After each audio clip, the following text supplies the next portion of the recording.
Welcome to the CrashOut. Yo, what's good, man? We back with another episode of the CrashOut Podcast. Yes, We are on episode 14. Man, not gonna lie, this might be a spicy one, man. You know, every episode it gets spicy, but I don't know. Will this one might be the spiciest? Hey, it's a possibility, man. It's a possibility. You know, let's introduce the homies. We got Mr. Sammy. Hey y'all, what's good, everyone? Glad to be back for another week. You know, we're growing up. We're teenagers now. It's your favorite Afro Samurai, and like I said, this might be the spiciest episode to date. So I hope you guys enjoyed this. I hope you guys got your popcorn. A lot of history with this one. I'll say that. A lot of stuff I don't even know about. So, you know, this will be a first for me as well. For those in the audience who are new to the game. So just stick with us because, you know, you're going to have a good time tonight. Yeah, we already got someone eating. Ooh, my bad. My man talk about something my bad. Hey, man, introduce yourself, homie. Yo, what's good? It's me. The Dave Blunt's the Speedstorm. Praise. Hey, he the speed. sure. He really did. Yeah, I'm eating. You hear the chomping, you know. Hey, I got 2 years to get in shape before that Disney trip, so I'm gonna be good. We got 2026. Here we come. But yo, what's good, y'all? It's popping. Mm-hmm. You know, we got a couple of special guests today. One of them will be joining us in a bit, but right now we have one of our special guests. Introduce yourself, my friend. Hello, everyone. It's been a good minute since I've actually been back in the Speedstorm community. A very long minute since I crashed out back in season 5. Yes, sir. Yes, sir. Is that the one and only Smarty One Ups? We got the one and only Smarty, man, the Mr. One Nuts. So, Yep. you know, it's gonna be a lot to talk about. There's a lot to talk about today. Mm-hmm. For sure. But we obviously can't forget the other member of the podcast, Mr. One Wing Angel. Go on ahead, my brother. The Poppy Speedstorm. Yo, what's up, everybody? We got another spicy episode of the podcast. We are now on episode 14, y'all. We got a lot of things in store today, a lot of juicy content and conversations to be had. So, you know what, without further ado, you know, let's get started. We'll hit you up with the intro, and then let's get this podcast started.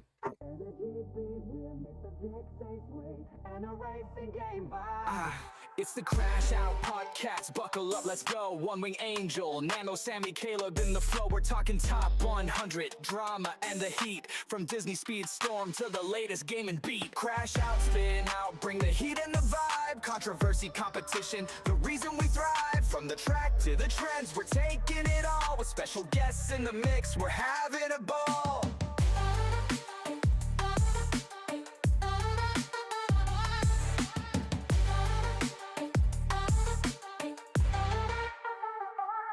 Speedstorm's the heart, but we'll branch out wide. Video games, hot takes, and the culture collide. Got a list for your mind and debates that ignite. Tune in, strap in, it's a wild ride tonight. Rev it up, level up, it's time to engage. The CrashOut crew's got the voice for the stage. From competitive tips to the latest trends, we're crashing out big, this ride never ends.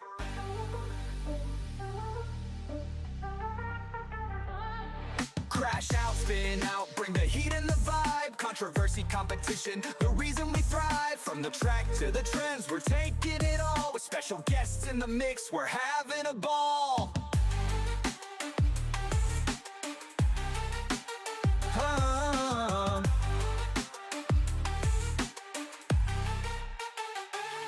So hit that play button. We're revved and set. The Crash Out Podcast, the best one yet.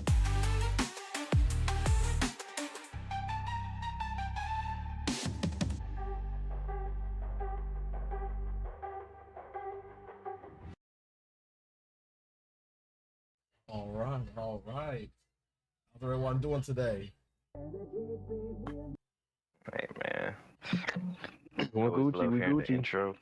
Yes, sir, man. We got a lot of interesting topics to cover today. You know, we will be delving deep into some Speedstorm lore, some Speedstorm history as well. But you know, we always got to start off with the division stuff. You know, we have had some divisions controversy that we're probably gonna touch on a bit too, but you know, we'll wait for our other guests to come before we, you know, delve into that. But hey man, let's dive into the divisions talk, man. What we got, Alright. man? What we got?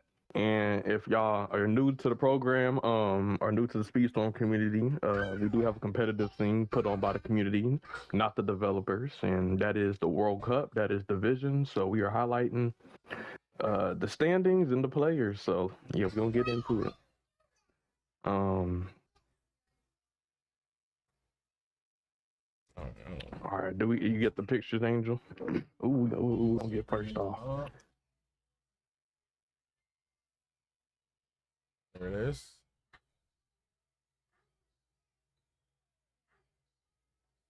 All right. So currently, there are three divisions. There are three divisions this season: the Premier, the Rival, and the Rising. So in the Premier division, we have the Dons of Speedstorm, the Brazilians, the Lowland Thunders, the Dark Side Riders, the Space Capital Letters, and the Stream Sniper. Those are your 6 teams in the Premier League. The current standings: the Dons of Speedstorm are undefeated after week 4.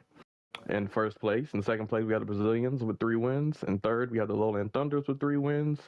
The Dark Side Riders are in fourth with 1 win. The Space Capital Letters are in fifth with 1 win. And the Stream Snipers are in sixth with 0 wins. Yikes. But here's the thing, right? So we're going into our last week, week 5. If the Stream Snipers win and the Dark Side Riders and the Space Capital Letters lose, it'll be a 3-way tie for the last 3 positions, and then it'll come to the points. And as you can see, we actually have the advantage on the Dark Side Riders when it comes to points. So this upcoming week will determine who stays in the Premier Division, and whoever wins between the Stream Snipers and the Dark Side Riders. So it's going to be good. But yeah, make sure y'all stay tuned for that. He said, Stream Sniper down. Oh yeah, it's hey, but you know, we the Stream Snipers ended up playing the Lowland Thunders, and you know, unfortunately, you know, Stream Sniper down, and you know, just to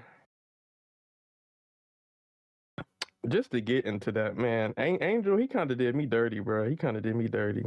Man, I'm so sorry. We gotta expose bro. Angel before we get on. That was not my best performance there. And for So, some reason, it's Caleb okay. always got the receiving end of the side badge or something.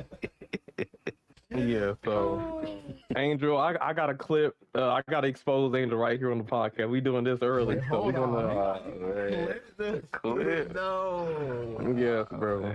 Yes, bro. So go ahead and put it on. You know, put it on screen. Turn the volume up. We're gonna have to get your I gotta ass. download this. All right, y'all. Here's the crash out. Poppy's Angels. Oh, whoops, the wrong one. All right, I downloaded it. What is it doing? Welcome to the crash out. It'll be your own teammates. He's like, I got this. Angel! Why? Bro! Why? Again, bro! Yo, hold on. Look. This man Caleb literally sweated his ass off to get this first place. Angel! Why? Bro! Oh man. Hey, look at me. I'm Dad, baby. I'm Dad, the speed star. No. Oh my god. All my momentum. And he hit me with a goofy. He hit me with a goofy thing at the end. That's me. A goofy ball. And it was right at the ledge too, so you fell down slow as hell and everything. Yo, that was horrible, bro. That's crazy. That was my bad. So I would admit that was my skill issue there. You know, my side dash finger be itching. I play too much rank to the point where I'm always like on. I want to say on edge, but if I see somebody about to pass me, sometimes I forget that I'm playing friendly fire team mode, and I just go for the side back. yeah, I got double tapped, but yeah, that's why we lost. Not just play. That ain't why we lost, but that was part of it. I don't know, but that was the crash out of the week for our team. So yeah, there we go. So welcome to the crash out. I will admit, man. The stream snipers, but might not. We might be down, but it did birth a fire ass track song. AI for Mr. Caleb. Yeah, we got a good song out of it. Hopefully we don't have to play it too much. We go for it. Yeah. That's gonna be the national anthem every time I make a mistake. There it is. Yeah. We're gonna put you on film. Hey, like game time. Let's go. But now we got the rival division. In the rival division, this is your current standing. We got the Legion of Zoom in first, with undefeated. We got the Silver Phantoms in second. If we end up getting fifth place, we will be playing the Silver Phantoms for the Premier Division. It'll be 20 races. So that's what it's going to look like. But we'll see what happens. In third place, we have the Cal Potatoes. They got 2 wins, 2 losses. 3 Storm Academy, they got a Dubski. Flaming Boomers and Discovery Land SA, they also have a win. So it's really close on the bottom side to see who's going to get demoted to the Rising League. So keep an eye on that. But that is your rival division standings. Looking like the Legion of Zoom's trying to make their way back up to the Premier League.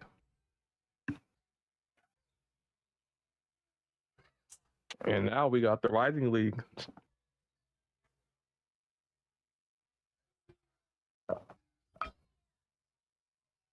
With this Kool-Aid is hitting extra sugar.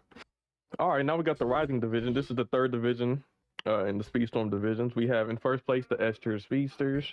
They're undefeated with 4 wins after week 4. In second, we have BRZ Animal with 3 wins, 1 loss. In third, we have the Midnight Suns with 3 wins, 1 loss. In fourth, we have DT with 2 wins, 2 losses. In fifth, we have BRZ Bestial. They haven't got a win. And then we have KNC, and they haven't got a win. So I think KNC has a bigger point discrepancy. So yeah, they struggling a little bit, but they can finish strong. But yeah, those are your your Rising Division standings after 4 weeks of competition. You're absolutely funny as hell, but I don't know why Caleb was funny as hell for that, because he said that shit hitting, bro. You better stop with that Kool-Aid, man. You trying to not look like Mr. Bates over here. I can't put down the cup. It's so good, but it's not because of the leans, because I got some triple berry. I put like 4 cups of sugar in that mug. But anyway. Nah, you really Dave Blunted it up, man. Put down the cup, man. Put down the cup, man. All right, we actually don't have a top 10 for this week, actually. But we did have a top 10 for last week, I think. That wasn't shown because of we didn't have it on time, right? That's right. Yeah. So yeah, these were your last week or week 3. We had your week 3 top point scores. We just want to highlight that. We'll probably have to highlight the week 4 next week. But all right, so in the Premier League, your top 10 scores, we have in 10th place, we have Hayes Quinhole with 49 points. In 9th, we had tied for 9th, we had Kazuki and Toxic with 53 points. Damn, Toxic, you didn't get 60 points? I'm ashamed. But okay. In 7th place, we had Habs with 55 points. In 6th, we had Nalissi with 56 points. In 5th, we had Stormondo with 56 points. In fourth, we had Amanji with 57 points. In third, we had Huestos with 60 points. In second, we had Dino with 61 points. And in first, we had BRZ Wolf. So those are your top 10 scorers in the Premier League in week 3. So what was the third person's name again? Huestos? I don't know if I said it right. Huesito. Yeah, Huesitos, my bad. You know, I passed Spanish class, but you know, sometimes I get the accent wrong. No, that's it. I had to point that out. I was like, yo, this should be diet. I mean, I get it. It's kind of hard. It's kind of hard to say that name. Mm-hmm.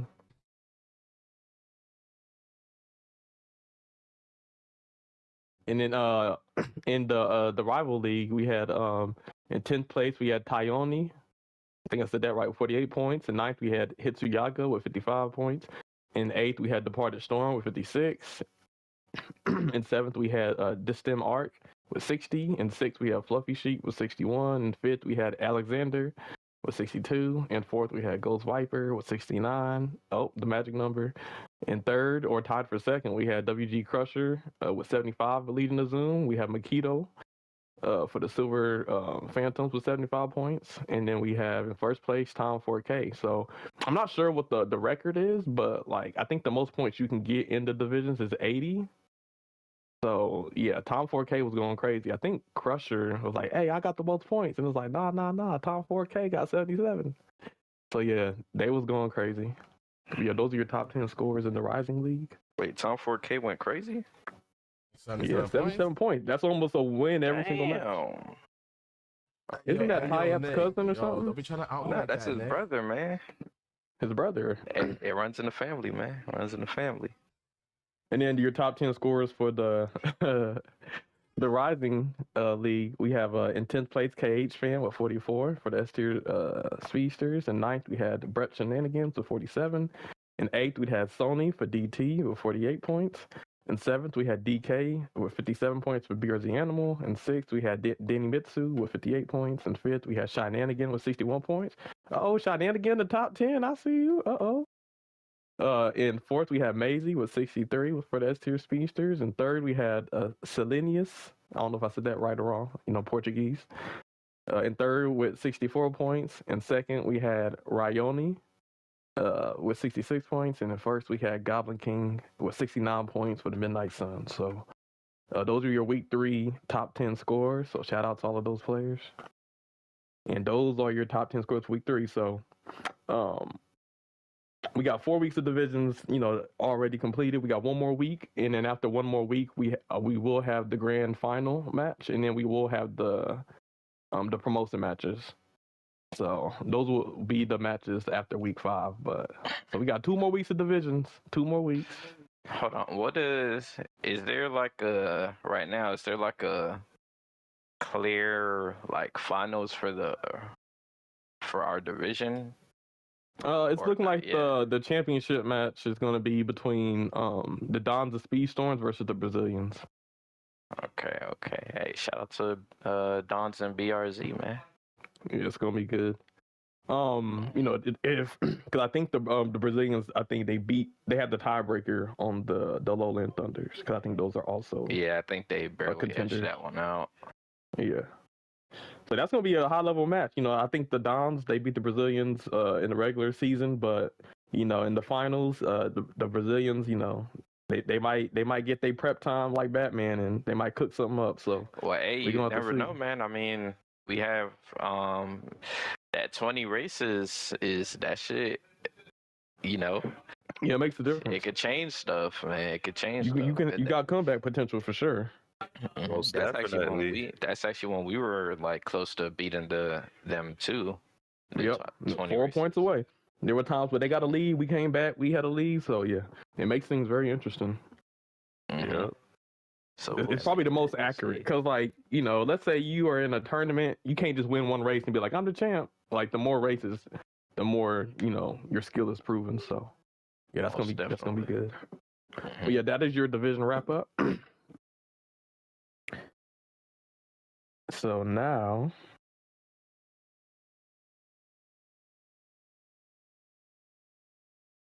let's introduce our special guest. So, right here we have Smarty One Ups, the man, the myth, the legend. We got him on the podcast.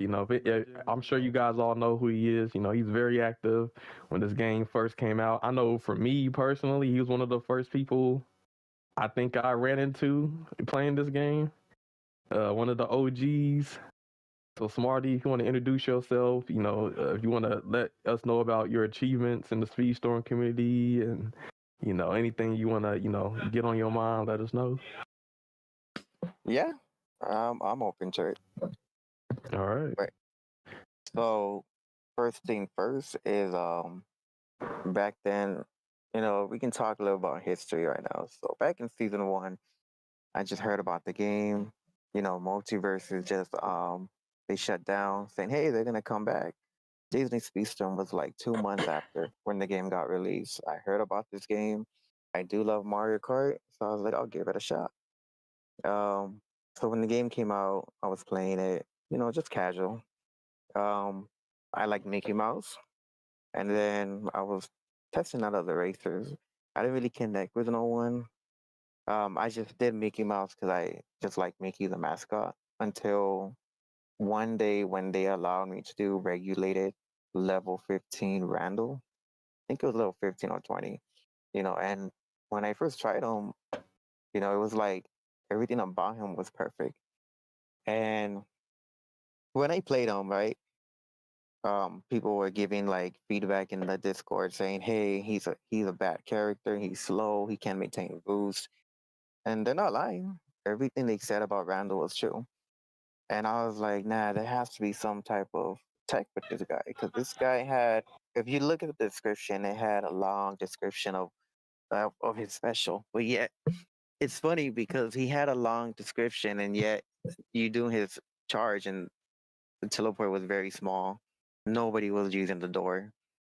And I went to free local play, and I have in my files finding out tech of how to make his door into a mic door. And as time went on, he became my main. Started playing him. Everyone was all into Mike. Everybody was playing Mike. Nobody cared about Randall. People were playing Sully and Mike. That's all you see in the field. I put all my shards into Randall. I didn't use it for Mike. I didn't use it for Sully. Everything that I saved from the beginning was into Randall. Because once I tried Randall, I was like, I'm saving everything for this character. I was technically the highest level Randall in the game with strong shards. Nobody was stronger than me. I had competition at that time. Rael. Rael was competing with me.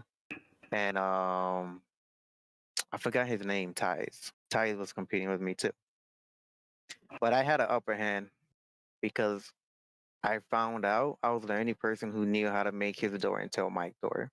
And if you guys don't believe me, I want to show you guys a video.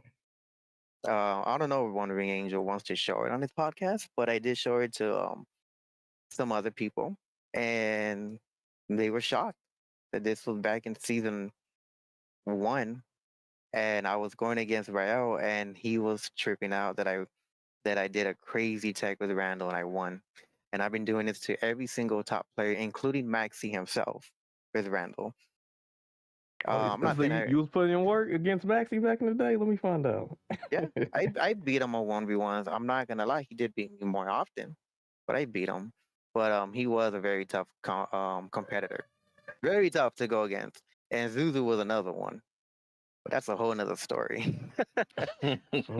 But if you guys want, let me Angel, are you okay if I show you the video so you can show it to other people? Yeah, go ahead and host it. Hey, I want to see Alright. that Randall clip because Randall's one of my mains. So Yeah, it's funny you said, people were saying that Randall was bad, and you're like, yeah, they told the truth because it sounded like a lot like Nano, because Nano's like, yo, in the World Cup, he's like, or divisions, he's like, yo, I can make it work with Randall. He got potential. And then I think he got like last place. hey, I still got Randall love, man. I still got Randall love. Yeah, Randall was a lot more complicated back then to now. I can tell you that. He's a lot more easier. But he was a lot harder back then. You had to it was either you slow down and you were trying to catch some screams, or you used your door, and If you didn't know how to make them to a mic door, then you're pretty much having a small distant. And at that time, every time you use charge, your boost was gone, just straight up at that time. It was a Yeah, he's depressing definitely a moment. harder character to use. So yeah, like his door doesn't really go far. Like you said, you run out of boots when you use the door. It only gives one charge.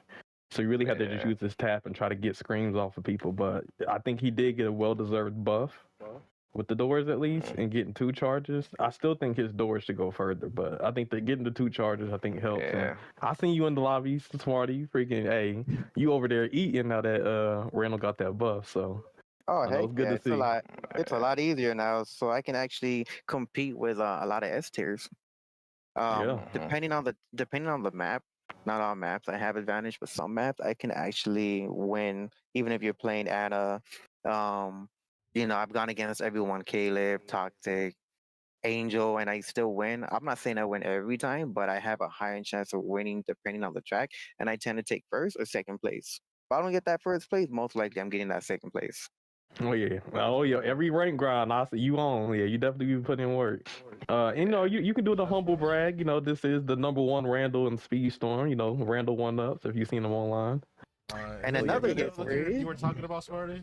Hold on. Yeah, but that's the cut version. Hold on, let me give you the full version. Hold on. Oh, okay. Let me pull it up right now. I got it right now. Give me a minute, because I know I posted right here actually.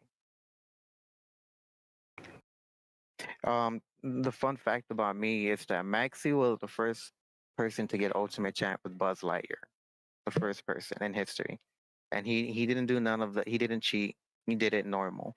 There was a guy named Beastman, and he would pretty much cheat, and he got banned in the game, shadow ban, because he would technically turn off the PS5 crossplay. But Maxi was the first, and then I was the second person with Randall, Ultimate Champ in history. Hey, that's what's up. You said Beastman? Who? Beastman Productions? Skyliner's Yeah. Nemesis? We all familiar with Beast Mr. Man, Exploiter? You talking about Boost Man?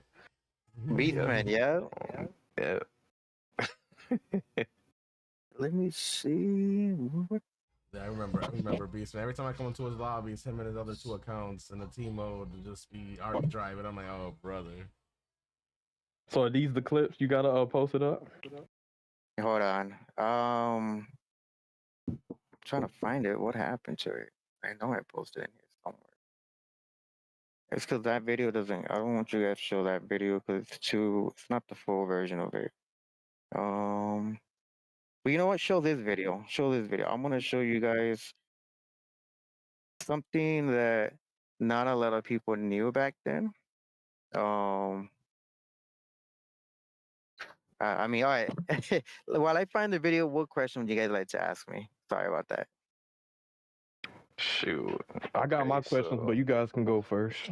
Yeah, so I wanna ask you, like, what are your thoughts on like the competitive scene and the like divisions and tournaments and stuff like that? Like, how do you feel about it?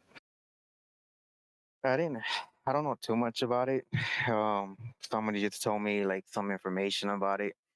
I think it's pretty cool. You guys are doing it together, but I guess you can say I'm kind of old school. Where if I see someone in rank and he's constantly winning, and he's not playing a meta character, if he's playing, at least an A, B, or S, I'll give him props. I would think, hey, he's actually a really good player.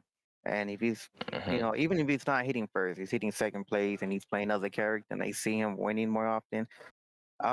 Depending on the way he's racing, because I know if you're a good player or not, I tend to see how you race. If you're taking the short lines, if you're using the special correctly charged tap, if you're gonna use your brakes to hit someone with the red shield, bomb, if you're holding onto an item. I mean, there's so much that you can do in the game. In my eyes, even if it's in rank mode or regulated, I think that's a good player. Outside of like tournaments. Okay. Nice.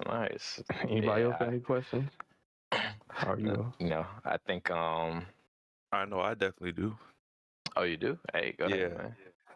Because no one can really seem to answer this every time I ask. Because no one's really played this game long enough. But now that you're here and you were pretty much in the forefront, I guess it's appropriate to ask you this question.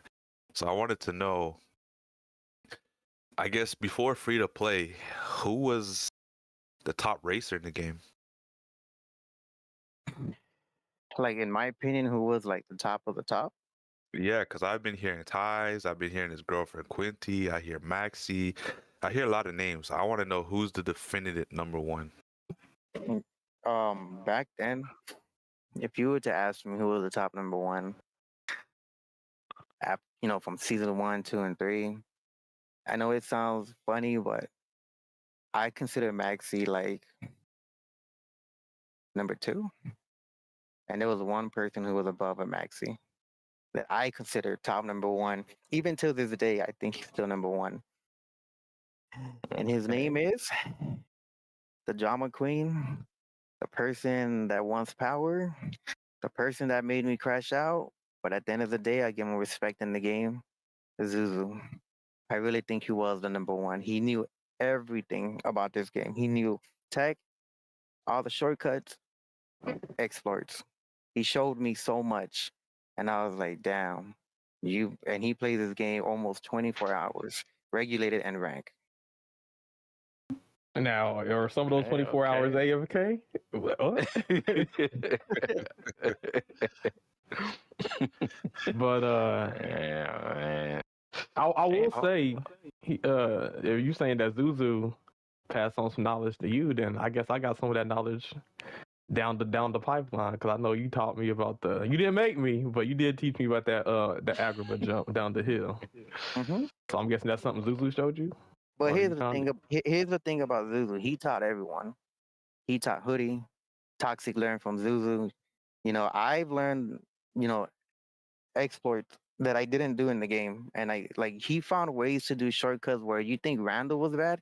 He would play any character, even Bell, and he would like cut the whole map like if he was doing a Randall door to go so far, or Mike, but it wasn't a door. He found ways to break the game, and he would make it look like, hey, I'm actually racing, but he would find like some type of error in the game where the car would act like a clock, and he would just teleport so far, and he'll break the game. And then Hoodie started to found some, because I think he was talking to Zuzu at that time, apparently.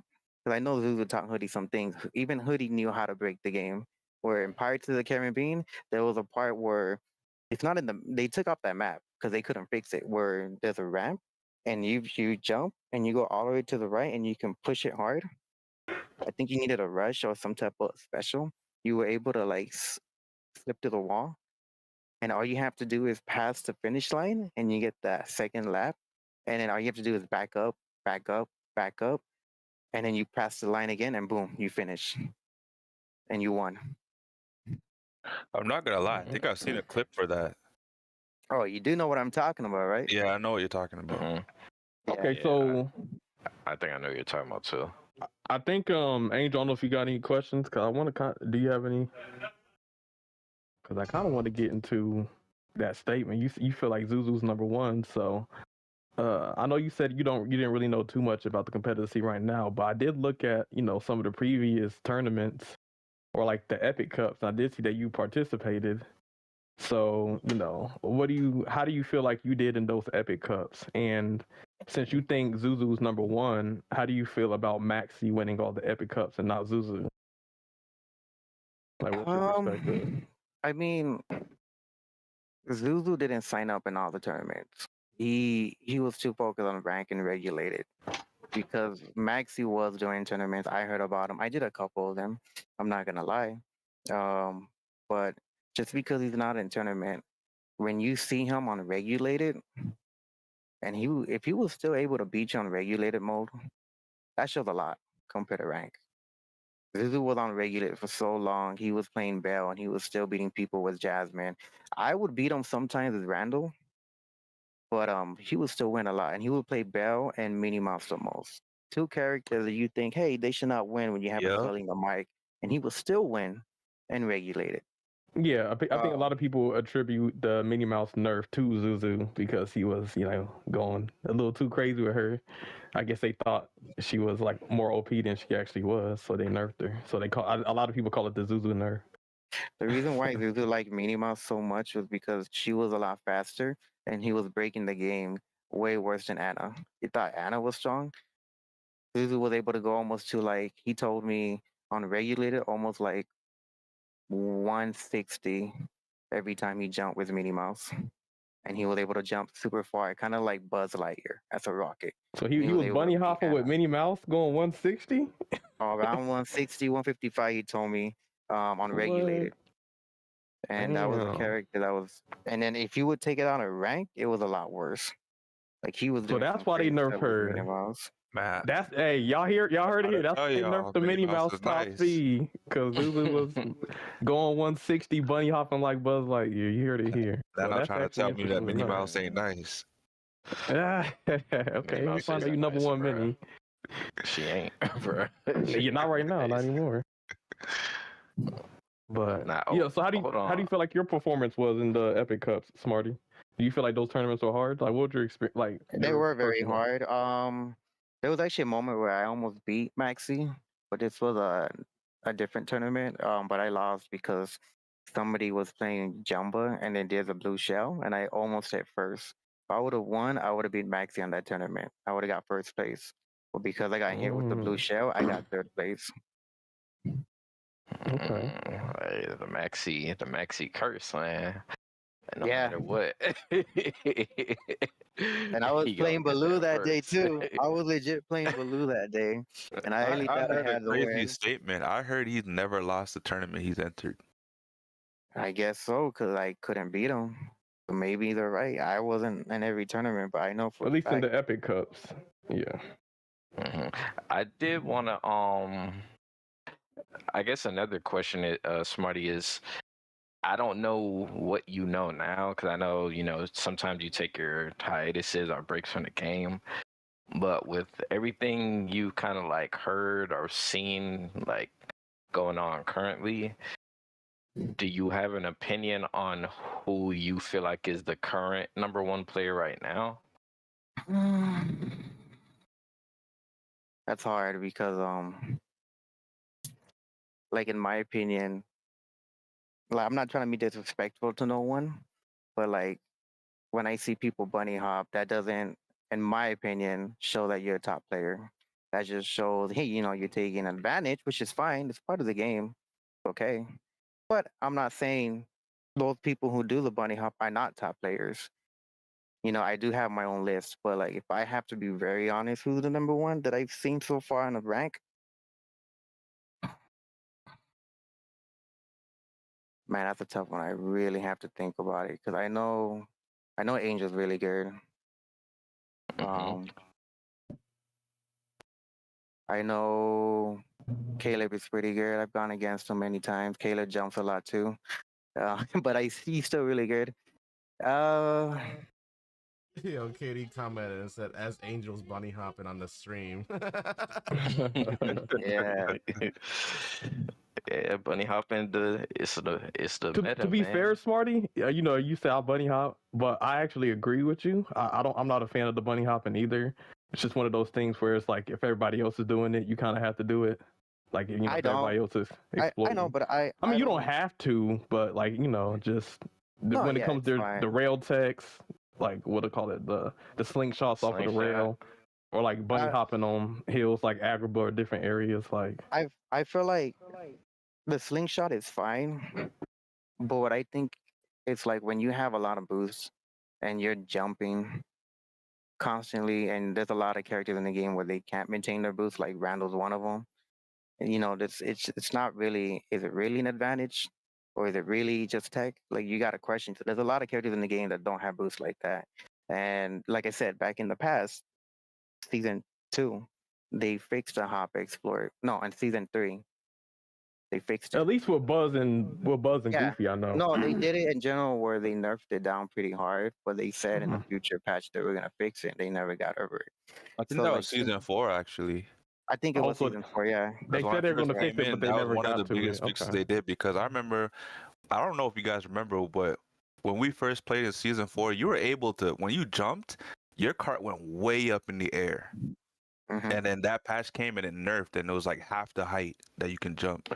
Yeah, I think one of the things I can tell, like OG players, I think a lot of OG players were used to like Goofy being able to bunny hop with Goofy's his bomb ability, and they try to like in the competitive scene, I'll see like some of the OG players do that, thinking that that is good, but it's not good anymore because they nerfed it. But I know like before the nerf, like that was like a exploit. The Goofy, he can kind of jump around like Buzz too. Yeah. But yeah, here's the I think the thing that kind of changed the top players is I do think there was the skill gap has, I guess, widened based on who can bunny hop or use the exploits the best. Like there are some players who might have not maybe been top 10 on your list that might be top 10 now because they've mastered the exploits. Mhm. So I think that's kind of what's kind of changed the power levels, I feel like. Yeah. What I What mean, do you think? like for me, right? So back then when I used to, I used to talk to AJ more often, and a little bit here and there, and I would talk to like mods who used to be in Discord. I had personal mods that were actually mod on my Discord server, and then they were mod in the official Disney Speedstorm. I would send feedback and tell them, hey, tell AJ about if this is an exploit or not. I made a big scene because Zuzu wanted it to be a secret, and he wanted to tell certain people. He wanted me to do it. I was like, let me see if this is normal or not, because Mario Kart doesn't do that. So when I told AJ, I didn't tell him. I told Mod, and the Mod told AJ because I knew them personally. AJ from Game said, Loft. yeah, AJ said it was an exploit, and then that's when he sent them, and then that's when Game Loft fixed it. But AJ said because of the coding wise, it's complicated to like fully take it away, and they had other priorities compared to Hop, but they did nerf it down to the point where you couldn't use Buzz Lightyear and you can hop like 7 times and you pretty much win. So you're saying they did acknowledge it being an exploit. Mhm. They had a plan to fix it, but then they got spaghetti code and figured that they would prioritize working on other things instead. Yeah. Because okay. Yeah, if you ever go to Disney Speedstorm, type in Hop Exploit on the official, and you see that they even said it Hop Exploit, and they had it posted multiple times of being fixed, and before of saying, "Hey, we are gonna fix this. It's a known issue. This should not be happening in the game." Yeah, they say a lot of things with patch notes, but you can't really trust it. Yo, so But yeah, okay, that's True. That's true. I will say, like, yeah, I do bunny hop. I will say that I do it a lot, but I also see other top players do it. And don't get me wrong, I do it just because it's, everybody else is doing it, and I'm trying to win. And if everybody else is doing it, for me to be able to compete with them, I do it. But I would much rather go drift for drift, line for line, than bunny hop my way to victory. yeah. Right, and that's the thing. So some people say, "Well, I've seen you bunny hop." I'm like, "Well, technically, the way I do it, it's different." So when I hop, I use rush. No, that's normal. Everyone does that. When I hop, I jump from one to another. If I hop, it's because I'm getting away from an obstacle or I'm dodging an attack. If I hop, now technically, I guess you can say it's kind of in the gray area because you guys seen me when I'm in rank. When I have a little bit of boost left and I'm jumping just to maintain it, technically, yeah, it kind of is an exploit because I'm jumping to maintain Randall with 150 miles. And when I jump again, it drops from 150 to 145, 143. Then another jump will be from 143 to like 139. And then after that jump, it goes back to like 120, 118. I only do that sometimes just so I can hit that finish line when I know my boost is gone. Okay. I won't lie. I'll admit to that. 100. But Go ahead. But I don't do anything else. Like everyone has seen me race, and I'm always drifting. And if I catch up to you, it's because I got my boost, and I'm trying to take that win. It's Randall though, 'cause I love playing that guy. But for me personally, I actually am for the bunny hoppers because I feel like I don't feel like that's something egregious. It's something that I feel like everybody can do it. Mhm. You know, they just have to kind of understand like what's the purpose, because you know it's, you know, to me I feel like there's like, you know,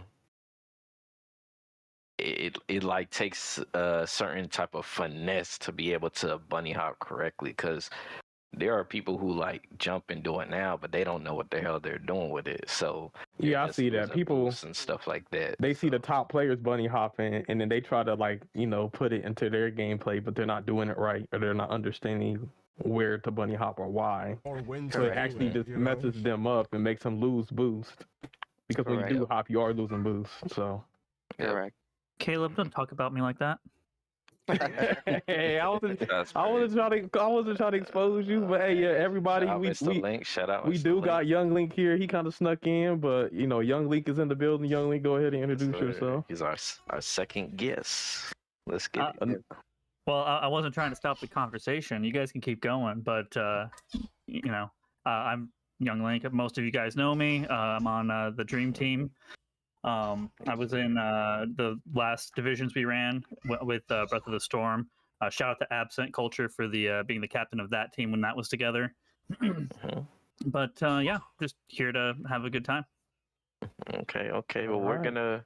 we're gonna get back to that Smarty. conversation, Mr. Young Link, coming back well with DT and everything. But yeah, let's continue the current conversation, Yeah, Mr. Nano said, let's get back on the bunny hopping topic. Because Hold on, I'm hold a on. bunny hopper. Before anything, you know what, Angel? I can't find the full video, but you can post the one I just posted now. Because the whole video was showing like the comments of the people, which made it funnier, but I can't find it. So you can just show that video, which is fine. So this was back in season 3, right? Where I was doing more 1v1s compared to season 1. And I just want you guys to see the funniness of like when they started saying like, because people used to question how is Smarty winning with Randall so much. It's just no way. Well, now you guys can watch and hear. No, please. All right, let's see it. It has volume, right? What is that? It's very low though. Nah, bro. All right, so we got this first clip with Bell. That is actually crazy. That is actually nuts. Yo, oh shit, yeah, use that. You zipped away. With that Randall door, yeah, at that Kawhi, it's like that spot right before the turn, yo. Yeah, you this took man, off hella fast. Yeah, Alex, you're right. It still does exist.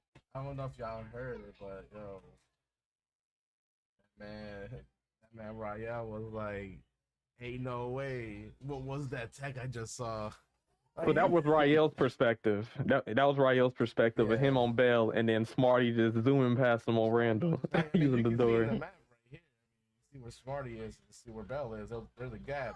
As soon as they get to this one section where Smarty uses the doors, boom, that man just teleports. Wow. Yeah, I think knowledge is passed down. I think a lot of people know the Randall tech probably because of you. You know what I'm saying? If you was doing this back in season 3? 1? Yeah. So we have you to thank for this. Did you know that Zulu would get mad and be like, "How would you win as Randall when Mike is win?" I'm like, bro, I can make Randall's door into Mike doors too. And all I have to do is bomb his doors with Randall. And he would get mad, right? And he didn't even know how I did it. No one knew besides me. No one. Zulu was questioning me, "Oh, you're probably bunny hop." I'm like, how? You can play Randall. He loses boost all the time. "Oh, you're breaking the game." I'm not breaking the game. I'm just doing something that you don't know. And he will get mad. He would get so mad. He's like, "You have to tell me because I told you a lot of things." I'm like, nah, this is the one secret I got that nobody knows in the community. And this is like my secret that I worked hard, because I would legit like play and learn routes of how to make it long. Okay. Damn, that's crazy, man. That's crazy. He had to show the OG status.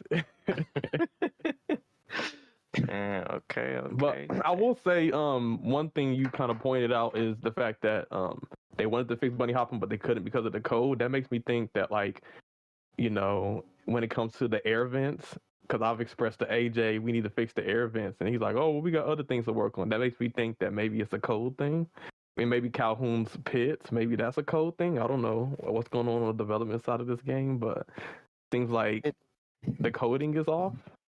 So the way they work, based on my knowledge, when I used to have, I had my own mods in my server who were mods and official, and they told me that the developers, based on what AJ told them, is that they have priority over like new maps, characters, and they want money, so they're more focused on deals and making sure the gameplay is enough for casual. They're more focused on casual than competitive, based on how AJ was explaining it to the mods, and then they would give me the feedback that they care more about casuals than competitive. They want a character that they like on their end to make money, to make them strong, and then they're gonna nerf them down as time goes on. So Hans and Ariel. So they like Ariel. They make her OP, so everybody pays money. And then after a few seasons, they nerf her, basically. Correct, and Type shit. and they don't want to touch them because technically they want them for casuals to feel like, hey, I can win with an easy character, and then they have some characters where it's a little bit harder, but they're looking at money. So like, hey, if everyone loves this character, let's make shards money and make it more complicated for them to level up, but we're making money. Well, of course they're gonna fix when everyone is complaining about it. They're gonna fix it enough to the point where, okay, let me continue moving on what I really want to do on the next season or the development or whatever they want, because they have a weird system on their prioritizing. Because AJ would say a lot of things to these mods and tell me, and it's just out of the blue where it's like, damn, okay, the devs, all they care about is money at the end of the day. All they care about is if the character works, and even if the character's kind of meta, they're not gonna fix it until people are complaining. So basically, let's say there's an OP character that you love. If you want that character to stay strong, just don't complain. Don't it's basically if people don't complain about it, the character will stay strong. So Kind of like, I think the funny thing is like Beast. He was a broken character. Zulu found out he was a broken character, and no one complained because nobody played Beast. Even though Randall needed buffs, no one liked Randall. People just moved on to the next character with Toy Story. Well, So they Beef is didn't bother actually a with really it. good example, Smarty, because Beef got buffed from people complaining. No, but That's he was true. He broken. did. Yeah. But before he got buffed, he was broken with his special. Oh, I know, but Yeah. I'm just saying that he was complaining about so much about being like really bad, like really slow, and he got a pretty massive acceleration buff. when the reality he was never bad or slow, it's just people had him under leveled and didn't have Correct. crew on him. Yeah. But so he got a buff, so now he's in a really, really, strong state because of that. So you're basically saying like y'all already knew he was strong. Mm-hmm. But Yeah. the Zuzu people would didn't. test every character, and Zuzu would tell me straight up from season 2. But Beast is broken character. Even though his top speed is good, acceleration is low, but his special is what makes him broken. You hop, he can hop so far. Yeah. He was like Buzz Lightyear, but like 1.0, not even 2.0 Buzz, like below Buzz Lightyear. He was crazy strong. Yeah, I think Zombie Hopper has Beast maxed out and definitely utilizes Beast to the highest potential. Yeah. So yeah, Shout out Zombie Hopper.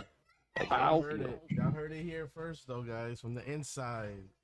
These people, all they care about is money, chat. All these people care about is money. So all your hopes and dreams about this game, might as well they're just hopes and dreams. Unless y'all wonder why they don't fix a certain character or fix a certain map when they don't care. Because as he said, from the inside, the only thing they care about development wise, the only thing they care about code wise, is making money. So that's why we got.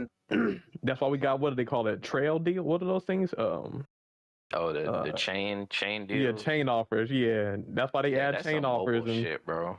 That's didn't some fix shit I some see other in mobile things. games. So that's interesting to know. What do you think about AJ leaving Game Loft? What do I think of Game Loft? Hold on. Just in case anybody doesn't know, AJ was the Disney Speedstorm community manager. For when this game first released, but he did leave the company, and moved on to another. So, Smarty, what do you think about that? AJ I feel like leaving Game AJ. Here's one thing about AJ. Even though he was kind of mean and rude sometimes, I won't lie. He banned Zuzu, and I remember that day. But he did a lot of work behind the scenes. Like, I give this man credit, and the only reason why I know is because the mods who volunteered and actual 2 certified mods that actually talked to me privately on DMs at that time. they would give me a lot of feedback on that AJ was working a lot. AJ was the type of guy that actually gave feedback, and people say, "Oh, AJ's not giving feedback," but AJ was behind the scenes doing a lot of work. AJ did crash out. AJ had his moment where he crashed out because people didn't believe him, and some of the mods were backing him up. If you guys were Nano, do you remember that day where mods were backing up AJ and they wanted to like threat AJ in a way, but AJ was actually people didn't believe AJ. Yeah. I had secret DMs that he was working behind the scenes. They showed me screenshots of him actually like writing things down, like taking of what the mods were telling him, and then he's like, okay, I'm passing it down to the devs. So technically, at the end of the day, the Okay. devs were making it hard. AJ was just a face, and AJ So took all the AJ, heat. so AJ was trying to, let the devs know of our concerns and giving them the messages and the feedback. But you're saying that it was the devs who were like, nah. Yeah. But yeah, He- AJ took all the heat once they did some changes. That's true, Yep. but the thing is like, I feel like this is stuff. Well, okay, I don't know if people like actually felt like AJ actually had power, but Nah. this is something that like a lot of people already knew already. Like honestly, if you're really like going at it with AJ over some that Gameloft did, I don't really know what to say because AJ already said he doesn't really have power like that. He's not an actual developer. Like the developers and the higher ups are the ones who make the decision. All he could do, he was basically just a messenger boy. Yeah, he's a Yeah. Discord community mod. It's not his fault that they weren't listening to the messages or not wanting to listen to the messages. You know what I mean? Mm-hmm. He did Yeah, his but best. people like him and Flurry was catching strays though. But for but Gameloft. this all equates to what Smarty was just saying. How really if it's something that everyone wasn't complaining about, they didn't give a fuck about.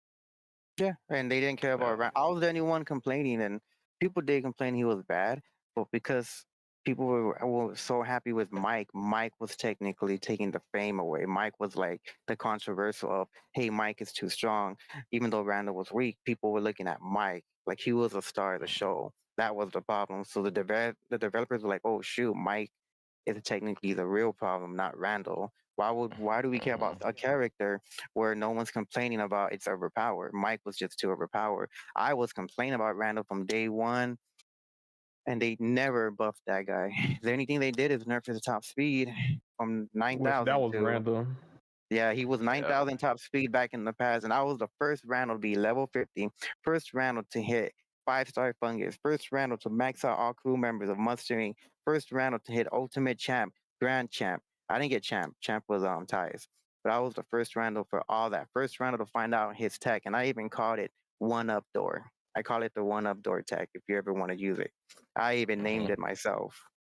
I was the Randall guy. Everyone knew me as Yeah, Randall. oh yeah.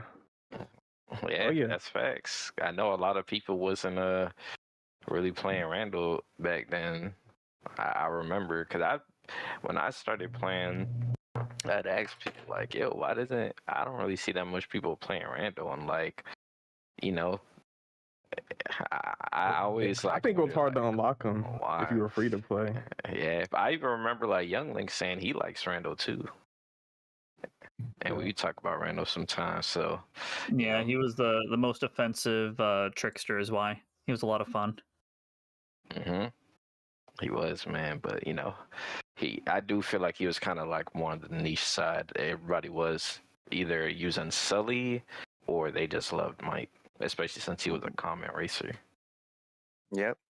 But yeah, what you said, I guess that explains why Jasmine got nerfed. Because I know like she was weak and people were like, she needs a buff. She got buffed, and then people complain. You want to talk about Jasmine, Caleb? I showed you some tech back in. I was the first ultimate champ, Jasmine. I remember, and I I showed you think some. we were tech. racing. You got it. Yeah, you got it first. You got it And first. then I showed you tech. Hey, Caleb, I sent you a video and I told you if you do it manually with the tiger, they actually attack people left or right. Doesn't even matter how far the tiger is, as long as the person's next to you.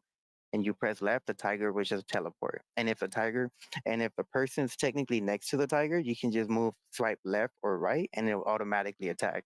I told you about that, and I was like, and I told you after that season, I'm like, hey, I'm not gonna be number one ultimate champ, so I'm gonna pass it down to you, Caleb. And then I don't know what happened after that. I took the number one Jasmine spot for a little bit. I was battling with Toxic for it, but yeah, it was good. But yeah, I remember you was up in there. It was crazy. You also had a really good Olaf. I think you had like the first Ultimate Champion Olaf. But like, okay, one of the things with that, like Olaf, your Olaf was fast as hell, but they changed the crew. Because I think you used to have more like top speed crew, but then they changed it from it being like a certain value to a percentage. Like, you being an OG player, how did you feel about them changing the crew members and their values? To be honest, I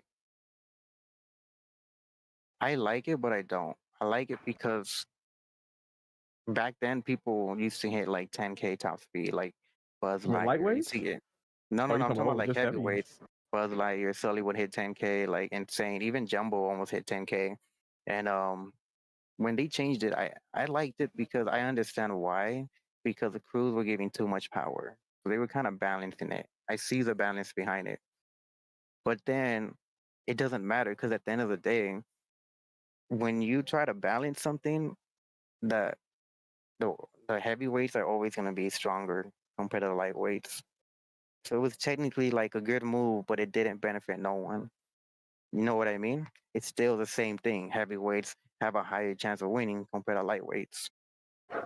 Yeah. Do you feel like they should have made some kind of change to boost lightweights top speed, or you feel like you are okay with where the lightweights are at top Back speed? then, I used to tell everyone I think lightweights should all hit 7,000 to 7,300 top speed max. I feel like they can all actually compete with heavyweights. 7,000, and a lot of them have boost, and a lot of them have high acceleration. If you look at Stitch and Mowgli, they're close to 7K, but yet they can actually keep up with heavyweights. There's a reason behind that. 7,000, 7,300 is perfect for all lightweights to be maxed out fully. I think that's the perfect for all of them. No one should be below 7K maxed out, including King Candy, and that will make it more even. Because we used to say that a lot back then in the past. I used to try to let them know, and I guess when I came back now, I see that Stitch is 7K. I see that Mowgli 6,900. I see that they're slightly testing it out because that's to make it more balanced. Because you can still have Hans at 9K. That's fine. That's not the problem. Problem is, like, why am I gonna play King Candy if he's almost can't even hit 6K? I can't do anything. Like, once you're gone, you're gone. Yeah, they definitely gotta fix that with Candy. I agree. I think 7K. I think what's that equate to MPH, like around 140 ish. Like 140 ish and up, yeah. Yeah, I think that's a good spot. Yeah, lightweight 7K, middleweights 8K, heavyweights 9K up. I feel like that's a great like balance for all three of them. And another thing about that, Angel, is heavyweights needs to be nerfed in general. Like, they need to make it where if you stun in heavyweight, the stun should be longer compared to lightweights, just a little bit longer, like 1 second longer, and acceleration should be lower. So because it's so fast, you kind of want to build up that speed, not just, hey, let me be Prince Eric, I get hit, or Jasmine, and I just get everything back up like it's nothing. It shouldn't be like that, in my opinion. I think they should, like, kind of like Mario be slower. Kart, where the heavies kind of like gradually go faster. Yes, because they have so much top speed, but they shouldn't pick up so fast like a lightweight, and that's the problem. If heavyweight can do what a lightweight can do, then they're always gonna win. Okay, so I have another question. You mentioned Discord a lot, and you mentioned your mods. We're gonna get to your Discord. So, there's a million different Discords out right now when it comes to Speedstorm. I know, like, everybody's in a lot of different Discords, but when this game first came out, there was the official Discord, and then there was Smarties. I think Smarty had the biggest community Discord outside of, the official Speedstorm Discord. I think we had like, what, 600 maybe? I had 600 plus? I had like 800 something. I think almost like 900. I had almost everyone in there. Everyone would Yeah. jump from my Discord to official. It was every day there was like one person being added on. It was crazy. Yeah. So yeah, that was it. It was popping. It was because it was like if the official Discord, they're really strict on a bunch of rules, and the moderation sometimes can be very too strict. So it was like your Discord was the place for people who wanted to be in Speedstorm but not have too much moderation. So I remember being in there and it was lit. There was I think movie nights and stuff. I remember me, you, I think Princess Tierra. We watching what was it, Aladdin? Yeah. The Man, I Aladdin was movie. watching movies in that John. Yeah, watching movies. Sounds like popping server back in the day. Okay. Yeah, okay. it was lit. It was lit. I remember I used to share like AI pictures and what's it called in this Discord. I made a bunch of He's like, hey, make me a Randall. I said, I'll see what I can come with. The AI has a hard time with Randall. I'm like, let me put a grill on him. Put a gold chain. Yeah. Hold on. I'm gonna post. I'll send it to Angel, and then we can show some of those Randalls. But just tell us a little bit, like what talk about just building the Discord, and then talk about why you decided to delete it. Okay. So we can talk about the juicy drama stuff after this, pretty much. But what I'm saying is, all right. So we're talking about right now with the whole Discord. We're pretty much getting close to touching the whole drama and all that stuff. So it actually started with my Discord server was made back in Multiverses beta. I used to have like 100 people in there, normal. That was my people with other video games, including Pokemon Violet. I used to play a lot of Pokemon Violet, and I played, I think 2 other games. I played a little bit of, I forgot. It was like 2 other games, but it wasn't like known. It was like, um, anyways, I had a mixture of other games, and I was played together, and it wasn't just multiverse, but it was majority of multiverse. Then Speedstream came around. Zuzu came in and said, in season 2, Smarty, I see you're trying to take #1 spot. And I was like, hey, I'm playing the game I love, but Maxie's hard to beat. Sorry, it is what it is. And then Zuzu's like, well, Maxie doesn't want to make a server. Maxie wants to be very private with the people that he talked to. And he had drama with, I think, Maxie's girlfriend. Her name was Mary at that time. Maybe they're friends. I don't know. But Zuzu was like, we need to do something where we should team up and have where we can control people and monetize everyone in the community. That's what Zuzu wanted. And I was like, well, I have a server, but I wasn't really planning to like invite everyone. But he's like, what if we start small? I was like, all right, cool. We'll invite people here and there. And that's when my server became big. Eventually, Zuzu was out there, like, you know how like that little kid, not that little kid, but like the the newspaper. Everyone, we have something new. Everyone come and they go around the village and show it to everyone. That's what Zuzu did. Zuzu was out there. Yeah, Go around the village. I promise you, the next day when I gave him the power, I gave him the co-owner the power. So he pretty much had the power that I had. So he sent it to so many people. The next day I wake up, there's like 100 plus has been added into my server. I was like, what the heck? And it was a lot of speeds from people. And then it got bigger and they got bigger. And I was like, hey, that's cool. We can all be here and have a good time. So the server had a lot of history because before they got in, I used to take pictures of the rank of like season 1. And then season 2 was like, people like, hey, what is this? I had videos of like, of me playing Randall, playing other characters. And I would even show people some tech, like with certain characters. Zuzu would show tech on videos. And then we had movie night. And then we had, if you remember, Caleb, I had roles. So like, hey, if you're a Jasmine main, I can give you that Jasmine picture underneath your profile when you came in. You remember that? Oh yeah, I think so. Yeah, so I would do that for everyone. And then as time goes on, it went so big. I even had people from the official message me. Even the volunteer mods would be like, hey, can we get in there? Like we see a lot of people there talking about some good stuff about that server where they had more freedom to talk about whatever they wanted. So people will go back and forth. People would say like what they really felt in my server, and then they would talk about what whatever they had a chance to talk, the freedom of speech in the official. So people were doing like their own little topic of like, well, we're actually saying this, but over here we can't say that, so we got to be careful what we say.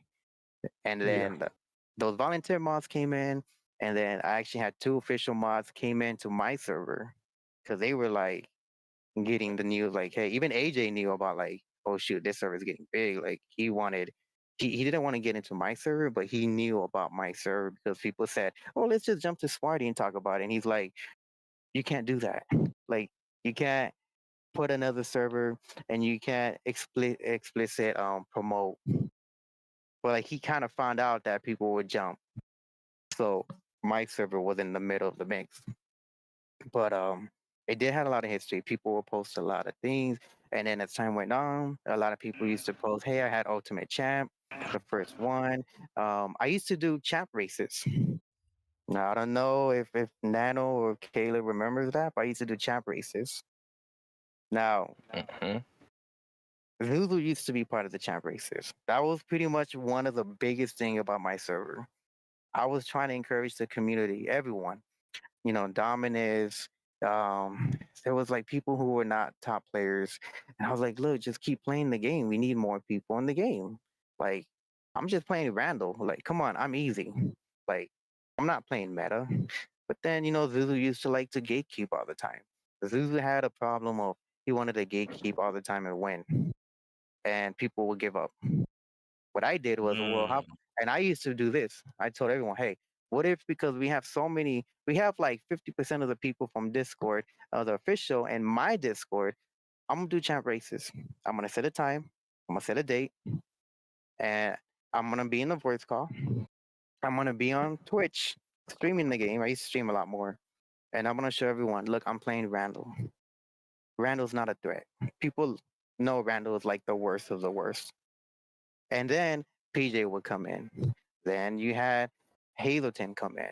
You had a lot of the OGs coming in. And then as time went on, rank races became so big, everyone wanted to do rank races. People looked forward to rank races because I couldn't do it every day, but I would set a date and time.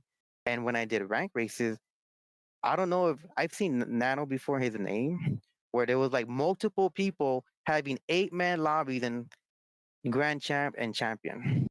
And there Yeah, was a yeah, couple in Ultimate Champ. that was actually good because this is before for the new players. This is before team mode because Disney Speedstorm did not start off as a team racer. It was solos, but it was kind of hard to get 8-man lobbies sometimes in the higher ranks. People used to coordinate so we could get like full lobbies and stuff. Because a lot of times it was 1v1s. I think they ended up changing it to where you can't even get 1v1s in solos. You can get in teams, surprisingly. But yeah, so yeah, your champ races, you're saying that like you used to set a date and time, and then like all of the top players would just kind of like, or the high ranked players to get on, so we could And have some like casual good players lobbies. too. They were Yeah, like they said because people said, Smarty, if you can make an 8-man player, an 8-man race, I'll tag along. And I proved everyone. Defended Williams, even Skyliner was part of it too. Everyone liked it. Champ races became normal on my Discord server. It was known for champ races. It went from season 3 all the way to season 4. Because season 5 things started to become more open, more people in Ultimate Champ.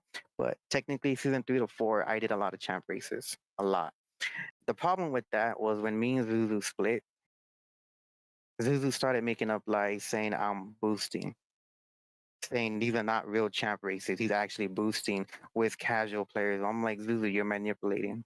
It doesn't matter if it's a casual player. The game is saying as long as you have 4-man lobby to an 8-man lobby, or even a 1v1, it's still considered race. Why am I entitled to race Max EU and I have to win when there's a lot of people playing the game? Like, yeah, I want to race them, don't get me wrong, but it's not my fault that, hey, I play at a different time and the UK people, which is Nelesi and all of them, are asleep.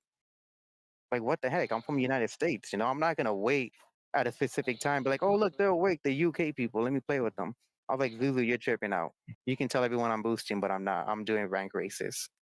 And I would have, Jimmy Trax. Yeah, even Jimmy Trax, the #1 booster. He was there. DSAT was there. Clown. So many people. Even Skylander told me, "Thank you, Smarty, for helping me achieve Stitch and the Ultimate Champ because I did a lot of champ races." Hmm. Yeah, that is the thing. Yeah, so you guys split, and basically he was trying to call you a booster because there was some boost. It's funny coming from him since he was Zuzu. I guess was a big booster. Yeah, And I think he was the AFK booster. the AFK The booster. auto That's how he drive was doing booster. it in regulating and rank. But yeah, so there's some and accusations going and around. that's the funny thing because he would go to Crush's stream all the time and try to tell people that I was boosting, and he would go to Relentless stream, tell people I was boosting, and then he would go to those were the and Hazelton. Sometimes Hazelton, he'll tell people that I'm boosting. Some people believe I was boosting. He convinced UK people. The problem with the UK people, it's like, oh, I don't see Smarty because they have a different time. But just because I don't see them doesn't mean I'm boosting. If Yes, true. I was boosting, I would have been shadow banned. I've never been shadow banned from the game. Never. Nano, you've been in this history for a long time. Have you ever seen me shadow banned once? I don't know, because I remember Gameloft was on that one tier when they were shadow banning everybody. Yeah, they shadow ban everybody. I was 'Cause shadow banned for a I little got bit. shadow banned as well, and I didn't Yeah. even do anything. So I don't know. I felt like a lot of people got shadow banned at one point, but you probably haven't been shadow banned. No, I'll be dead honest. I have never got shadow banned. I've never turned my Okay. crossplay off. But I can tell you something about this, Nano. This is something that a lot of people were curious. Did you know back then in season 1, 2, and 3, if you had a PS5, you don't even have to do crossplay off. Sadly, this is where the juiciness is gonna come in. This is where everybody wants to know, right? This is something even Nano wants to know. Because there was a lot of there was a lot of rumors slash twisting things, especially Zuzu was twisting to everyone. He loves twisting words. So this is what really happened. Jimmy Trax one day messaged me and said, "Hey, Smarty, I need to get on PS5." I'm like, "Why?" Um, he's like, "I really want to, I want to win." He's like, "I can probably beat you." And he's like, "Plus, there's a lot of people doing crossplay off." I'm like, "Yeah, but I'm not doing that." He's like, "Oh, well, there's actually a specific way that you don't have to be shadow banned." He's like, "All you have to do is just play PlayStation 5 in the nighttime at a specific time that he technically found out." Even Zulu knew about this too, because he told me he saw Zulu himself for PS5. So pretty much from like 12 o'clock to like 4 a.m. was pretty much the time where nobody was playing in the United States. And even if I play on PS5, I don't have to turn off the crossplay. Jimmy Trax had 2 PS5s. So at the end of the day, he was going to gain points no matter what. He found out that if his PS5 was off, he took the crossplay off, right? So that means that character, that level 10 Mickey Mouse with a Chinese or Japanese name, was MPR 40. And people ask me, how did he get up to MPR 40? Well, you can never see that character. Jimmy Trax, all I had to do was play at a specific time when nobody was playing. He put on his PS5. He would say he's going to go on the Mickey Mouse account, the Smurf account, start looking for a match. After 10 seconds, he go to his account, look for a match. What the PlayStation 5 does is it's going to prioritize the PS5 people before it goes to PC and Xbox. You don't have to do a crossplay off. So when I did it, when he told me, I'm like, okay, let's test it out. Because I'm not turning my car. I'm like, bro, I'm not boosting. I'm just trying to play the game. Next you know, when he told me start searching, he said, okay, it's after 10 seconds. Click now. Next you know, I found that MPR 40 Mickey Mouse. I found him and I found me. So you saying the way Jimmy Trax, the infamous booster, was boosting is he had 2 PS5s, he had his main account, and he had an alt account. And then he would switch from one TV or one PS5 to the other so they would get queued up together? Because the matchmaking would prioritize his two PS5s? So then he would win. Prioritize so then he would win with his main account? Yes. Basically? Okay. Because this time, I don't know, Nano, have you ever found Jimmy Trax randomly out of nowhere and you raced him and then you don't see him again? Yep. Because No, that the has reason happened why, to me as well. Yep. yeah, because how he did it is the game when you turn crossplay off, especially when you hit 2000 MPR, when it comes to MPR 40, the game goes crazy, especially when you turn off crossplay. You're limiting of what to find. So the Mickey Mouse was like, I have to race someone. The game is like, we gotta find someone. Jimmy Trax can just play a PS5 character. I mean, and PS5 playing a racer close to MPR 40, Grand Champ. And then once he hits Grand Champ, you would never find him because he would do it at a specific time, or he would do it where he's watching people streaming the game. He will legit stream. He will watch people all the time. Make sure he does not click when you're looking for a match. Jimmy Trax was like a Zuzu. Oh, He was okay. a sniper. Okay. I'm not. Jimmy I'm not Trax the trying to. lurker. Oh, I'm not He trying. was. I'm not trying to start no more. Bring up old drama, but I think Dominus was on that type of time where he would be up at like 2 o'clock in the morning, watching me and Angel streams, making sure that we not on, and then like kind of like trying to avoid us. So I don't know if that's a strategy that people started to do. But I mean, it's definitely a strategy. I'll say that. so you're saying that okay? So he would be stream sniping or like basically watching everybody stream to make Be sure that he would queue up. Anti-stream sniping, yeah. Yeah. So he would get in the lobby with his own account so he could climb the leaderboard.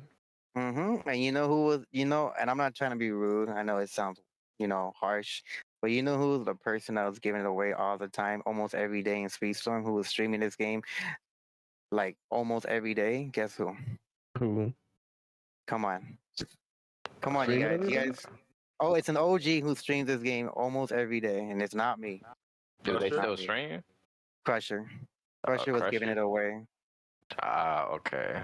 What Jimmy Trax would do is he would always watch Crusher, and Crusher would always like talk to a lot of top players. You know what I mean, Nano? And everyone would be like, "Hey, let's queue up for MPR 40." Jimmy Trax would sit down and wait for everyone to queue up, and he would read the chat. Oh, I couldn't find you, but I found someone else. And if Crusher finds someone, that's when Jimmy Trax would queue up and queue the Mickey Mouse. And because Mickey Mouse has a high priority to find someone, it gives them a lower chance of Jimmy Trax finding you guys. Because if you guys were all on, he found out that they're gonna pull Jimmy Trax into make a big like a 4-man lobby.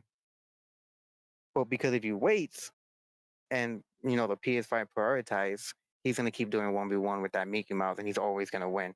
And what he does with that Mickey Mouse, he doesn't even have to move the Mickey Mouse.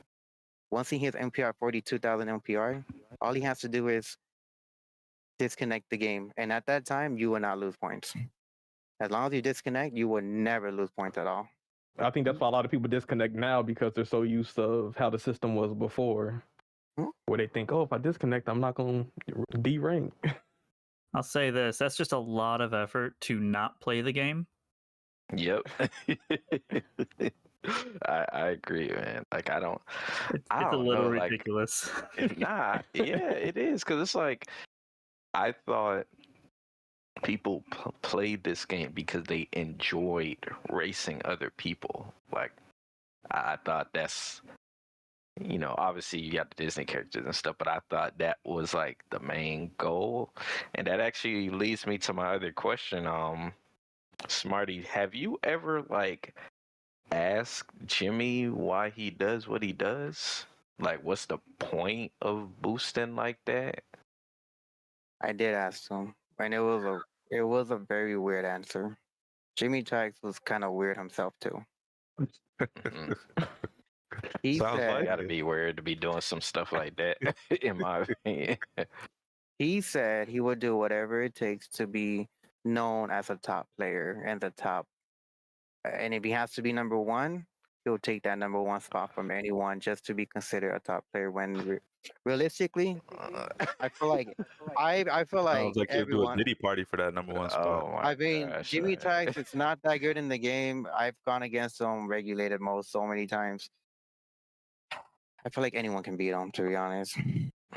Yeah, I think I've raced him on rank sometimes. I think he's like maybe slightly above average, but top player, number one. I don't know. I think honestly the reason why people don't look at the leaderboard as legitimate or like as like skill based is probably because of him. So him doing what he did actually skewed people's view on the leaderboard, which is I don't know if he realizes that.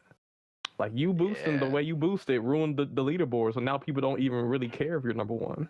All he wanted was people to see him as a top player, and then when he does talk in Discord, because he did talk back then, he just wanted people to he wanted to be like an idol. And I'm like, bro, you're not even good at the game. Like I beat you many times, and like I beat you with Randall. You're playing Jesse, and Jesse's OP, and I still beat you. Like, come on, man.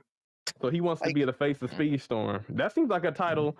You know, some people want to be number one Jasmine. Some people want to be Speedster, Speedstorm. I'm talking about myself. Some people want to be the defender. You know, some people want to be the Poppy. Some people want to be the mommy. But in his case, he wanted to be the face. And it sounds like, you know. Sound like a lot of people want to be the face, man. You know? It sounds like that's something him and Zuzu had in common. It seems like they both kind of want to be the face of Speedstorm. No, and they but were there's willing a difference. Hold on, Caleb. There's a difference between him and Zuzu, though. Zuzu was a manipulator guy. This guy would lie and cheat behind your back. Did you know that Zuzu himself messaged me and called me saying, "Can you boost me?" Really? Damn. I believe you. Bro, that's crazy. I'm being dead serious. He said, But hold on. Hold on. This is where it's getting juicy. Hold on. Everyone, listen up. He said, Rael is taking my bell. I have to be the first ultimate champ. I need you right now to play at this time.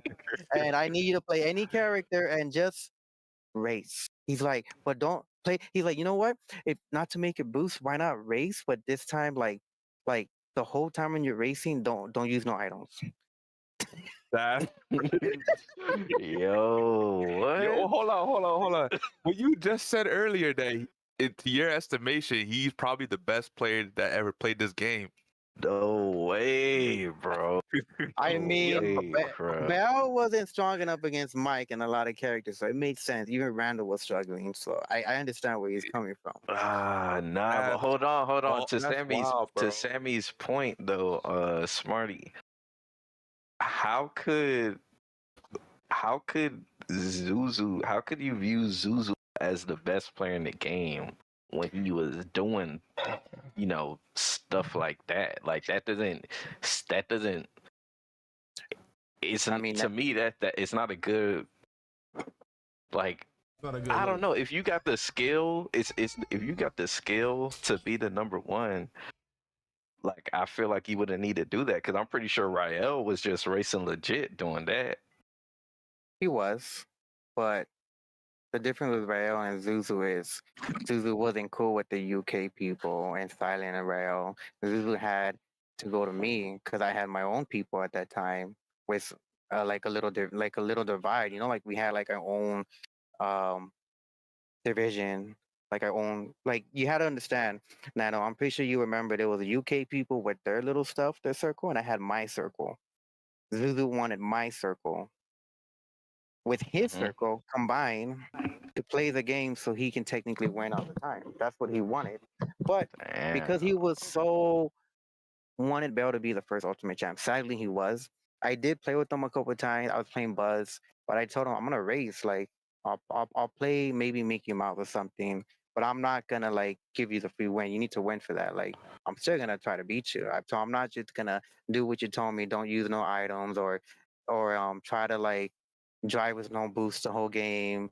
He was giving me all these crazy scenarios like or drive and look at your rear mirror the whole game and you're not looking in the front. I'm like, bro, no, I'm gonna race you. So I'm gonna play Mickey Mouse. Or I'm gonna play another character in the Grand Champions, and you have to be. Like it's not. I'm not giving it to you for free, but it's gonna be a lot easier for you. That's what I told him. And I did race him a couple of times, and he hit 39. And then he wanted ultimate champ. I'm like, bro, I'm not doing this. So like, I went from 38 to 39. I'm not gonna get that ultimate champ that way. I'm like, you need to do grand champ, and you have to do champ races. And he got mad. He got very mad. He's like, you're supposed to be my friend. Everyone knows that we're together on this. You know, I'm the co-owner, this and that. Like, bro, like, I can't even do this for Randall. I'm like, that's crazy. Like, dude, I don't care about this stuff. And he's like, well, you got Randall, the second ultimate champ, and like Maxi was the first. Let me be the third. I'm like, bro, then work for it. Like, I worked hard for Randall. What do you mean? I Like, will. This man crashed Mhm. out on his best friend.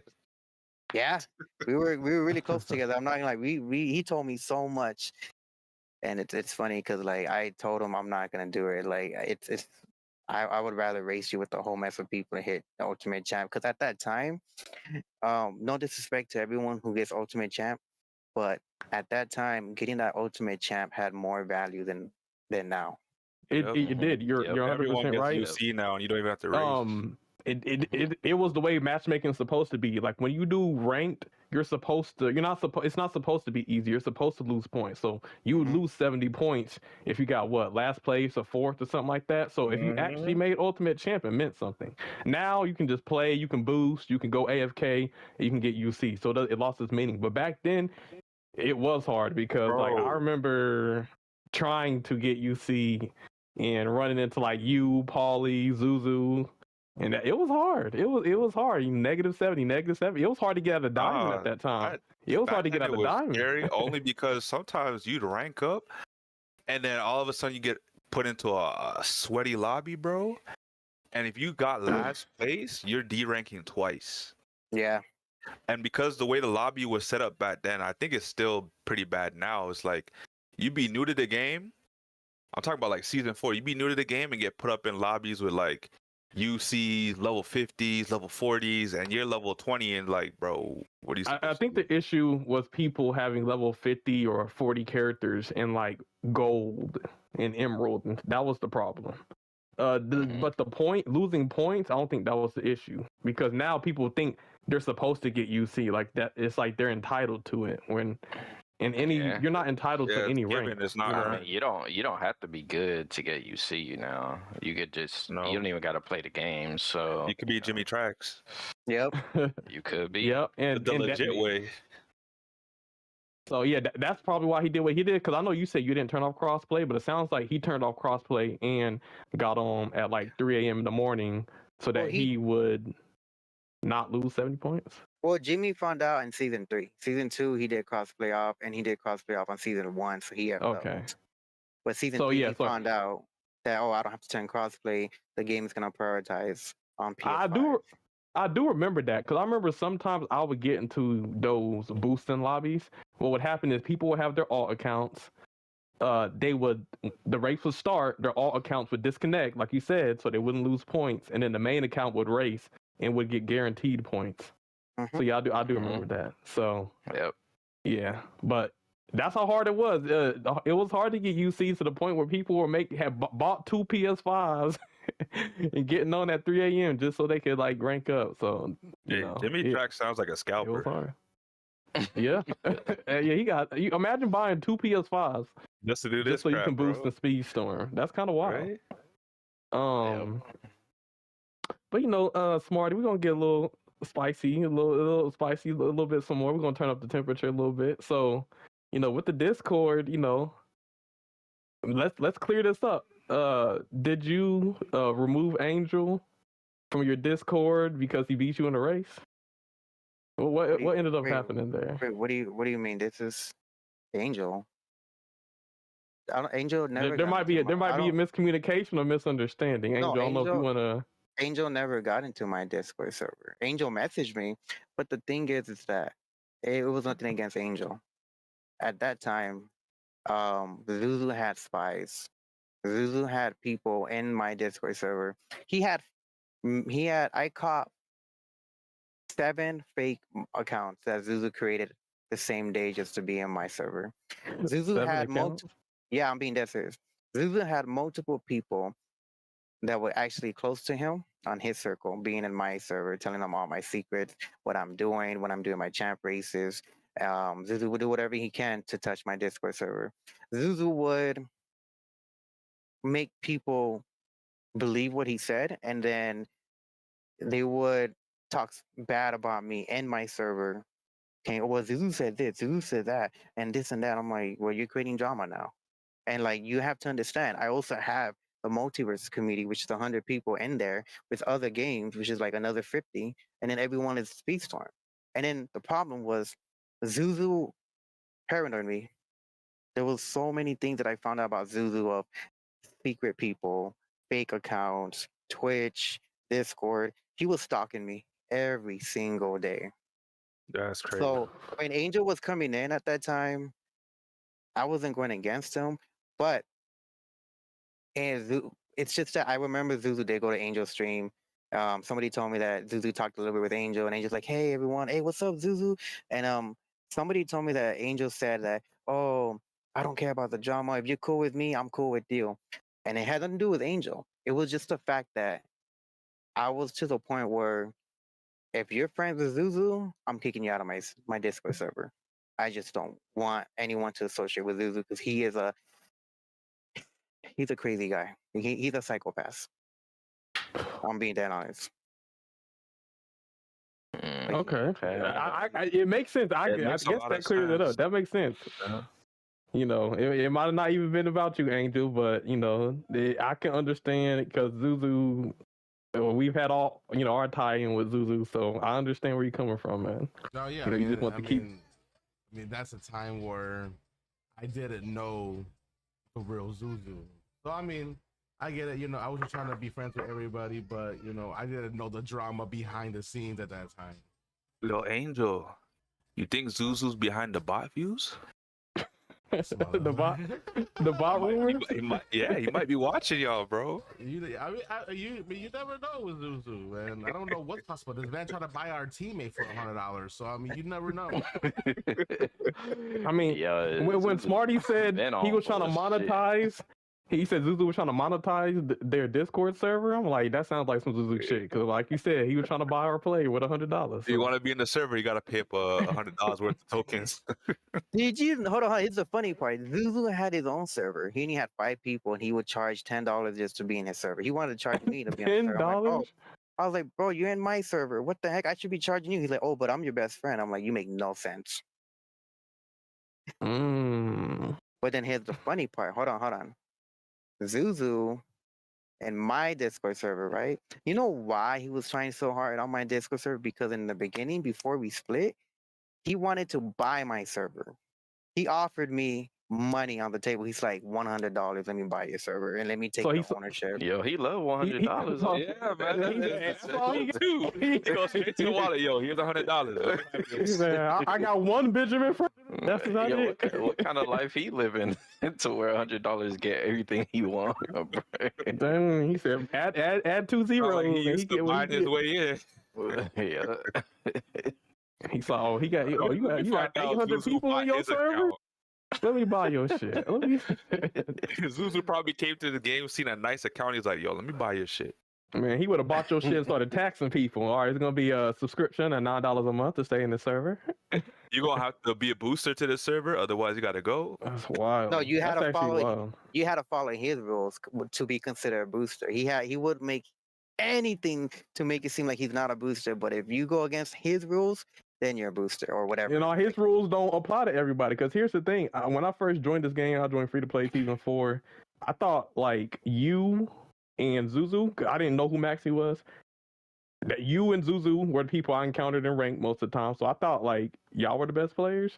But then I lost respect for Zuzu because of the stuff he was doing to regulate it. So, and maybe in his mind, he wasn't boosting according to his rules. But from the optics of everybody else, we saw that as illegitimate, to be honest. So. Yep. Yep. So that's why I went back to that point, Smarty, and I asked, how do you think that Zuzu could be the best? He's doing all this. Because, like I said, even though he was cheating behind scenes, his skill level was really high. He beat Maxi. He beat Maxi many times on 1v1s. Oh, they were doing the 1v1s? Hey, y'all talking about the tournaments. Apparently, Zuzu and Maxi did the 1v1s. Regulated and ranked. It was coming to the point where it was 50-50. Sometimes Maxi would win, Zuzu would win, but it was never such thing of like Maxi would win all the time. No, they were going head on all the time. So the fact that believes Zuzu would beat Maxi more than me. That's why I feel like I really think Zuzu beat Maxi. I feel like Zuzu beat Maxi more. in my opinion, because Zuzu would tell me and be like, "Yo, I just beat Max. I just beat Max. I just beat Maxi." I'm like, "Damn." Nah, but that's different, bro. Of course he's gonna tell you when he beat him, but they not niggas who do that shit. They never gonna say when they lose, bro. So I take that That's shit true. with a grain of salt. True, but here's the And difference. I've played with Zuzu so much. I know the difference between Maxi and Zuzu's game style. Zuzu does have a lot of skill on the track. Oh no, I think Zuzu's a very talented player. So okay, so we got the angel thing. Smarty, did you know that Shenanigan has I think like a sound effect after racing you? No, Do you know that lore? no, I didn't know. Okay. Yeah, I guess she has a what's the sound effect, Nano? Fuck, I know because she quizzed us on it. She's like, where did she get this? I just remember it was. I just no, it sounded like a crashing out, like she was crashing out or something like that. I don't remember how it went. I just remember it being like a crashing out, like sound alert. of her. Yeah. Yeah. So hey, if you Smarty been around with the block for a minute, like I think even like some of her sound alerts were her crashing out over racing Smarty. So Oh, okay. That actually reminds me, Smarty. I do want to ask you this because I remember this happening, and you here, so I'm confront you on it. I do remember there was a time back then, and this is when you had your Discord, and I remember I was watching. I remember because I was watching, so I remember the whole thing. I remember there's a time when I was watching Shy's stream, and she was racing against you, and she actually did good, and she ended up getting the dub on you. And then right after that stream, you kicked her out of your server. And I remember because she brought it up on stream. She's like, "Oh snap! Like somebody just kicked me out of this server. Like I don't know why. Like, can you explain that?" What do you know? I didn't kick anyone because I lost.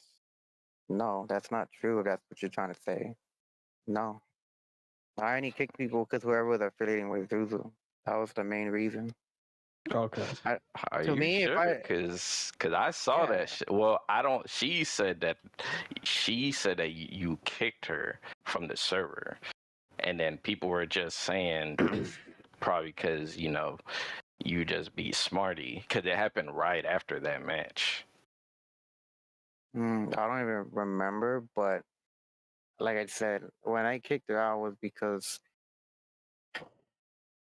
I didn't even know her that much, and I think she was talking to Zuzu and Hazelton and Kayla. And when you're associated with those three guys, because they're very close to each other, Hazelton, Zuzu, and Kayla were like the three musketeers.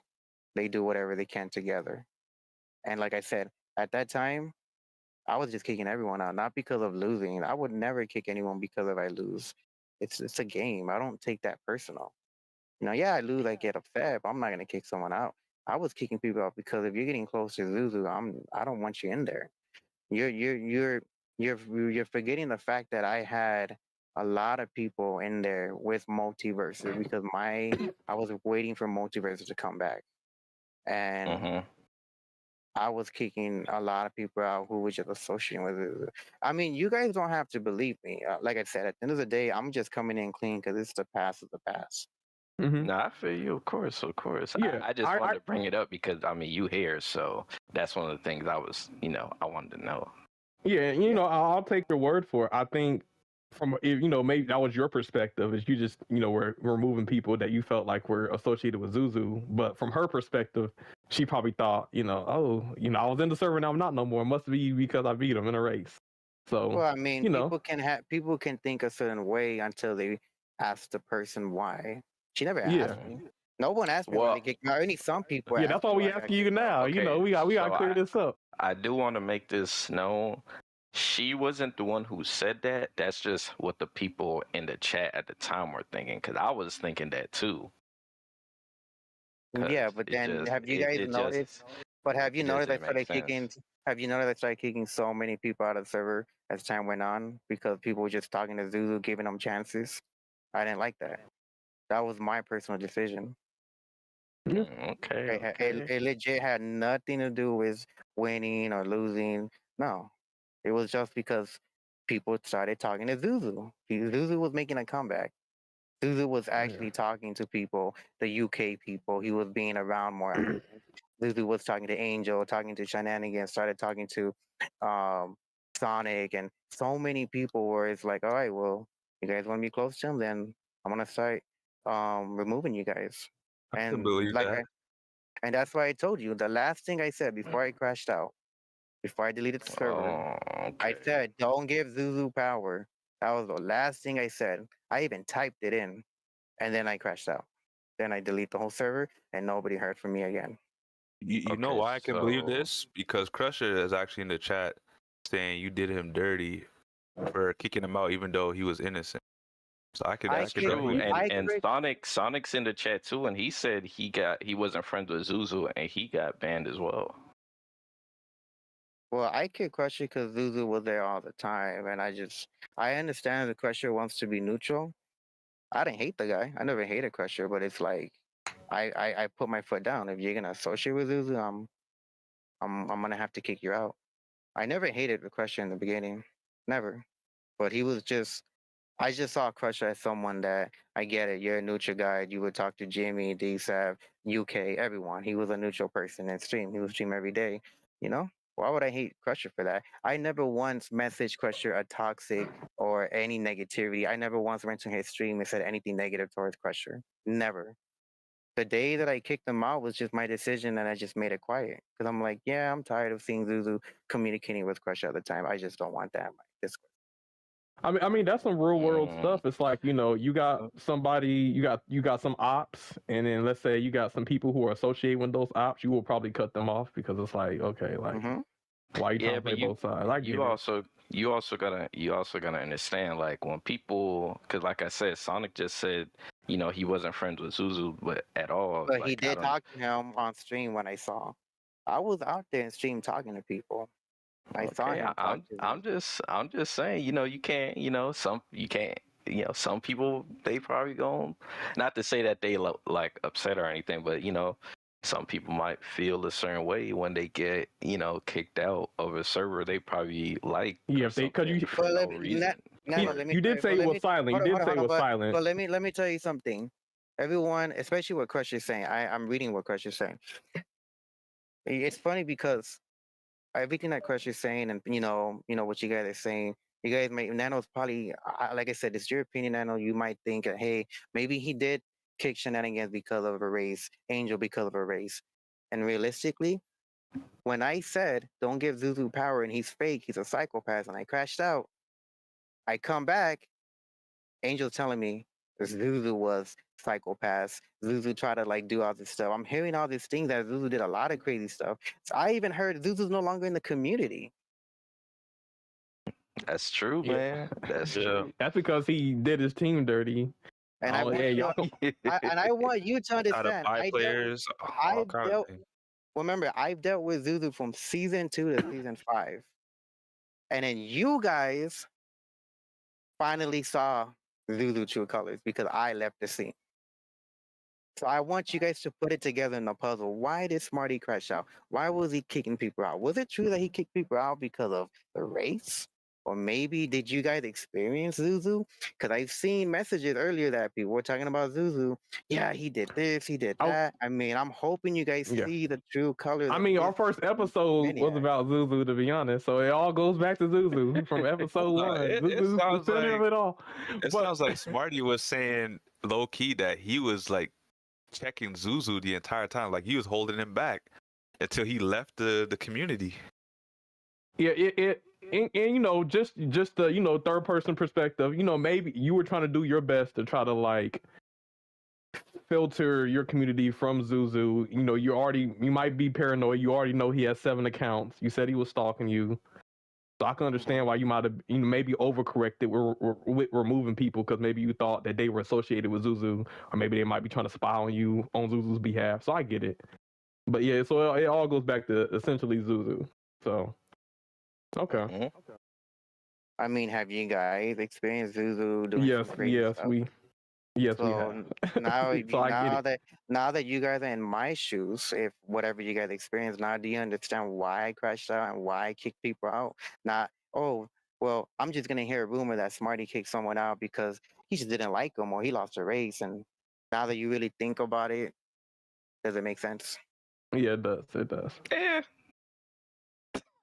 I mean, at the end of the day, everyone can believe what they want, but like I said, Nah, I get it. you know, I you get it. you have your own reason. Yeah, like people, that was your way of trying to, remove toxicity away from you, and it might have rubbed some people the wrong way, but from your perspective, that was what you were trying to do. So I get it. well, you got to think about this too, though. Even though I was protecting a lot of people in the community, do you know he made Meadows cry? I don't know if you guys remember that time where he made a girl cry, and then he would I think that was the biggest one, and then he would use Hazelton as like a freaking puppet. He would pay I mean he would kind of pay him, I heard, but he would use Hazelton to do the dirty work. Like Yo, I do remember hearing. This I is do crazy. remember. I do remember. I do remember Zuzu making someone cry before. I remember that for a fact. yeah, I'm telling you, Zuzu is not who you think he is, man.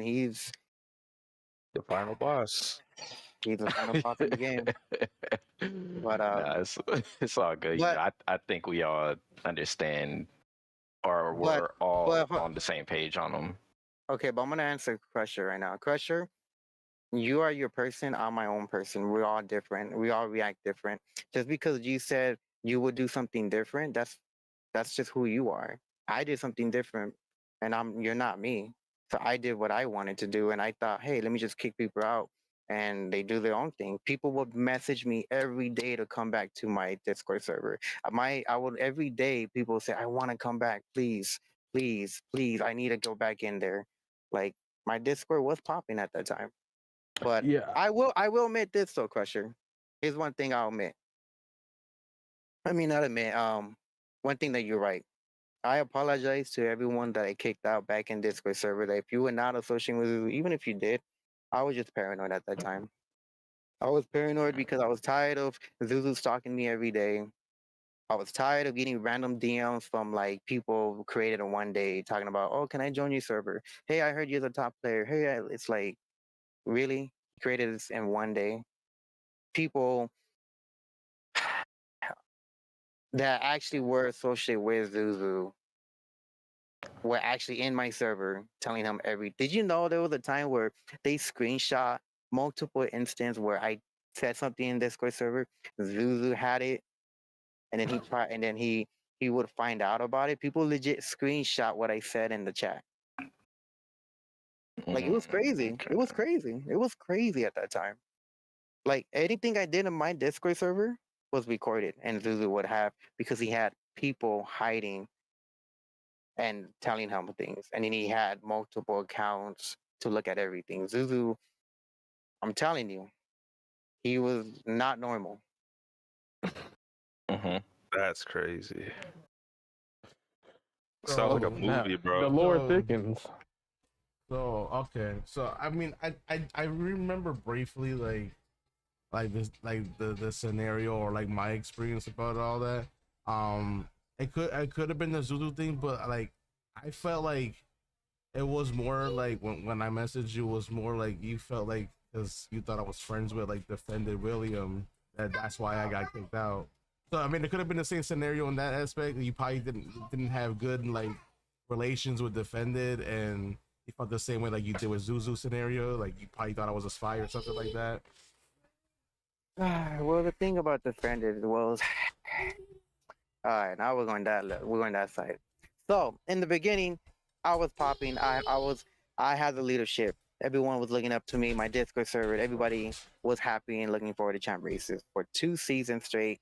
I was up there. I had leadership. I'm be honest. I had a lot of leadership. I had DMs from AJ or from the mods, official mods in my server, being a mod in my server. I had like crazy. I even had my own tournament. But here's the main thing about defended. Defended and Skyliner were small back then. I collab with them. I helped them become big. I helped them to promote all this stuff. Me and Skyliner and Defendant Williams, we collab on a lot of things together in videos.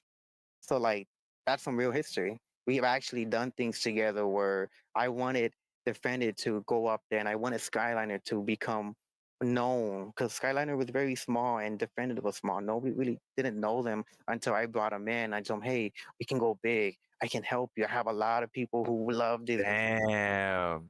So are you saying that you made Skyliner? I helped him a lot. Yeah, I gave him $300 in donation. Damn. Oh, yeah, Straight that's up, support. man. That is $300 out your pocket. That's the whole Nintendo Switch too. Me and Defended Williams, I helped him did a big tournament and he posted on his video. That's why I posted a screenshot. It's a tournament of me and him called a one-up tournament. And we had Maxi in there, everyone except for Zuzu, because we blocked. Defended didn't like Zuzu at the time either. I told Defended, let's do a video about Zuzu. We gotta warn people. I legit told him we had to make a video to warn people about Zuzu. Did anyone watch the YouTube video? I don't know, but I think people did watch. I did. I did. That's Yep. why I didn't play. I That's did. why I didn't play Speedstorm at first. Cause I saw I that did. shit. I did see a Defendant William video about Zuzu. I do remember. So Yeah, I also remember that was the video that basically explained the whole scenario where Zuzu made that one girl cry and all that. And you know what's funny? Yep. Half of those screenshots that Defendant got was because of me. I gave him all those screenshots, and I told Defendant, we gotta let people know about Zuzu, the freaking psychopath. We gotta let them know. Next, you know, you still people still socializing with Zuzu. So I didn't know what more to do. I still didn't know what more to do. But I think he removed that video. Like it's no longer like you can't watch that video no more. Well, I'm gonna tell you why. This is where it comes down to your question, Angel. As time went on, Defended wanted to become independent. He made a small movement of making his own Discord server. Skyliner became independent too, and you know, Skyliner told me, "Hey, I think it's time for me to make my own server." I'm like, "Go for it, man!" Like, you know, I'm not. You don't have to be my server no more. Like, we collabed. You're finally becoming bigger, both of you guys. Now you guys are actually growing. Everyone's looking up to you now.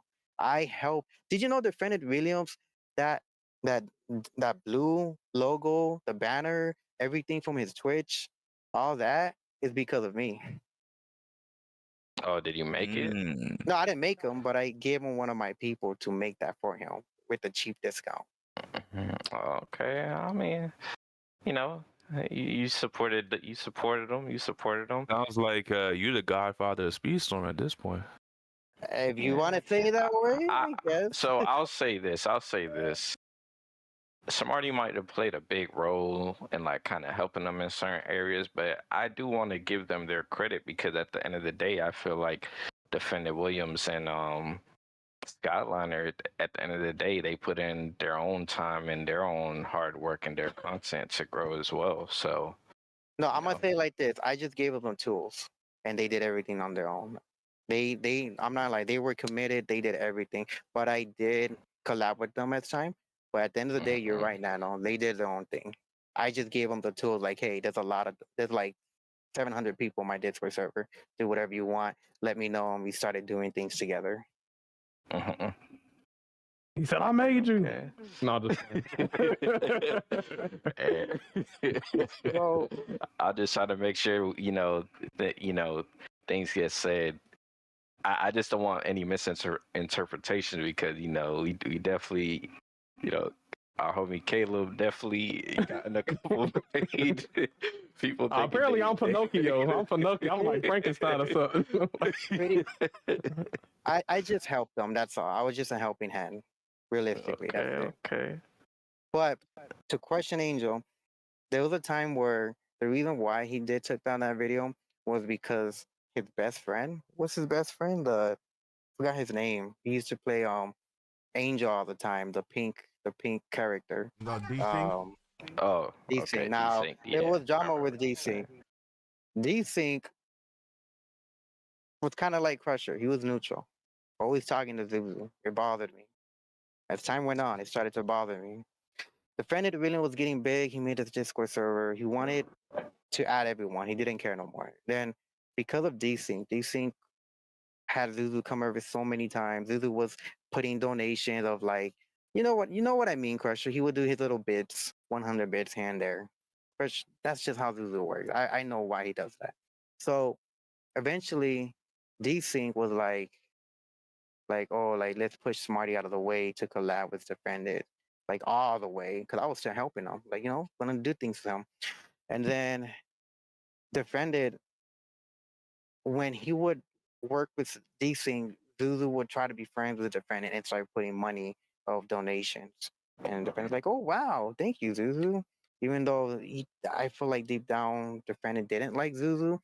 Supposedly Zuzu apologized to Defendant. I don't know if that's true or not. And then that's when I'm like, okay, now if you're associating with Defendant and Desync, you're cool with Zuzu. I don't want to associate with you guys. Like those are the three guys. Like it went from we would collab together to now we're against each other. Because as time went on, me and Defendant got at it, and Defendant is like, "Well, I'm gonna do what I want. I'm already big, so I'm gonna do my thing." And I was like, "All right, but you're too close to Zuzu. Oh, I don't care." Everything started shifting. I was like, "All right, you know what? Don't talk to me. I'm done." Skyliner was different. Skyliner, he was very respectful. He didn't give me that type of attitude. And then we had a tournament one day, and I had a glitch. I had that win where he pushed me all the way in the back for 10 seconds. I couldn't move, floating in the air, and he beats me using Nintendo Switch. I said, cool, I give up. I don't want to play. You take the win. I don't care. Then he started making a win glitch emote. We got at it, me and him. I made a picture of his face with a clown. People were laughing about it, but then he's like, I don't care. I was like, all right, whatever. We're done fighting. You do your thing, I do my thing. You did your little win glitch emote. I did my emote of you with the face of a clown. Photoshop. 100% high definition on emote. Damn, bro. He made a clown emo out of him. That's wild. Oh So man. me and him. So when Angel was like, so she was defended and Zuzu, I just couldn't take Angel in. I was like, I'm sorry, man. Like when I told Angel my people, I was talking about multiverse people because my game, I was the number one fan for 2v2s, and then on Speedstorm, I was the number one Randall. So remember, I had other games in there, and I had multiverse people. There was even times where the multiverse people would actually fight with the Speedstorm people. With the UK, it was mainly the UK. It was like that Lee's got at it, Cedric got at it, because they were saying some things that it was not true about boosting and bunny hop, and it was disrespectful. We got at it, and then I kicked them out.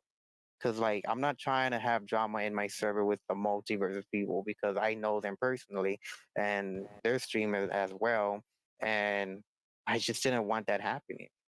And it just started. It started to the point where it went from hey the server was amazing until like the last 3 months server was like terrible. It was like drama almost every week. There was always new drama every week, and that's why I crashed out. I deleted the server, and I messaged a lot of the multiverse people that hey, I just delete the server. I'm sorry, but I have you guys another server, and I'll talk to you from there. But yeah, that's why I didn't accept Angel because I just didn't want drama after drama when I was already having multiple drama. Because like I said, at the end of the day, person behind the scene, the person who did all the dirty work, the person who wanted me to get out of Speedstorm was Zuzu. It was all him. Okay. Oh, I will say, based on the DMs when me and Smarty DM, he did say like, hey, nothing really against you. It's just the other people involved. So like, I mean, even though like I told him I was neutral, now I understand like his point about with Zuzu drama and all that, which I didn't know at the time until now. You know what I'm saying? Yeah. Okay. All right. So. And Oh, go ahead. and I told that to everyone and Angel, like I have nothing personal against you. Just like if I see you in Twitch, I'll say hi, but that's it. Like it's just my server. I was thinking about my multiverse people at that time. I was thinking about them because it was getting too crazy at that point. But like now that you guys are understanding of why I did certain things, I really hope it makes you guys see on my end of the shoe. Yeah, I can see. Hey, Okay. I can see your side. You know what I'm saying? You know, it's good to get other different perspectives of an event. You know, they Hey say. man, Okay. you held on to that server a lot longer than I probably would have. Hey, well, hey, that's a crash out for sure. Hey, Angel, play that thing. Welcome to the Crash Out. Oh, man. So that's the lore behind Smarty's Discord and why he deleted it and all the drama. So okay, I learned something today. Okay. Definitely learned So, something. all I will right. say, So, oh, go ahead, Caleb. Smarty, you did used to stream Speedstorm.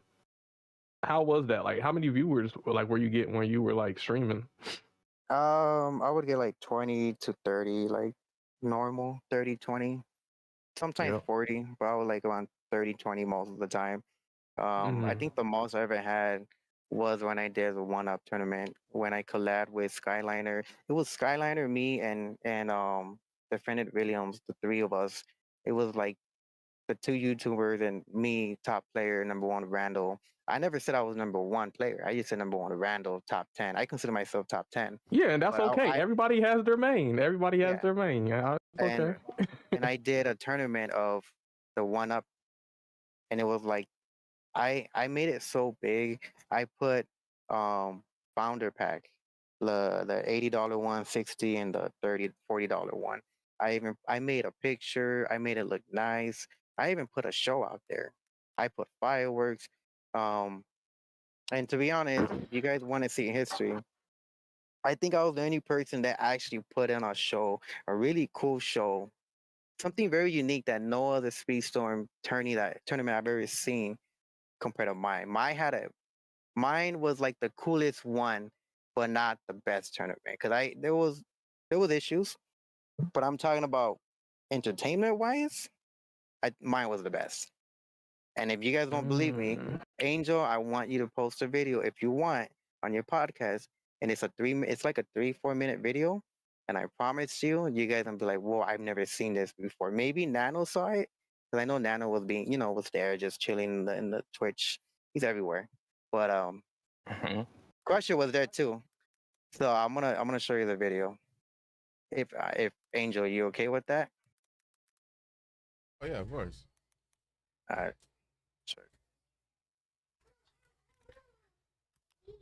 Okay. Okay, well, while we Once wait for the video to come up, I was wondering, you have a certain like icon logo. You got the 7 Up, or not the 7 Up, the Smarty 1 Up can. What was the inspiration behind that? Like, how did you come up with the that logo with the Smarty 1 Up can? What inspired you? it inspired me that the reason why, okay, so what really inspired behind the soda can was because, you know, I loved Mario games, Super Mario. You always had a green mushroom, right? And every Mhm. time I think of like a Universal game, they always put a heart or like the face. Like if you play Crash Bandicoot with its face, if you play Sonic, his rings, if you play any other game, it's like a heart. So it's like, and I love games. I'm like, man, why I don't, because I wanted to use the mushroom as my logo, but I don't want copyright. Nintendo's like hardcore on that. I wanted to make something unique, so I'm like, what's something green that will give you a life, but something that anyone can do, like a basic living thing. I'm like, wait a second, there's one thing I don't see in video games: a soda. Technically, in human biology, we can't survive without water. We can last longer without food, but we can't last that long without water. Water is like a mandatory thing over food. We can survive longer Yep. with drinking water compared to eating food. You can survive 40 days with water, but you can't survive 3 days without it. So yeah, it's more important than food. Exactly. And I love Sprite. Sprite is like my favorite soda. So I'm thinking Sprite, green, one up, the mushroom. And then of course there's a 7 Up. I'm like, yeah, there's 7 Up. But what if I put the logo of one up from the mushroom, just the one up, get the soda of Sprite, because it's a green can, put it in there and put one up. And I was like, this could be my brand. And that picture you're looking at, I did that myself. That 1-Up soda was all on me. I created that. Yeah. Hey, it's Okay, dope. It's like okay. it's definitely iconic. I think you even have a Randall emote in Skyliners Discord. If anybody's in Yes. Skyliners Discord, you got the Randall because he's #1 Randall with the 1-Up can. So yeah, it's a definitely unique, iconic image for sure. And the funny thing about that is like even the multiverse people said if you were to make an actual soda of 1-Up, like a actual brand, like a G Fuel, that people will buy, and I was like, damn, maybe I should do something like that. Hold on, you gonna come out with Prime, but instead of it being Prime, it's gonna be the 1-Up drink at Yeah. Walmart. You know how many Okay. gamers will love that? Because people told me I would be a billionaire because people will love the 1-Up soda. It would be so unique in the gaming industry. People told me that. I was Hey. like, man, maybe I should. Hey, go ahead. Hey, I don't see why not. You know what I'm saying? I be seeing Shack Snacks and Walmart. Like, hey, if you want to come out with your own brand, put it on the shelf. And people get behind it. Like, hey, I don't see why not. All right. Alright, Well, alright. before we continue on that conversation, Crusher, yeah, it is very unique. Even he admitted. Everyone, we're revisiting the past. Imagine we're going back to day one where this tournament, me, Skyliner, and Defended Williams. This was season 3. Everyone, watch it, enjoy the show. This is just a show, not the whole tournament where we're actually racing, but it's just a show, like the entertainment. So I hope you guys enjoy it, and I'm gonna stay quiet now. All right. Gentlemen, today we gather to unveil something truly magical.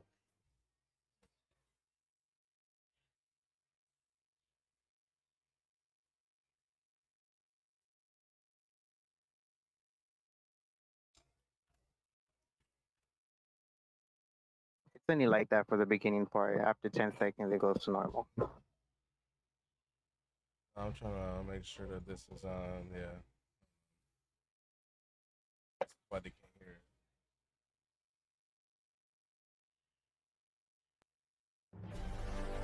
it. Ladies and gentlemen, today we gather to unveil something truly magical. The Disney Speed Store 1-Up Tournament, taking place right here, right now, where 14 competitive racers have been separated into 2 groups. In Group A, we have Maxi 3441, Nutty 831, Hoodie, Flippermon, Jimmy Tracks, Punitin, and Obstatype.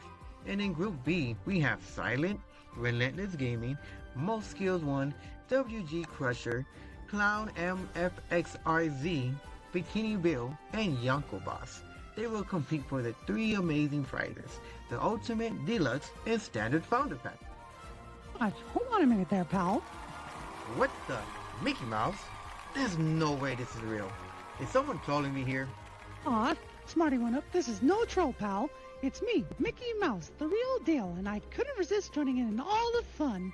I've even heard about this tournament, it's got me all excited. Wow! Mickey, I'm honored to have you here. Your presence add an extra touch of magic to this special tournament. It's a million, friend, but I gotta admit, you hosting this Disney Speedstorm 1-Up tournament, it's like a dream come true. That's wonderful to hear, Mickey. This tournament, it's about the racers competing with their mains, leading to declare the best among the best. You said it. It's not just about the races and competition, it's about friends coming together and sharing the joy of being part of the Disney Speedstorm family. Absolutely right, Mickey. The tracks are filled with surprises, and the racers are ready to showcase their skills in unique and an unexpected way. And don't forget about those special power-ups. With pixie dust, magic spells, and all sorts of surprises, the races are gonna be wild. I couldn't agree more, Mickey. The anticipation, the thrill, and the heart-pounding moments. It's what Disney Speedstorm is all about. You know, pal, I'm even thinking about taking a spin on those tracks myself. I think I'll partner up with Bikini Bill and show everybody what we've got. Oh boy! Mickey Mouse, that's fantastic. Seeing you race will be an absolute delight. Aw, shucks. Thanks a bunch, pal. But let's remember, win or lose, we're all winners when we're having a blast together. And you're absolutely right, Mickey. And with you in the tournament, this excitement just ran up a 1-up notch. Well, Get ready for a day filled with excitement, surprises, and memories we'll cherish forever. The Disney Speedstorm 1-Up Tournament is going to be a real hoot. Thank you very much, Mickey, for joining us and sharing your excitement. Let's make this tournament an unforgettable celebration for Disney Speedstorm magic. Aw, you betcha, pal. Let the races begin, and may the best Disney racer win. See you real soon on the tracks.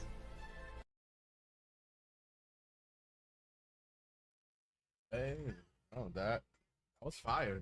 Not gonna lie. Oh, that hey, was you fire. putting in work. Okay, he had the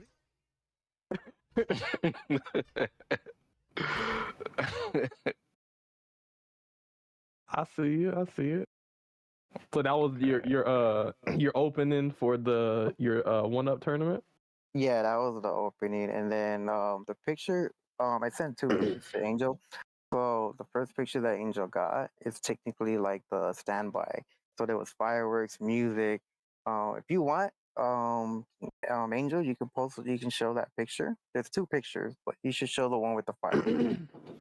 But I do see, Smarty, that you look like you had some heavy hitters in your tournament. I see Hoodie, Maxi, Silent, so on and so forth. You know, sorry if I missed the name, but Hold on, why you ain't shout out Punition, man? Or as you call him, Punnington? Punnington, right? Hey, Punnington, I seen Punnington on the list. Yeah, there was a lot of legends in that list. Yes, sir. So this is technically the standby. This was like what, 15 minutes. People were chatting. You had the arcade 1-Up. I had my own 1-Up arcade at that time. If you look in the background, you see Randall. There was a gameplay of me, Randall, winning. That's funny. And then there was multiple music, so everyone was watching, entertained. You actually it was like what, 200 points, and you were able to change from Randall to like a Mortal Kombat game, Fix It Felix, or a different Speedstorm, multiverses. It would show like a 3-minute gameplay on the arcade. Yeah, and this is the screenshot from your Twitch, right? Where you can do the tournament. Okay. And then if you look at the other picture, this just shows who won the tournament. So there's one more picture in there, or who actually won the tourney at the end of the day. Wow, look at that. Look who won this tournament. Oh my god. So even the Smarty 1-Ups tournament, we got Maxi in first place. We got WG Crusher OG in second place, and then we got Yonko Boss. Oh, Who is Yonko Boss? I remember seeing that name, but I don't know who that is. He was a Steamboat Mickey main. He had skill. He did have skill. Okay. He's an OG. Okay. Okay, that's interesting. I didn't know about Maxie this. showing his dominance again. Not surprised. Caleb, how do you feel about this? I mean, hey, he was putting in work before I was even on this game. He was winning, so hey, shout out to Maxi. Hey, like yo, I said, shout out to Crusher though, second place. One of the OGs that's is still facts, playing man. this game That's currently, facts. and he Gotta was hold it Don't down sleep for on Canada. Crusher. Yes, sir. Crusher's still putting in work, man. Crusher's still putting in work. Yes, sir. Crusher came in second place. So congrats to him. Yeah, seems like it would have been a fun tournament to compete in. Maybe we get another So- Smarty 1-Ups tournament in the near future. Who knows? so Smarty, like the founders pack, those were the rewards of each place. Yes. So the way I did it was I would either send you a gift card, PayPal, or on Xbox I was able to like buy it directly and send it to you as a gift. So there was a different option. So that's an $80 founders pack prize for first place. And Max, you won. Hey, You was giving away how many rewards? How much money in rewards at this point? Like close to $300. That's actually dope. That's dope as hell. Like that's actually something to fight for. Yeah. You know, back in this day, like this is great publicity because you're giving out basically the game to these people, you know, that are competing, even though they already have it, but now they get the tokens from it. Correct. And if you don't believe me, you can ask Maxi, even Crusher, he's right here. I actually sent him the money. I wasn't the type of guy to be like, oh, you're gonna have to wait like a whole week. I sent it the same day. Like the same day too. Like, here's your money. You was Congrats. prepared. Oh, I was prepared. Okay. Hey man, that's lit, man. I do think if you are hosting a tournament, you know, with the prize, you know, I'd hope after the tournament was done, you know, you'd have the prize actually on you. So, you know, it makes sense that he is prepared. You guys gonna have to wait next month. Hey man, I mean it looked pretty. That's pretty dope, man. That's pretty dope. Oh yeah, I put a lot of work into that. Me, Defended, and Skylander. Even though whatever happened in after that, but on that day it was amazing. It was really cool. Defended got a lot of subscribers that day. Skylander got a lot of subscribers because I even promoted them. There was an ending too. Like at the end, Mickey Mouse came back and was talking for me a little bit, saying, "Hey, congratulations to Maxi and Crusher and Yonko for being first, second, and third place. I just wanted to come back and say, oh boy, you guys are awesome. Thanks for making the Speedstream community and blah blah blah." I have the video, but I have like the 2-hour version. Okay, were you using Okay. the AI voice changer for the Mickey No. voice? No, How'd you get that behind Mickey voice? Desync was the Mickey Mouse guy. Oh, okay. Okay. Was You he asking using him, but AI you're or not was that asking voice me? acting? No, he does a pretty good impression of Mickey Mouse. Yeah. He does, man. Oh, He does. 'cause I do know they got some AI voice out there. They be having like Patrick Star singing, Genuine and all kinds of stuff. So it'd be. I was wondering, but hey, that's a good impression. Artist, just saying. Okay. Okay. Speaking, I guess wanna, I know Nano, you trying to get to the next. I guess we can Angel, I tried to make some pictures for Smarty since he's a random main. So if you want to show those real quick, and then we can move That's on. why I to made the a whole photo album for you. I'm just trying to show the process. Smarty, Whole you have those. album is 'cause not when- even the word, bro. I'll try to see which one was the best looking one. He a 'Cause fan. at He a fan. first- He a fan. At first, it was trying to. I literally put in the AI. I said Randall from Monsters Inc. and it gave me a picture of Sully, and it was almost like this weird combination of the two. So we can just go through that. Only real one ups. quick. That's crazy. Sully one ups.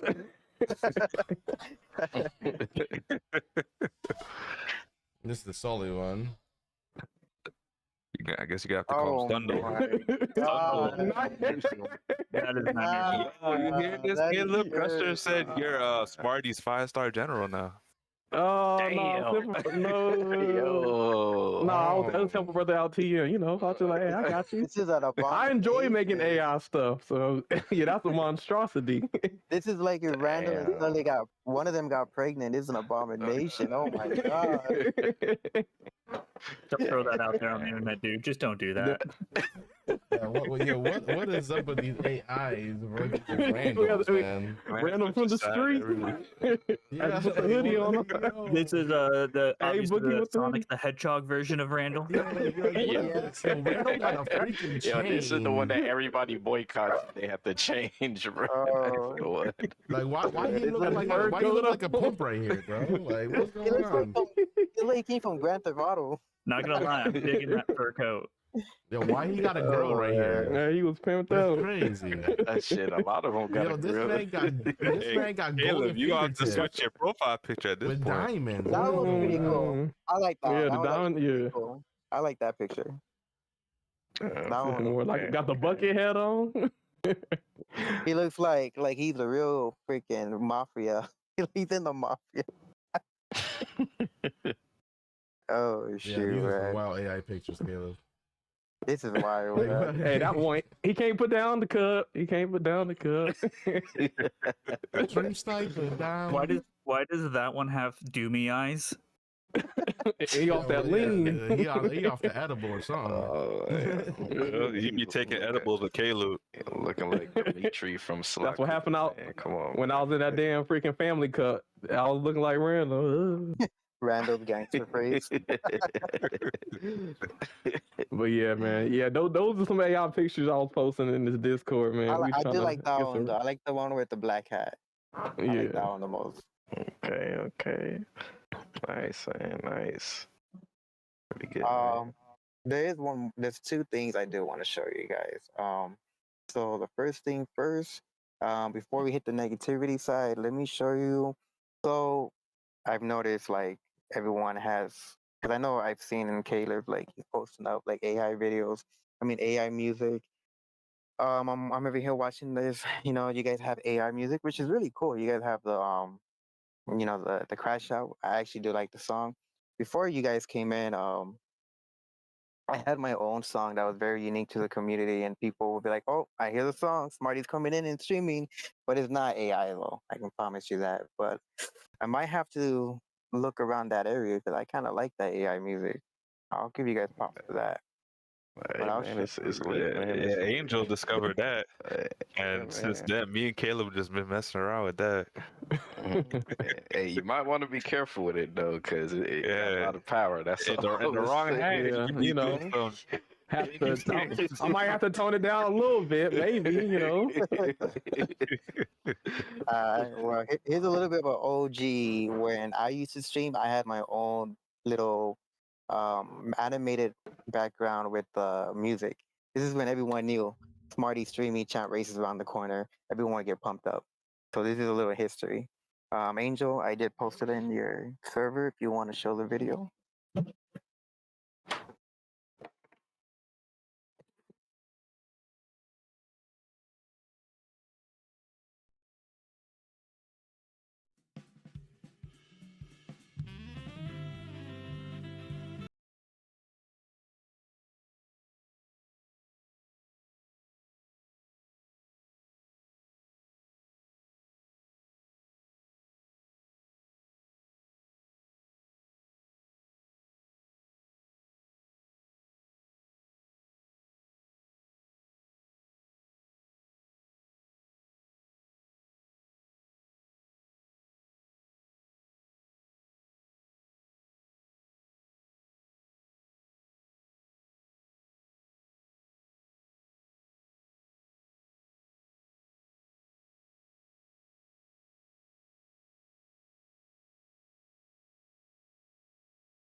All right. Hey, so we had the Smarty intro.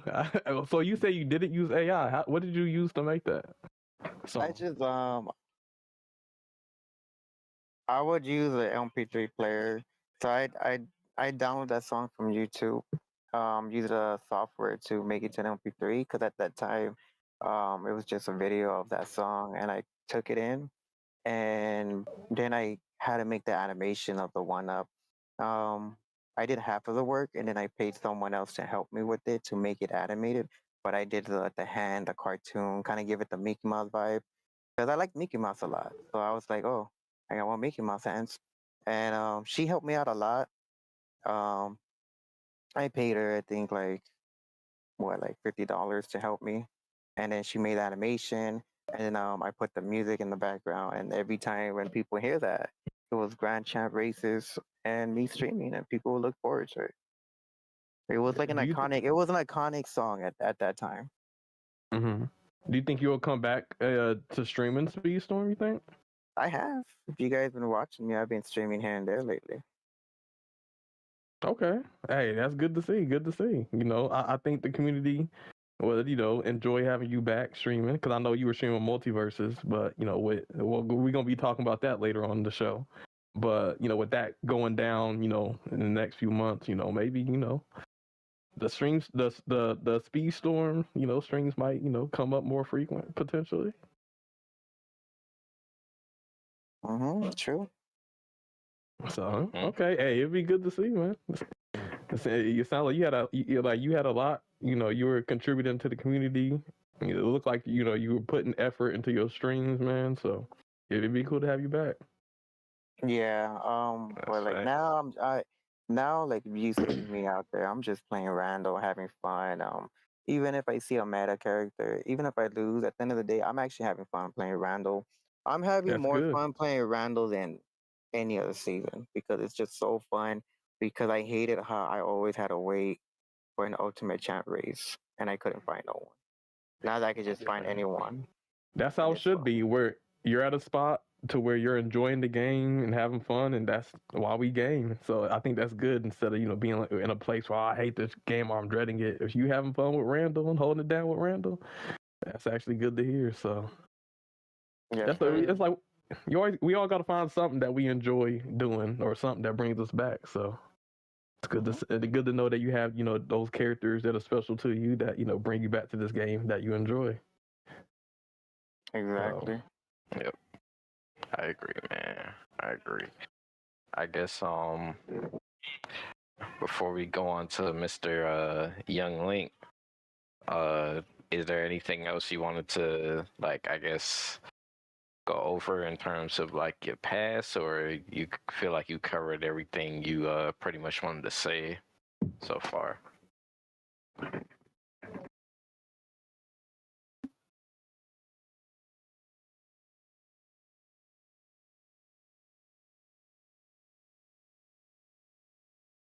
Yo, Crusher's got a question for Smarty in the chat.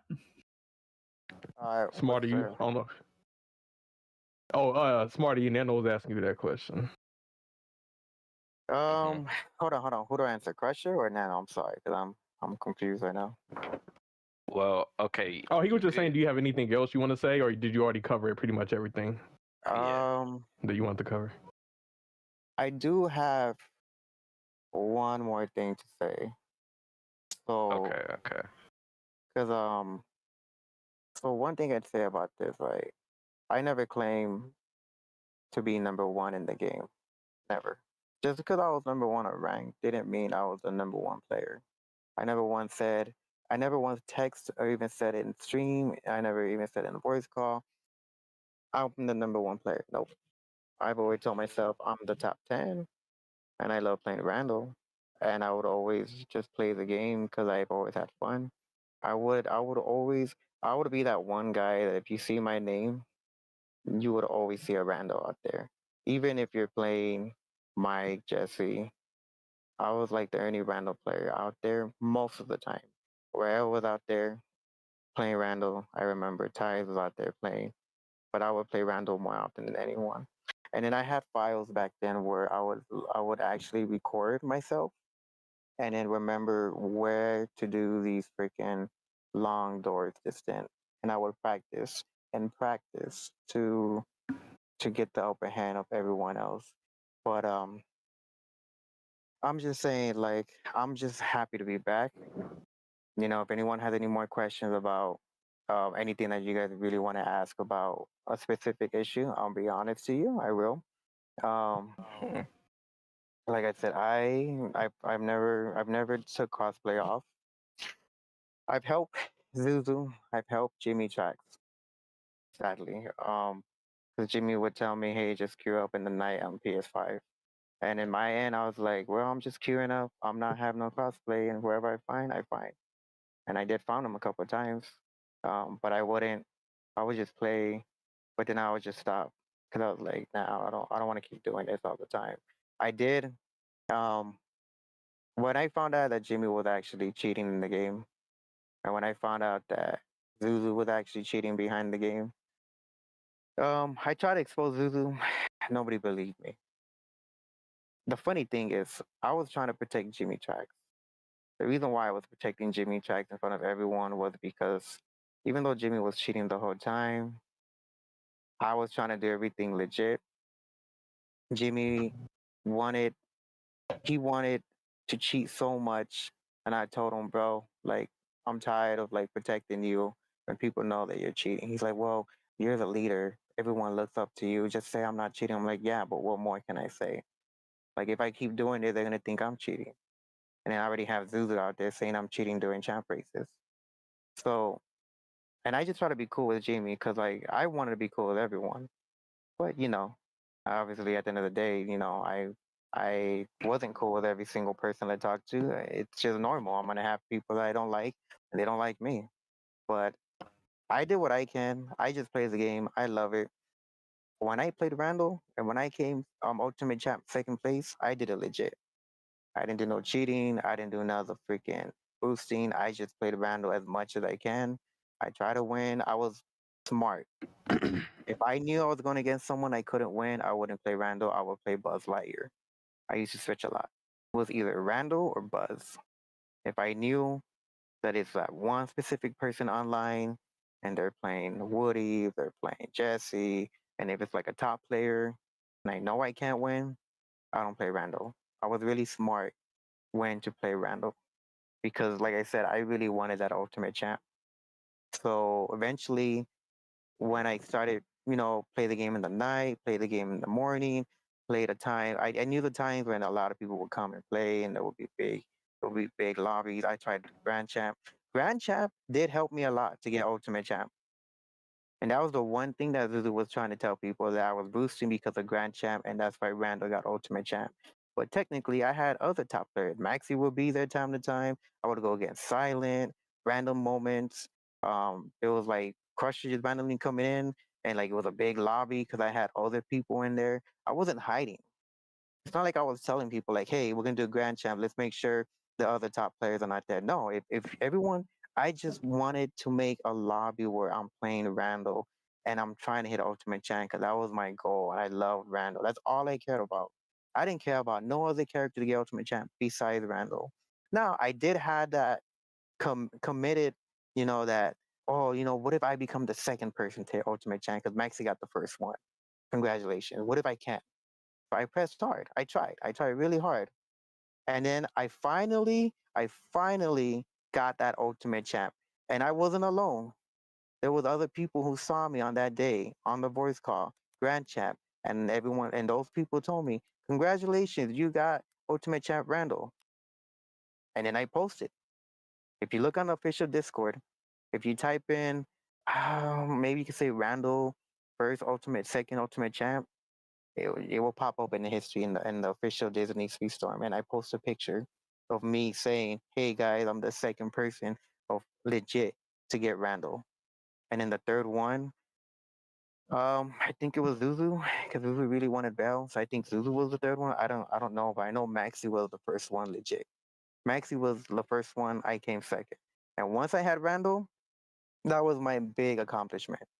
That was like wow, my favorite character, that one character that everyone looked down upon, that one character that the developers didn't even care, that one character that people just said, oh, he's trash. Let me just play Mike. And I had to do so much work just to win as Randall was a big accomplishment just for myself. And I still have that screenshot. And it was like the best day. It was a really good moment at that time, knowing that I was the second person with Randall.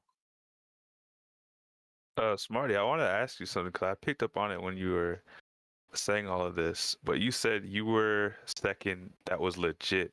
So were there other people on the leaderboards that were getting UC, but they weren't legit at the time? Yeah, so Beastman production was just straight getting everyone to Ultimate Champ. He was doing PS5. Jimmy Track started doing that. He didn't count. Autopro was another one, getting different characters to Ultimate Champ. They never counted because everyone knew they were just cheating. Like those were the names that you saw back then that were getting Ultimate Champs. We're talking about like level 30, level 25, level 40, Ultimate Champ. There's just no way. Jimmy Jacks had a Mickey Mouse Ultimate Champ. You know, Beastman had like almost every character Ultimate Champ. If you guys recall, Mm-hmm. Maxie was the first one legit to hit Ultimate Champ Buzz Lightyear. That was a big history for Disney Speed Storm, having that Ultimate Champ title. And then I was the second one. Yeah, I think Crusher asked a question. I think, what did he say? How do you feel the game is now versus then? You can let me see. He said, "Smarty, I got a question. As a player who was away from the game for so long, what do you think of the game these days compared to before? A lot has changed, but I'm curious on the perspective." I feel like the game is more balanced than season one to now. It's a lot more balanced. A lot of I've seen many, not all of them, but I've seen at least a good amount of lightweights actually competing with the heavyweights. I see heavyweights getting nerfed they're more nerfed than they were before. Bunny hops are still the same, but still pretty nerfed. I see that they are just, they're hitting the right direction in a slow pace. But I feel like it's more balanced than any season. The fact that Randall had two screens and he can actually be cloaked for a little bit longer was a big buff for me. That's really big for Randall. And then you have Stitch at 7K top speed. I played Stitch, and I'm like, damn, I'm actually catching up to Hunt. I'm catching up to freaking Anna. I'm actually winning now. I actually stun him. Like, Stitch is fast. I tried Mowgli. Mowgli can actually like use Rush, and he's actually maintaining boost because of his special, and he's fast enough. It shows proof that 7K is the way. So in my opinion, I feel like it is the most balanced out of every season. Really, like, I'm not saying completely balanced, but like up to date wise, yeah. I see a lot of lightweights actually getting some, because I see more diversity. In the daytime when I play Randall, I see more diversity. I don't see too much Annas. I don't see too much Jasmine. I see diversity in Grand Champs. And that puts a smile on my face because I know how they feel. For those people who are playing lightweights, for the people who love that main character because you're going against, a player, an ultimate champ, Anna, Ariel, freaking Hans. I see it all the time when I play Randall. But the people who play lightweights and midweights that are not OP, I I I applaud for you guys because I went through that as Randall. Everything that they're going through, I went through it the hard way. I just because I won a lot didn't mean I had a lot of losses. I lost a lot too as Randall, but I never gave up. I was never the type of guy to be like, oh well, if I can't do it, let me just switch to at that time Mike or Jesse because it's easier. No, I'm encouraging every single person that's actually playing Minnie Mouse, playing Mulan, playing characters that you don't really see in Ultimate Champ to continue and take that win. Don't be afraid if you see an Anna and Arya out there. Show them that you don't have to switch to a meta S tier character to be a good player or a top player in the game. I consider people playing low tiers and being, even if they come second place or third and they're trying so hard to beat a S tier, that's a good player right there. A really good player. Okay. I wanna will ask say you- for your sorry, I just wanted to say one thing. Go ahead. I do want to say for your experience, it might be a little bit different just because back then it was way harder to grind and rank than it is now. Possibly. Yeah, it was a lot harder. A Right lot now, harder. rank seems more chill and casualized. Oh, definitely. Yeah. You're not losing 70 points. But I do see more diversity. I have never seen Hey. that much diversity compared to the old seasons back then. Hey, that's I will facts. say, part of the Smarty lore with Smarty being back is, there's some DT stuff going on. We gonna get into that. Hold on. Yeah. Okay. So right before we get into that, I want to ask you. So I guess after everything, Smarty, do you feel like when it comes to like racing on the track, like, do you feel like you have any like rivals or any like nemesis? Nemesis. Nemesis. Yeah. Mm-hmm. Who do you feel like are your Okay, rivals hold or on. Who your you feel like? nemesis? Yeah, who you feel like your rivals on the track? Who do I feel like what?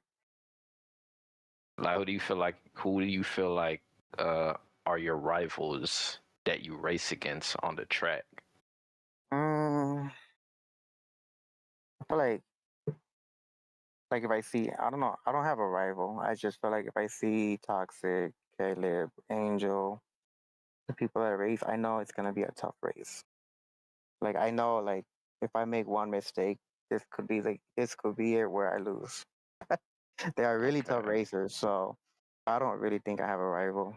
I'm just like I said, I'm just playing the game, just having fun with Randall. Of course, I'm doing all my skill to take the win. I'm not backing down. Mm-hmm. And like I said, I don't care if I see a meta racer out there. I'm still gonna be playing Randall. It's still fun, but I don't see myself I don't see any rival. I just know like if I see these names, like okay, I can't make one mistake. I gotta do my best to win because it's gonna be tough. Lock in. Okay. I gotta lock okay. in. Okay. Yeah, I was gonna say that. I think at this point, all his rivals are retired. Yeah. You never know, man. You never know. You know, some people make new rivals every day, and some people might not know they have a rival. So you never know, man. You never know. But You trying to tell Smarty that you're his rival now? no, bro. I told you I don't have a rival. So I don't even know why you said that. Damn. Welcome to the Crash Out. Wait, let me find out you have a board with Smarty's face on it. You're like, man, watch when I see him again. That's Nah, you crazy. doing too much now. It's bro. gonna be Randall's face. Yep. So I'm coming for that number one Randall spot. Oh, whoa. Let me find out Nah, now. man. I haven't used Randall in a little minute, man. But I will say I the still love him though. biggest Go ahead, Angel. takeaway that I got from this guys is I've been trying to get the community together. Y'all want changes in this game. Y'all heard it from Smarty. They change stuff when multiple people complain about it. And when I told y'all want privates, y'all need to start spamming that chat talking about you want private, team mode lobbies, that y'all want this, that y'all want that. If y'all don't voice your like what you want in the game and the stuff that you want change, and y'all don't do it as a community and as a group, and it's just one person doing it or somebody else doing it, nothing's gonna get changed. Yep. That's Yeah, true. but Angel, at this That's point, true. I'm kind of scared that we even do that just because they might fuck something up. You just heard what this man said. They don't care about anything casual. So private lobby's not gonna make them no money. I can see them going in there and adding some shit and then fucking everything else up. It's a possibility. It's like, yeah, we'll give you what you want, but at a cost. Now you need all these characters at like max level to even have the option to use them, or they're not even in your roster. Mhm. man, I go on team mode and pirates, man. That's all I want is spectator mode. But I'll tell you this, Angel's right. You do it as a community. If you get a lot of people, they'll start listening. Because if I did it, Angel's right. Angel can do it too. You do need a lot of people like to back up. Like you what I've learned from the past is that you need top players, you need the people who do content, and you need the casuals to all agree. And that's when the developers will actually make a move. You need like almost everyone, and it's really hard. But I believe though. Man, all right. Well, I guess now it's time for us to get into, the DT segment because we have had some stuff going on. I mean, I guess not only that, but we do have Mr. Young Link on here, who is also a representation or representative for Team Dream Team, and Yep, just been hanging out for the most part. yeah, man. Apologies, Mr. Young Link. Oh no, but- like I'm sure a bunch of people wanted to hear stuff with Smarty, so it's been a hot minute since he's been back in the community, so it's nice to see him back. Thank you. But yeah, man. I mean, yeah. I guess to start off with, we all know that DT was a very hot commodity when it came to just joining divisions and all the people that wanted them to join. And so far, everything has been pretty lit. You guys have been performing pretty well, at least I'd like to say so. I like to think that, even with some of the funny mishaps that happen almost every race. Yeah, man. A couple jump offs into the water. It's a couple grind rail run-ins. It's Bird it's here a or part there. of the game. Yeah, it's a part of the game, man. But it's I guess talk to me about the DT experience so far, man. So far it's been pretty great. They're all a great group of Brits. Most of them are, at least. But so far, I think the biggest thing is there's been some growing pains, which I think every new team kind of has. Mostly to do with the time zone challenge, with some of us being in the States and some of them being over, in the UK. It definitely makes it hard to get certain things scheduled. So it's always the weekend, which is nice. And I'm sure the hosts have their own opinions because of these growing pains. So, because I know our captains have been quite active in terms of trying to get things set up with them. So, but other than that, like, I think all of them are really good. I see a lot of potential in them. So I'm glad to be part of the team with them.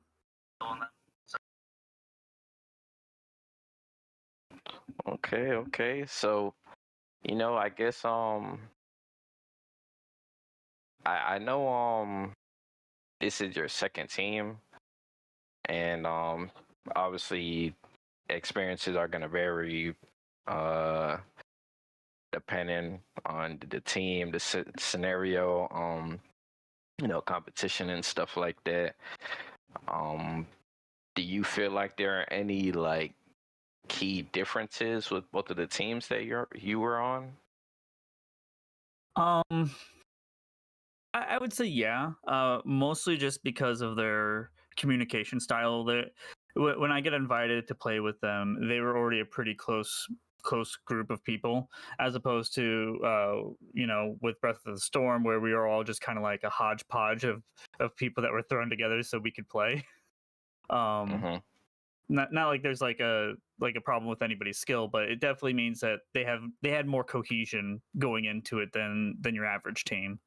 The other thing is they're a lot more relaxed, and part of that could just be because of the fact that a lot of us were on edge on Breath of the Storm. It was our first time going through divisions. We wanted to be taken seriously in some way as players.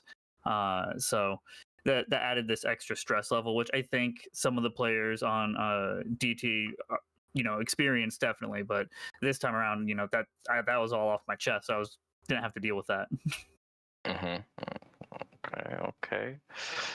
Yeah. So I like to ask you, like, I do know, since I believe at least up to this point you're kind of the only person on your team that had like actual comp experiences, especially, or divisions experience, especially with you being on a team last season. What are some of the things you've been trying to like kind of tell your current team to, like, kind of help them get prepared and to kind of do better based off of your past experience? Well, the biggest thing to start is we definitely try to get all of our bands in early. So that means we're communicating as soon as the maps come out of what we want to play, what we don't want to play, what we might think are problematic. And then once that's done, that takes a lot of the stress off of us. And because we really can't do much in terms of making decisions till the other team makes theirs. So that's one thing I've really encouraged with them. The other thing is like to try not to stress so much, because that's when you're more likely to make mistakes. And some of these guys, like I'm gonna shout out Sonny here. Sonny is super good under pressure. Like he's super chill, and if you've been watching the races, he's been placing pretty high on our team almost every single race. Mm-hmm. So. Yeah, Sonny is extremely strong, and at least my interaction with Sonny, I haven't had too much of them, but he seems like a very chill person, very cool, calm, and collected. And I think that's something a lot of teams could benefit from. Oh, definitely. And likewise, like, you got to understand when things go wrong. Like, I mean, Nano, you've seen my races. Things go wrong all the time. If you let that stress you out, not only do you play worse, but you're bringing the rest of the team down with you. That's facts. So it's once that race is over, Mm-hmm. take a breath right before the next one, get in. And then the last thing that I don't know if every team does this, but we always talk about the placement order of where we want to be, and then like when we join the lobby. So we're not just joining like randomly when we come in. Mm-hmm. So we plan that out, because certain classes feel weaker depending on where they are in that lineup. Yep. Yeah, I think a lot of the teams do that, where they did put certain classes in the top 4, and then the other classes that are more stronger in the bottom 4. Yep, I wonder where that came from. You're savvy. I made that. Like I said, I didn't know if other teams did it. It's just like we feel brawlers are usually the weakest, so like in terms of like really just staying ahead of the pack. So putting them in front usually like makes them feel like they aren't getting pushed back at the beginning, Hey, Caleb, what's the one thing you always say? I made y'all. I made you. Nah, yeah, brawlers definitely be struggling, man. But especially after that field change. Yep. Poor brawlers. Yes, sir. So I guess talk about how do you feel like the matches have been going, up to this current point for you guys? So I'd say overall pretty well, especially with some of the things that have happened. The first couple of weeks, like it was smooth sailing, right? And then the third week we made a couple of mistakes. And when I say we, I usually mean me. And there were some controller issues as well with another one of our teammates, where their controller just flat out died in the middle of it, which that basically means you lose, right? Yep. So I'd say, like, regardless of what happens with this last race, this week, I think DT is going to come back next season just much stronger. You know, they'll have that preseason jitters all out of them and be able to focus on the race and focus on having fun. If you guys are aware of the last race, we were even down a whole person, so we're definitely trying to take our hits on the chin, and you know, yeah. Okay. I mean, I guess we all know, you know, elephant in the room that happened with the team kind of going through some turmoil. I mean, do you kind of want to like talk about a little bit of that? You know, obviously you don't got to go into like crazy detail, but I guess You can talk about it. I mean, it was all the captains basically had to see it. So basically there was some hasty decisions made, and the entire team wasn't consulted about it. So we got dropped from our match entirely, which sucked because then we couldn't play, right? Like even if we were down a person, and so we had to scramble to see if we could even play again. I'm not part of the captain's chat, so I can't say, you know, exactly what was said or how it all went down. But my understanding of the situation is the captains had to vote to let us back in. And then I think one of you guys can probably vouch on how that goes down. Wasn't in there. Yeah, that's true. I know it was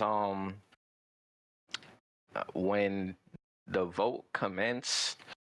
It's funny because a lot of the teams that actually voted for you guys to come back, but the caveat was that the only votes that counted were from the teams and you guys' respective division.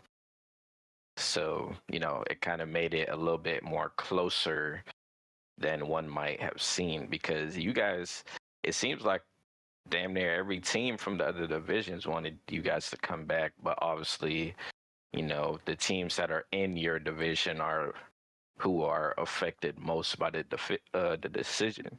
Well, it doesn't help that some of the growing pains we've gone through has caused a little bit of beef with some of the other teams, which I completely understand. You know, miscommunication happens. Like there's that whole like coach thing you guys talked about last time. So yeah, like I get it. But at the end of the day, we just wanted to play, right? And like I told Kel at the time, I was like, hey, you know, if you had talked to us, like I could have scrambled to get us a fourth. Like it wouldn't have been a problem. The rules allow it as long as that person's not been on a team, right?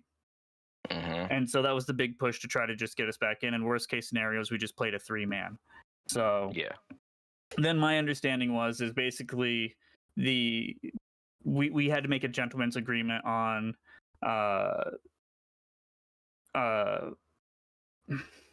how to get back in. And that was basically nobody could be added to our team for that match who wasn't previously on the team. And unfortunately, that meant that we did not have a fourth person at all that we could sub in. Okay. Some grimy work. Yeah. And, you know, I feel like even though we were down a person, I feel like we still did real well. I feel like we probably still hopefully made Midnight Suns sweat that game. So. Yeah.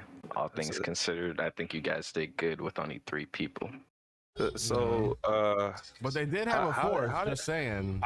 How did that deal come about?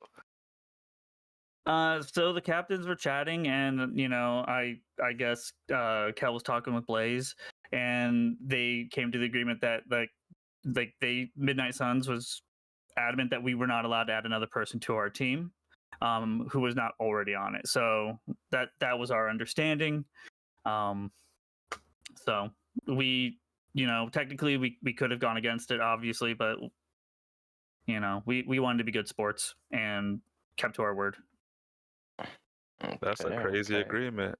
I know if I was captain, you know, you wouldn't catch me agreeing to that. I feel that, but I guess because I reached out to Smarty right before we got any word on that agreement. Like he can vouch. Okay. So, yeah. I mean, I guess you could say, you know, I guess DT was kind of in a particular or peculiar spot, seeing how, I guess their team were the ones who, in a way, kind of brought it on themselves with the whole scenario. But you could obviously, say I that. do agree that it's, me personally, I wouldn't have made that agreement. But beggars can't be choosers, right? That's true, but I believe their whole division was hanging on the balance because DT had up and left as well. So technically, that's what the rest of happened. the Is our teams, team didn't have a the chance rest of to the discuss the that. rest of the teams needed DT more than DT needed them. Possibly. I mean, what would have happened if DT didn't come back? I think S tier speedsters would have been confirmed as the winners. Am I correct?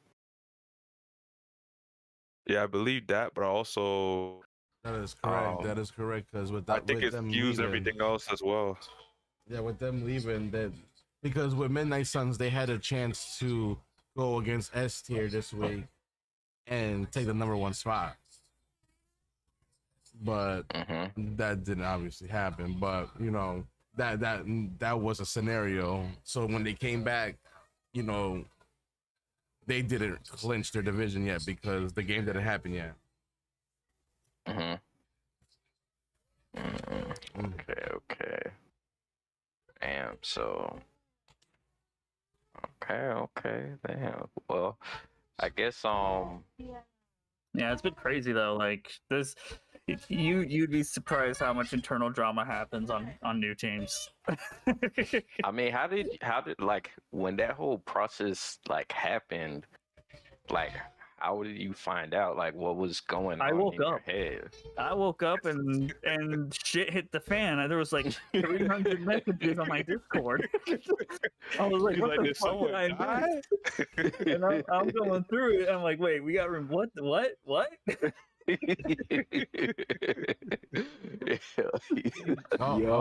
could not imagine. Also, Nick, to answer your question, it wouldn't have mattered if they added you to their roster because the agreement was nobody knew. So even if you were available for that game, the gentleman's agreement is nobody other than Trashy could have played as the 4th. Yeah. Yeah, and I believe Trashy had work. Day. Yeah. Which is good, life comes before the game. That's pretty crazy. much. I mean, people making plays to get #1 and still didn't get #1. That's crazy. From my understanding, I think Blaze communicated with Cowgirl that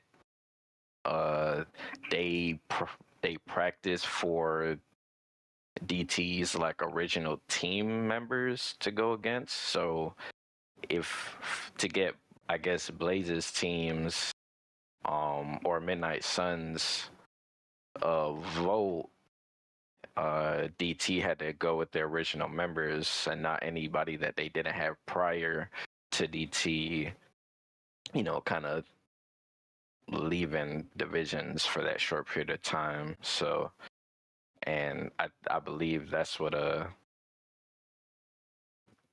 Cowgirls agreed on.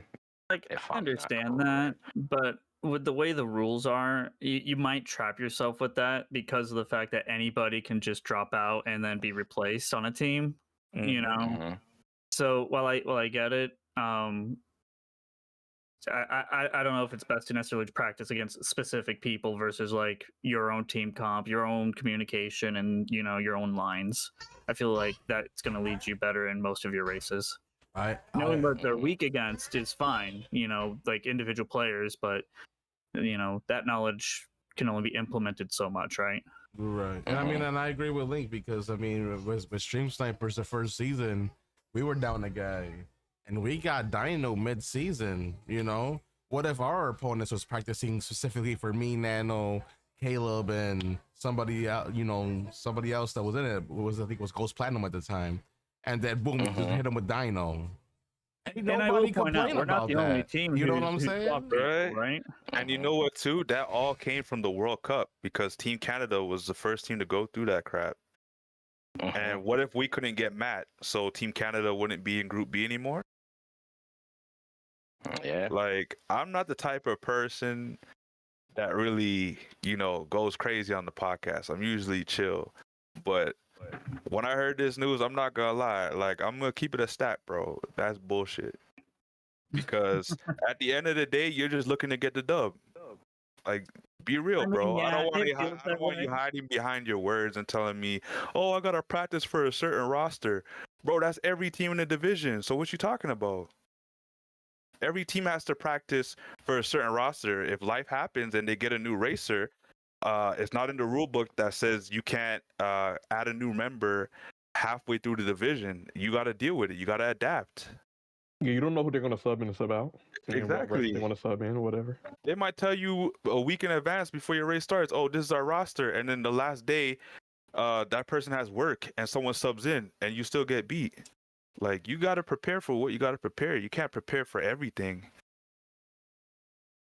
Yeah, and I agree with that. And like, no shade to Midnight Suns. I get it. It's, at the end of the day, it's a competition. It's a spot. Even if we didn't get back in, I did offer them a friendly scrim so they didn't feel like they wasted their time practicing. I wanted to make sure they still felt like their time was valued, even if we couldn't play officially. So either way, we would have gotten the game with them. At least that would have been the hope. Mm-hmm.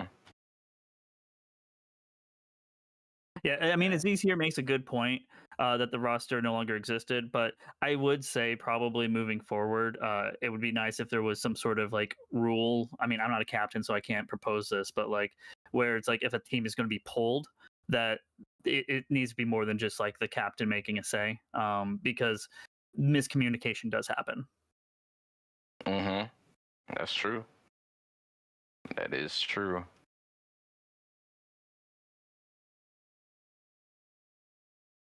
I mean, yeah, I mean, it's a tricky situation because the team got basically, deleted and eliminated from the boards or whatnot. But I mean, I still say, I mean, even if they come as basically the team, you know what I'm saying? They still are, they still go with the rules. You know what I'm saying? And then the rules do state what they state for a reason. You know what I mean? So even if you come back, which is a unique situation, you are still entitled to add people to your roster if you could do that. The rules don't deny that. And it's not like the whole team disbanded. It was just only 2 people that dropped out of the Right. 5 or 6. Yeah, we Not still sure. technically would have had 4 on the roster. So even if, Sonny and Kel did drop out, we still would have had Villain, Trashy, myself, and I'm just if I could draw a blank here. Give me a moment. Micah, you played that one, I think. Yeah. Micah, Yeah, Micah would have been our 4th, and he was added the week prior too. So okay. Dang. So I guess it kind of sounds like Cowgirl might have jumped the gun when she agreed to that, especially for her not consulting anybody. We all had an internal discussion, and it basically, like, regardless of what would have happened in the end, we all supported Kel. So there's no bad blood there. And like it was just hasty. We understood why she wanted to drop out, and that was 100% like agreeable to everybody. We just would have liked to have been communicated prior to shit hitting the fan. Yeah, that makes sense. That's fair.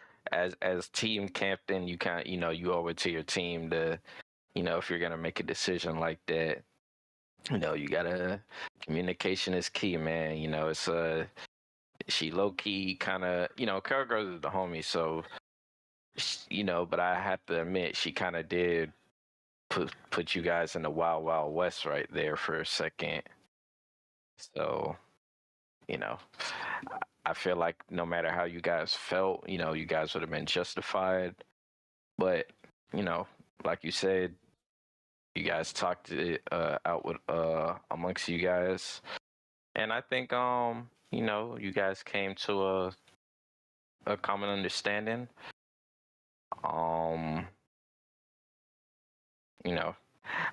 I do. Okay, so I wanted to ask.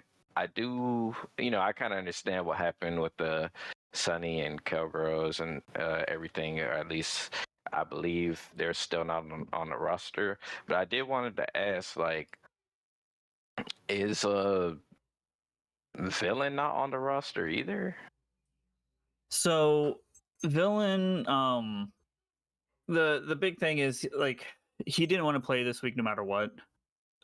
So that's just the first thing kind of going into this week. And from what he's told me, the divisions has been more stressful than he anticipated.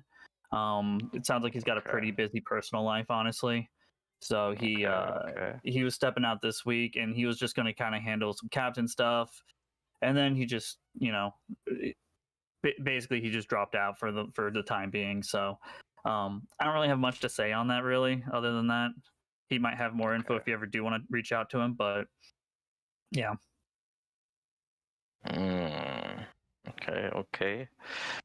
Sounds like DT's, you guys have your own turmoil, but as I say, I think every team that has existed in divisions has gone through their own turmoils and bumps in the road. So even the World Cup. Yep, that's facts. Well, I think part of it is like people don't think it's going to be as stressful as it is, and so that's a big part of it. The matches, like, especially if you have work or school or something like that, like the matches feel like they come real quick at week after week after week.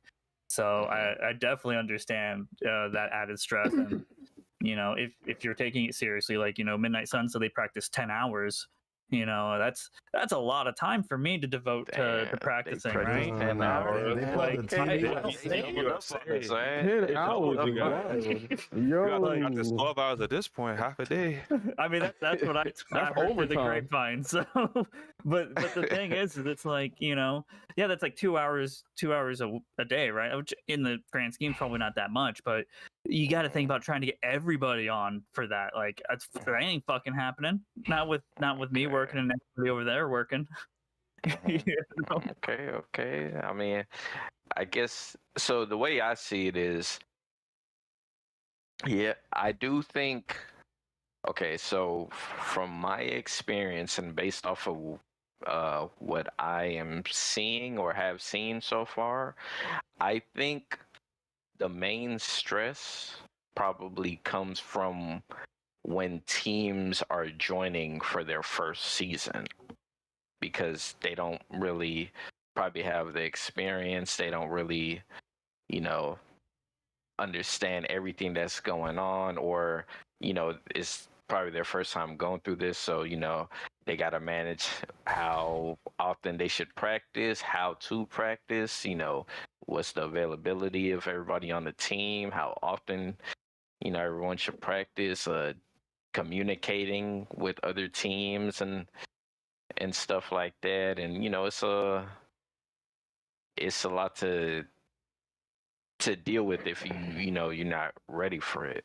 But, I do think after your first season, you kind of get warmed up to it, and then you could kind of make it more casualized if you want. Because I know for us, for our team, we obviously we still want to win, but we kind of taking a more casual approach to it than we were back in the World Cup. I definitely feel that. And like when I got asked to join DT, I was like, I only have one condition, and I don't want to be on Brawler the entire time. I don't want that ever again. That's basically what happened on Breath of the Storm. It was either me or Monster were the Brawlers and had to suffer. Hey, that's wild to hear, because on our team, we have people fighting for that Brawler spot, but say that. Oh, welcome to the Crash Out. Here's the thing, especially like if you're a new player, right? Like, or new to the comp scene. The Brawler gets the brunt of everybody's hate. And it just sucks. Like if you get pushed to the back, you're like, okay, I need to get back up. But if your team is behind everybody, like, what do you do? Right? Like it's your team doesn't want to get stunned, and you don't want to stun them. And depending on the character choices your team has made, like you could be extremely detrimental as the Brawler to your team. No other class can do that. You know, there are some characters like Ennui that can completely wreck your own team, but no other class is just built in to destroy your own team. Cough, cough, Maleficent. Oh, we don't talk about her. Just Jumba your own teammate. Yeah, I will say I do agree. I do agree with Link. Like the brawler class, if you don't have a good defender, trickster, and speedster on your team that can pretty much front run, you're pretty much fucked because you don't want to. Your teammate brawler is very stun heavy type of class. So like that's why when you get scenarios where you have good people that are the 1, 2, 3. Do the brawler, you can literally stun. You go stun crazy, get that 4th spot, or maybe even get higher. Yep, it's definitely the brawler is definitely kind of feels like you are in like a. So damned if you do, damned if you don't. Yeah, it kind of feels like you're in a very vulnerable position a lot of the times because in order for you to actually take advantage of what you got, of you potentially doing good in the race, you kind of feel like, or you might have to feel like you have to kind of hurt your team or friendly fire.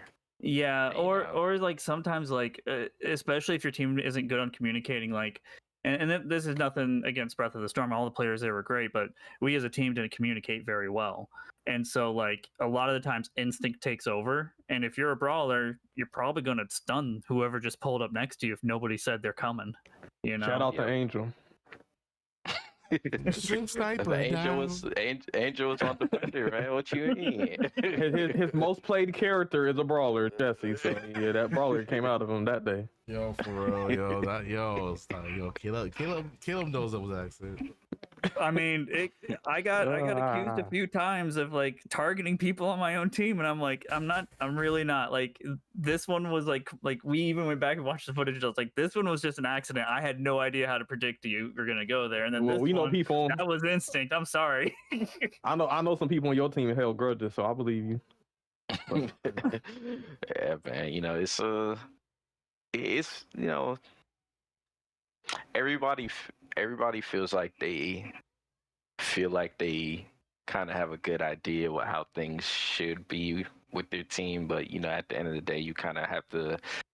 You want to try to look at everybody's perspective, because it's. I don't know. Maybe sometimes during a race, you might be seeing something that your teammates can't see, and they might feel some type of way, but you might feel another way based on this scenario and whatnot. So. Oh yeah, and that's where you really gotta like learn to roll with the punches. If you get too stressed out because your own teammate friendly fired you, even if it happens multiple times, at the end of the day, your team you can get last place as long as the rest of your team gets first, second, third, right? You still win.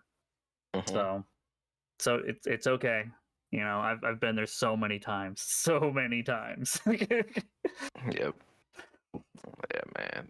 Shit is not easy, man. Shit is not easy. But for me, what I tell people is when you have a team, it's not like, to me, I feel like you could really tell how solid your team is, and not based on like when everything is going good for your team, but when everything is not going good, or like things are kind of going bad. So I feel like how you guys handle down situations with the team, and I'm not obviously racing the racing aspect too, if you guys are like not doing good, or even when it comes to disagreements and stuff like that, I feel like how you guys handle that situation, that really tells if you're like a good team or not.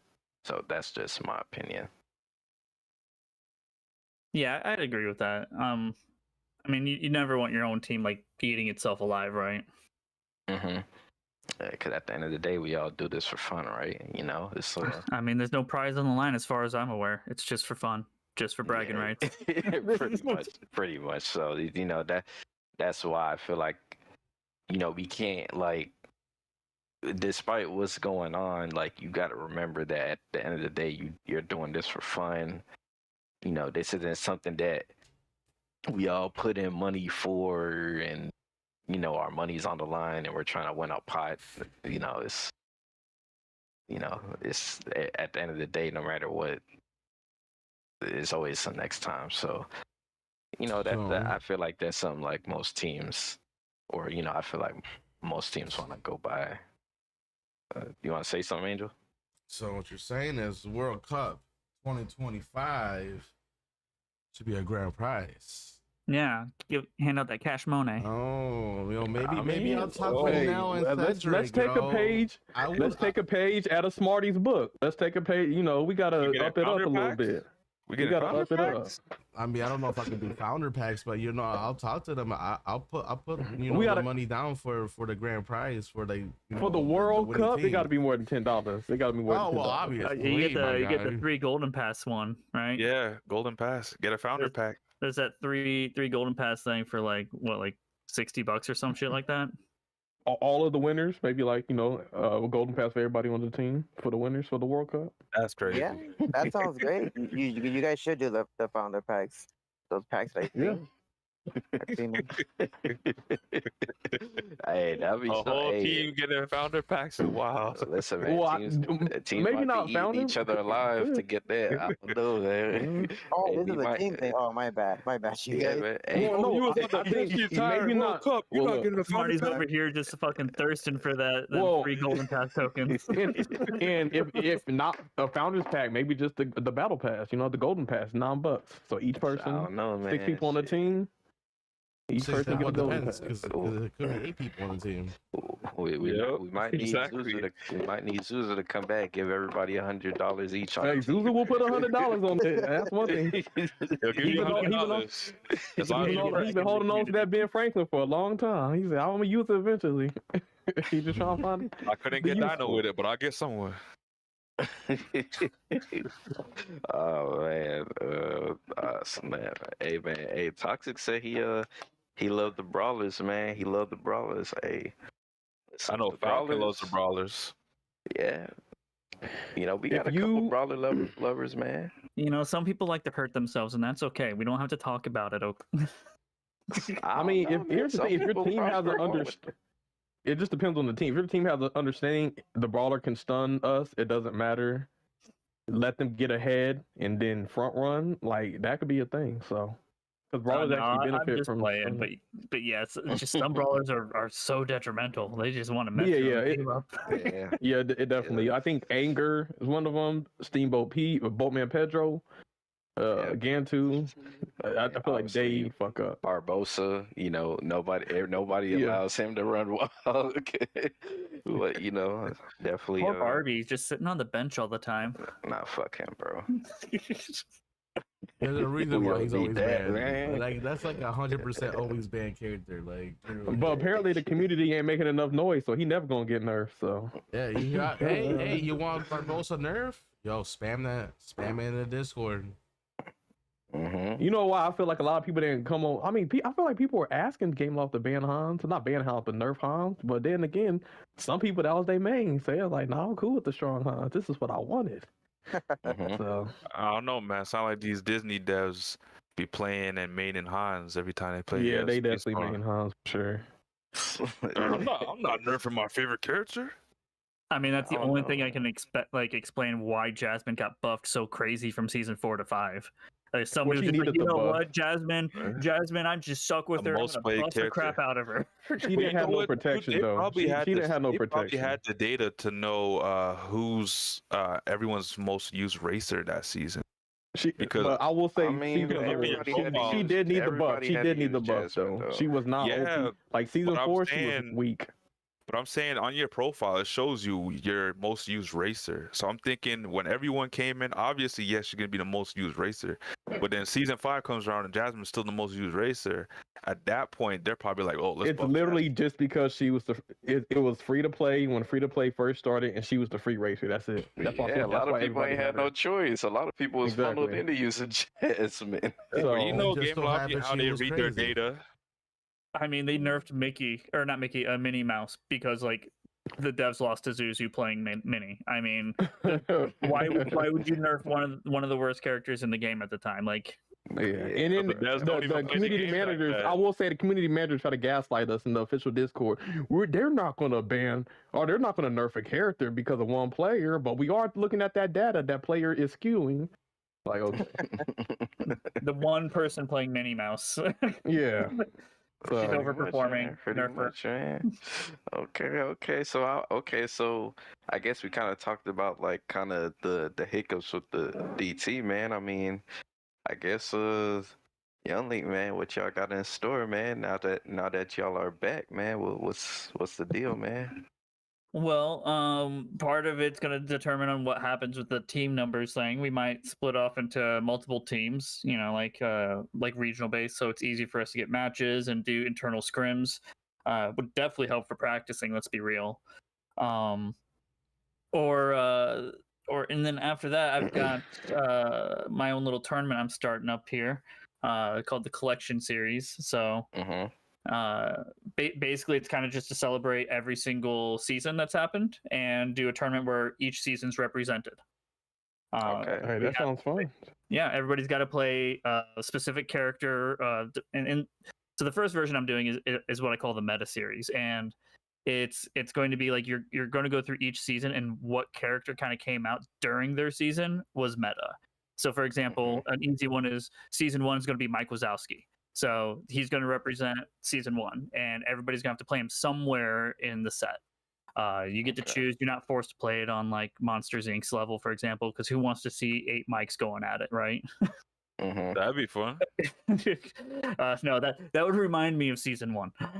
Oh shit, that's not my door. But yeah, so it's going to go through there, and then I've already hand selected every track from each of the seasons, and yeah, I've got signups already going. It's going to be near the end of March, and I can share the link with you guys if you want. It's completely up to you. Yeah, we can even share it in the Discord, our Discord server. Yeah, where you want to throw that at? I guess you could post it in our Discord. Well, I mean, which? Yeah, I think he's saying where. Oh, the CrashOut. No, but I think he's saying like where in the CrashOut. Oh, okay. the general chat. Okay, I'll just throw it in there then. Boom. So anybody who's in the CrashOut Discord, I went ahead and shared a link in there. It's going to have all the rules. Most of them are similar to the division rules, so you should be familiar with them. There are some differences I'm going to do with like lobby orders. So each lobby is going to have 2 hosts, and they're going to be in 1st and 8th place, and then halfway through they're going to swap, and the entire lobby order is going to swap. So like if you're 1, 2, 3, 4, then at the bottom is going to be 4, 3, 2, 1 during the second half to try to make it more fair. Okay. But yeah, I thought that this would be fun, and I plan on doing different versions of it if it gets popular, such as like duos, teams, freebies only, Goldilocks, where you play only the premium Golden Pass characters. But yeah, I've got some ideas in store, and I'd like to see if people like it. Yes, sir. I'm actually pretty excited about it, man. So I think it's always good to have more people, create tournaments. So, I like to see it, man. I like to see it. Divisions don't got to be the only competitive thing we have. Cage had the Princess tournament. Angel had the Family Cup. Micromass has his tournaments he throws every now and then. So it's always nice to, throw in some little mix up and stuff. So I'm about it, man. I'll definitely be entering. So, and I thought this would be a good way to show some love to some characters that just really don't see as much play today. Yep, that's factual. That is factual, man. Well, you know what time it is. It is CrashOut After Dark. Angel, do you got anything spicy you want to share with the community?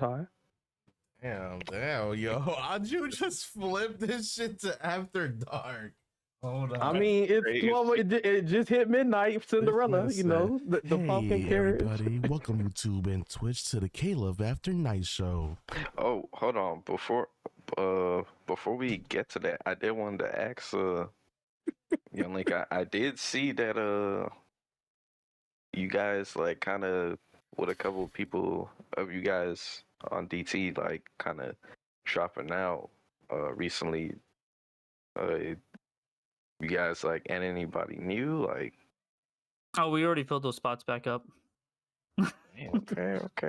Like I said, when I reached out last week when we kind of got dropped out from the event entirely, I had some people reach back out. So like Smarty was the first one to really get back to me quickly, which, you know, thank you for that, Smarty. Definitely helped relieve some of the stress that regardless of what happened that week. OG to the rescue. Okay. And you know, I reached out to like Monstro. So if you guys look at the list, Monstro's on there now as a backup if we need him. You know, from my old team. You know, he's real chill, and we always had a good time playing. So, yeah. Okay. Was there I think anyone else you Smarty. reached out to? I think Smarty be on your I reached team. out to PJ Bonobo. PJ Bonobo. Right? Bonobo He 8. was like, "Nah, dude, I just want to play my Mowgli in blue," with respect. Damn, he not about that comp action. I feel you. He is good though. He is good. Oh yeah, and he's a really cool guy. Any I wanna other see Zombie Hopper notable eventually jump. names? But Notable names They in got- like what way? that joint DT. That would shock the whole comp scene. I mean, let me take a look again. Maybe I'm missing something. Am I missing something? I think Smarty is a juggernaut for your team. 100%. Oh yeah, I thought it was already covered that he was on our team. Yeah. So yeah, so if y'all didn't know Smarty, you know, they had some disconnects with the team, people dropping out, and Smarty, you know, he pulled up and kind of like saved the day, and Gave you know, us that now extra DT. life. Yeah, hey, he gave him a 1-up, Ken. He pulled through with the 1-up, man. Hey. So- And I want to say this now that I'm part of the team, you know, that's so cool because I know he reached out to me and I was just playing randomly online. And I was like, yeah, sure, I don't mind. Like this is cool. Like, I've never been in a team before. So I'm like, hey, I love competitive scene. That's, you know, it's fun. It's fun on the rank. Regularly doesn't matter. But because now that I'm in their team, I'm going to show them a lot more tech. And when I say tech, I'm not talking about bunny hop. I'm talking about like You're actual talking about the Randall Doors. not just Randall Doors, other characters too. Oh, Hey, that's snap. good, man. You know, snap. it's good to, you know, put your team on game, man. So I do Before want to, Randall's permaban against DT. so I do want to say, so you know, Smarty, with you being on DT, I know it's towards kind of the end of the season, but like, you know, would you be down to, you know, actually be participating, you know, in the beginning of the next, you know, team season? Yeah, I don't mind if I'm like playing in the as long as it's in the weekends, Fridays, I'm up for it. I don't mind. It's fun. Okay. Hey, man. I mean, sounds good, man. Sounds good. You know, you definitely are a very, very skilled player, and you know, I'd like to see all of the skilled players show their talents in the comp scene, man. You know, Hey, now Right. that Smarty's back, are we gonna see other OGs coming back into the fray? OG. Are we gonna see Maxi come back at retirement? Oh, Maxi, Silent, Hoodie, maybe some of them players, you know, come yeah, back. Silence in the chat everybody right now. 20. Cough, Yeah. cough. yo, with multiverse is kind of going away, I don't know. We might see Hoodie. I don't know. Like, Oh, that's you a know, fact. That is a I fact. don't know, man. A lot of people went to Marvel Rivals though, so So we That's play true. Marvel Rivals too. That don't mean nothing. Right, That's right. also You know, true. they might need a break from rivals and they come back on Speed Storm and play some Speed Storm. You play rank, and you enter that freaking them queue when the matchmaking, and you gonna want to break from that game too. So yeah, the one those who know sound know. like Caleb got burnout. Yes. Damn, Hey, Caleb, that you shit got was no burnout. joke, Crazy. man. Hold on. You know, I got. I got one thing to say, you guys. I'm looking at Goblin King. He said, "Will Smarty play without the bunny hop or join us?" I'm gonna say one thing, Goblin. You guys see me at rank all the time, right? I'm not saying I win every time because you guys are playing like really fast characters, but I win at least more than half of the time as Randall, and I'm not jumping. So it just shows you my skill level wise. And once you see me up there, as long as I have a strong team that can, hold you guys down, and either I take the lead or one of us take the lead, that's all that matters. Oh man, you putting that much pressure on us, dude? Come on. Hey, you're talking to an OG right here, so I'm gonna. Dude, I've been around with you. I'm gonna teach you guys how to win without using the bunny hop. Listen, I Okay. ain't gonna lie. That's I ain't good, gonna- dude. That's That good. sounds like Smarty gonna make That y'all. make him a better Hold racer in on. general. Hold on. I made I y'all. do want to say this, Smarty. Division it's a lot difficult than ranked is, man. Like it's a whole different ball game in divisions, man. So it's gotta approach it differently. So I'll be looking forward to how you adapt to it. I mean, I did play with Toxic and Falcon on a private match. We did a lot of races, and every time we raced, we were all together at the same time. And if you can tell Toxic himself, we were all together, the three of us. Smarty keeping We up were with the always Smarty times. together. I believe it's Smarty can have. Okay. Marty made y'all? That's crazy. Calling We you were all out, together on Geppetto. private. You out. It was private. It was Geppetto. private, Marty Lottie. making everybody in this community. That was a Nah, level We're trying to 50 get right there. away from the drama. That was on so DT. But Not trying to pick But fights I with other guess divisions what now. I'm more so saying is is different than when you're playing with teams and there is like team attack. Like so it's Yeah, but I don't Smarty's know, from the like- days where there was only solo play, man.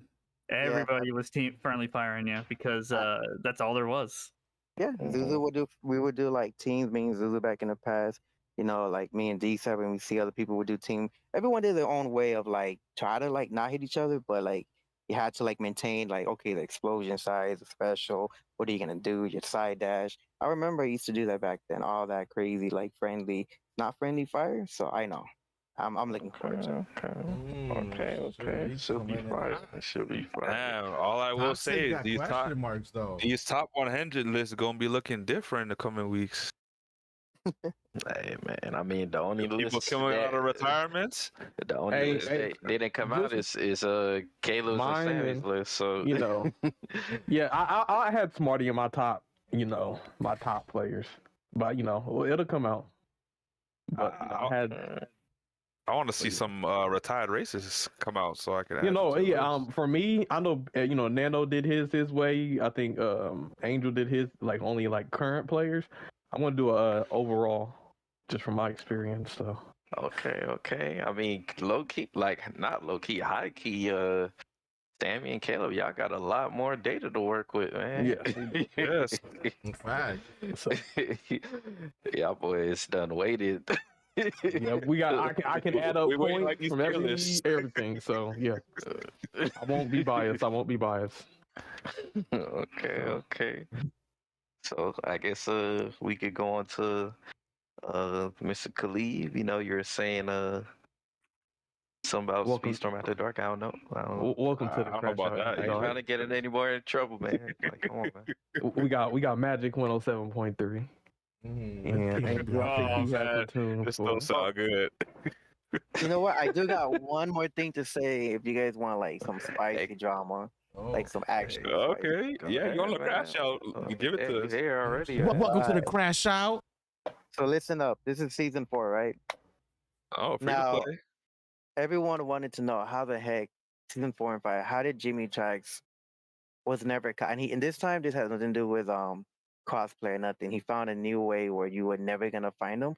It didn't even matter. He no longer had a stream. He found a way to actually forever gain points. Like he doesn't even have to play the game. What? He just gain points for the rest of the time he wants. He could be a level MPR 1 character, and that MPR will go from 1 to 40 within like 3-4 hours. Yeah, I was wondering how that was going on because he'll have like level 1 character NPR 0, and then somehow he makes UC. So Oh, What the hell? and this is how he did it. He told me how he did it, and I was like, bro, this is insane. Like I didn't even know you can do that. So pretty much back in season 4 or 5, when you hit, if you pay attention to his numbers, right? If you guys pay attention to his numbers on how high he had like 4,000, 5,000, MPR. He had a couple of races up there. He had two. He had a PC and a PS5. Two other. Oh, and a Nintendo Switch. He had three other Smurf account. Level 1 Mickey Mouse, level 1 Donald, um, and he had like another Mickey, I think. Yeah, it was a Mickey, Donald, Mickey. So in the beginning, he would play those characters all the time. Um, he would use cosplay off. He made all of them shadow ban in PS5 on purpose, and he would find Beastman. And then he went all the way up to MPR 40. He hit 4K on purpose, 4,000. Then when he hit 4K, what he did is on his account, on his original account, he would team up with the Japanese Mickey Mouse, 4,000 MPR, even though he was MPR 1. And then he had the other team, the other side, which is another MPR 4,000, which is going to be the Donald Duck and another racer. That's 2-2, right? That's a duo. So what he did is he'll queue up at the same time. And because that Mickey Mouse is 4,000, you will never find him. And then when he started noticing that Zuzu was going up, because Zuzu kind of knew. He knew how he was doing it. He was trying to catch him. But because Zuzu was catching up, Jimmy told me that if you are under 2,000 MPR, you will not find that racer. So Jimmy wanted to go up to 10K to max it out, or 15K, just so you can never find him. Yo, that actually is because we were like, yo, we never have Okay, so Jimmy Tracks would always get UC, but none of us would ever race against him. We were wondering, like, how in the world are you getting to UC yet you don't race nobody?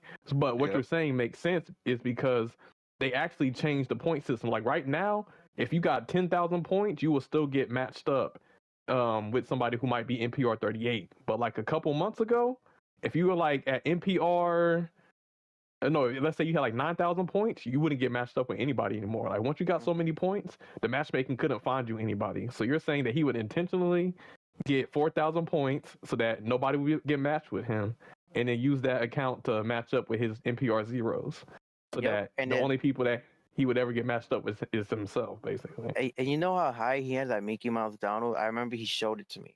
I'll be dead honest, you guys. He showed it to me in season 4 and 5. He had him up to 20,000 MPR, where you can never find him. You just will never find him. But you know what, too? Nano Angel, this goes to yesterday when we was trying to do regulated together, and because you guys were so high on points, I could not get into a lobby with you guys just by queuing up normally. Okay. So I think the regulated system works the same way. I don't know about regulated. I never like considered it a regulated because I've never been in that situation. I know, but think about it. How many races did we try to queue up together and I couldn't get into a single one? It was like at least over 7.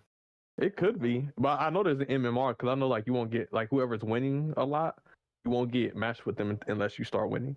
I will say playing regulated, and I played that one season to get the #1 spot of regulated just to get it, Sammy's challenge or whatever. I noticed once I'm at a certain threshold with it being 25 3K points, the more you go, you notice you go from 8-man lobbies to literally go on either 1v3 or 1v4, and it's always the same names. The people that are in that top 100 list of regulated, you're always getting hit with those same Purple names. Lotus. I remember because that week you was telling me you have a race against Purple Lotus and you go on 1-on-1 with him. Hey, Purple Lotus, Christ, all the motherfuckers, yo. Like, once you get into a certain amount of points, that's all you're gonna get regulated. Yes. Well, there you go. You guys finally know the secret of Jimmy Tracks, of how you guys can never find them. And the fact that they finally changed that in this season, I'm so happy. I could just find 39, 38. Yo, I'm like, that's probably why he disappeared. Oh, no, he's done for. I told him the day they do that, he won't be #1. He's like, they're never going to do. I'm like, Jimmy Tracks, they're going to do that eventually, where I can play random and I can find people in Grand Champ. Normally, Ultimate Champ is meant to play with Grand Champs at all costs. Once you hit Grand Champ, you're supposed to go against the Ultimate Champ people. That's that right. title. That's the moral of the game. But because Game Loft took so damn long to do that, Jimmy Track was abusing the heck out of it. He told me how it worked, and even I knew about it. I just hate the fact that I knew about it. I'm like, dude, that's not cool. But yeah, now that it's open, Jimmy Tracks will never be number one because he can't do crossplay. If he does crossplay off, he's gonna get shadow banned. He can't do no more 40K because you're gonna find him no matter what. Even if he has a 50K Mickey Mouse, you will still find him. Yeah. Now he actually has to race the top players that are running and hiding from him. So, ooh. Yeah. Sound like the Matrix. Looking for I Mr. wonder if Anderson that's out the here. reason why we don't see a certain person in the leaderboards no more. Exactly. Yeah. He can't do He can't do that shit no more. He can't get 20,000 NPR points and then only get matched with himself. Now he actually has to race people. When you can have 30,000 points, you're still going to get matched with somebody who's NPR 39. So. Yep. That's the secret right there, and that's all of a sudden he gone. It adds up. It adds up. The more you know, right? With the rainbow and the star, the more you know. That's facts, man. That's facts. I guess I don't know. I mean, Mr. Khalid, man. What we were about to get into next, man. That's the Angel. Angel got to release. Angel said Angel got to expose himself real quick. Hold on. Expose himself. Whoa! You can expose yourself, man. Come on. No, I can always expose Public myself. indecency is a thing, my guy. I mean, Caleb really wants this song. That's what it is. Hey, I want to hear it. Yeah. You may say he's spicy or something. I don't know if I believe it. Let's see how spicy he is. Hold on. I don't know. Yeah, mine's is not as vulgar as Caleb's. I won't say that. Yo, I'm chilling. But yeah, no, I'm like, here we go. It's called Tied Up and Tempted. He said Diddy party? Oh man. Oh, no oil. What? Hey. Oh, Angel.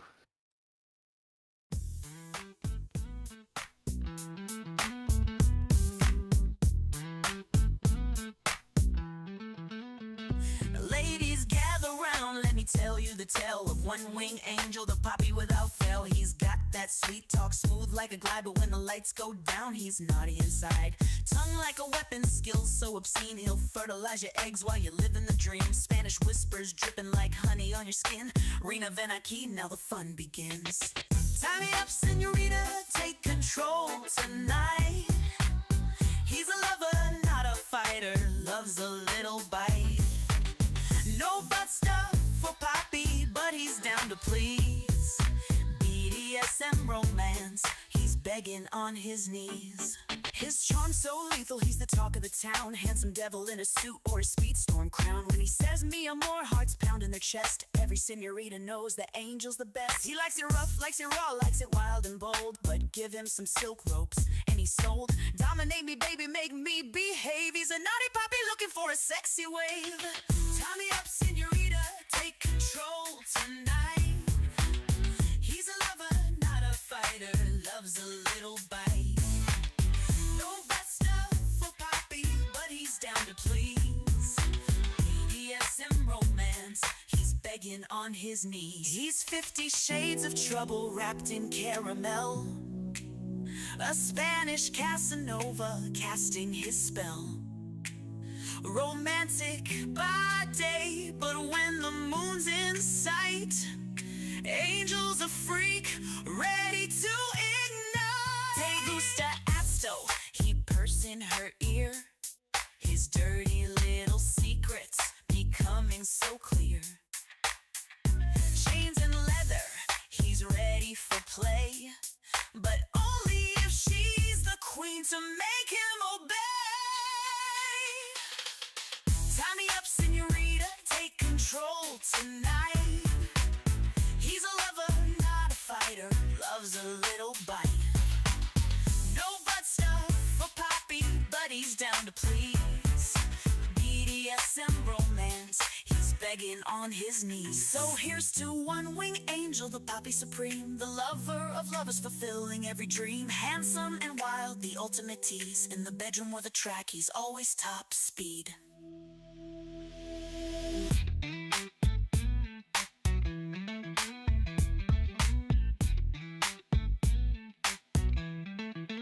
So here's to one-wing angel, the Poppy supreme, the lover of lovers fulfilling every dream. Handsome and wild, the ultimate tease. In the bedroom or the track, he's always top speed.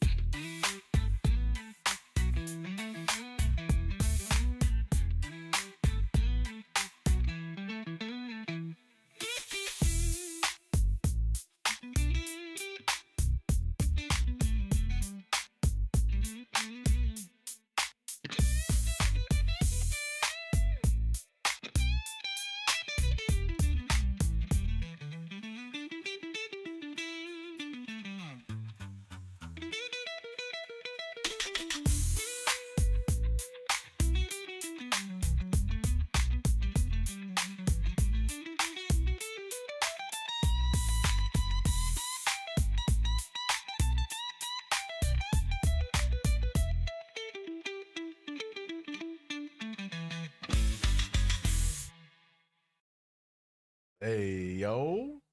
This man said, no butt stuff for Poppy, but he's down to please. Yo. He said, Yo, fucking biker said fertilize your eggs is crazy. Man. Yo, that was wild. It sound like you like to get dominated. Oh, snap. Yo, chill. I'm exposing my secret. I don't know if that was a secret based on what I was Oh, hearing. look. I mean, I do like a switch. I mean, you know, put it that way. You know, if you want to know the terminology. And he ain't talking about a gun either. Thank you. Yo, look. I mean, I'm sure Sammy can attest to this, but you know, being raised in a Spanish household, a lot of Spanish women are actual natural dominant women. Like, and that's just facts because they're just raised to be like a dominant form, you know, that's the Latina fire in them. I'm sure Sammy knows he has a Latina. Does she have her dominant moments? She does, but you know, it's different. You run up. Nano, no. No comment, man. He said no comment. Damn. I love us. Oh, man. What's up, Caleb? You got any spicy songs? Yeah, after hearing that, it sounds like One Wing Angel's been at the Diddy party, so That is I made a song for crazy. Angel. That's crazy. And we got a video in the you got a Crash Out video? Discord. You can just put it up. I got a music video. Got a music video for Angel and his Diddy parties. He likes getting Hold on. You know what we Is this should video do, bro? spicy? You know what we Hey, should do? it ain't too spicy. It ain't ghost pepper hot, but it's Is this shit like we could show this? we gonna be okay. Yes, we can show. We can show. Okay. We gonna be okay. We gonna be okay. But to set me up for failure. Oh, man. So hey, this one goes out. This goes out we to should Angel have Extra Diddy, the Diddy anthem. Yeah, When we get the chance, we should make a poll in the CrashOut server to say which one of the members have the highest chance of going to a Diddy party and see what people vote on. Crazy. Yo, I'm done. Yo, I'm saying this picture that I'm looking at, your thumbnail of this video is really wild, bro. It is really wild. Hold on. Is it something we gotta be worried No, about? we're okay. This is monetized friendly. We're good. Oh shit, It got Angel. What this dude got you doing, man? Bro, right? You Diddy for sure. What is this song title, Caleb? Oh man. Hold on, let me see. It's called Listen, Diddy. hey, Is it Diddy? we didn't hear none of this. Yeah, this. We didn't hear this shit yet, bro. Well, hey, this is about me, so I mean, we'll see. Yeah. So. All right, let's play this. Step inside, it's time to shine. Every bottle sparks divine. Glitter falls like morning dew. Tonight we make the dreams come true. Walls are shaking, feel the beat. Lights are flashing, move your feet. Golden glow in every room. Diddy magic, feel the bloom. Welcome to the Diddy party. Oh me up, let's get hardy. House is full of liquid gold. Pour it out, let it unfold. Every sip it stokes the fire. Rise up higher, never tire. Mirrors gleam with every glance. Get enchanted in this trance. Whisper are soft, a velvet touch. Dancing shadows don't need much. Echo laughter in the air. Feel the love, it's everywhere. Welcome to the day party. Oh, me up. Let's get hardy. House is full of liquid gold. Pour it out, let it unfold.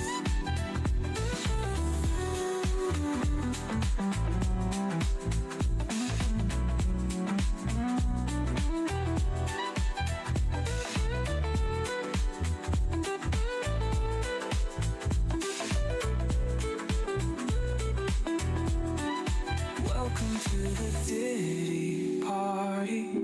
Oil me up, let's get hardy. House is full of liquid gold. Pour it out, let it unfold. Wild behavior, Caleb. That is wild behavior. The One Wing Angel anthem. Man. It's wild. Welcome to the Diddy party. You got the. I know you got the soundboard. This could be the new theme. Could be the new theme song for the Diddy party. I ain't gonna lie, man. Yo, they were smiling too hard in them Yeah, man. Them pictures. pictures is wild, bro. Like, Yeah. I don't know what you training the AI to do, Caleb, but Hey, that was all AI. That wasn't. I guess I'm up next then, Angel. I posted in the CrashOut chat. wait, Sam, you got a song too? Yeah, the new Kakashi theme song. Oh, this is for shit. Tracky Hans? Yes, sir. Oh, If you're awake, damn. I got you. She was talking about not hearing it yet, so she'll be excited to hear that later if she's not in chat. Okay. Let's get it. Hey, Sammy low-key be doing his AI be slapping too, man, so I'm excited. Okay. Hey, let's see if Sammy go. Oh snap, yo! This is the first, one of the first songs other than his Anuel song. You know what I'm saying? You still got to make a Bad Bunny track though. That's all I'm saying.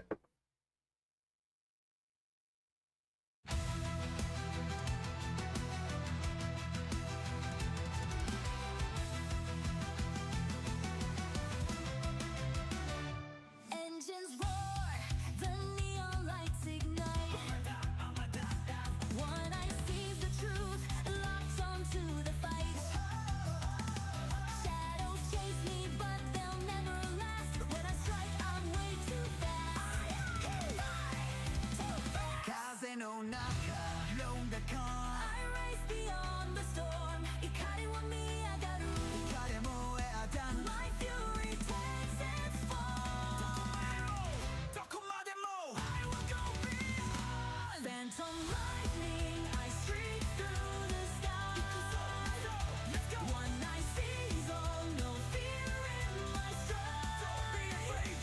Took it slow, but now it's time to show. When I awaken, they all will know. The track is mine. I'm carried down. I blur through time. Sensei speed, I rule this game. Legends bow before my name. Drifting past them, echoes of their screams. They never saw me coming, shattered dreams. Holding back, yeah, that was cute. But now I double my pursuit. Left them stunned, they're out of breath. Kotai wa doko da? Where's the answer?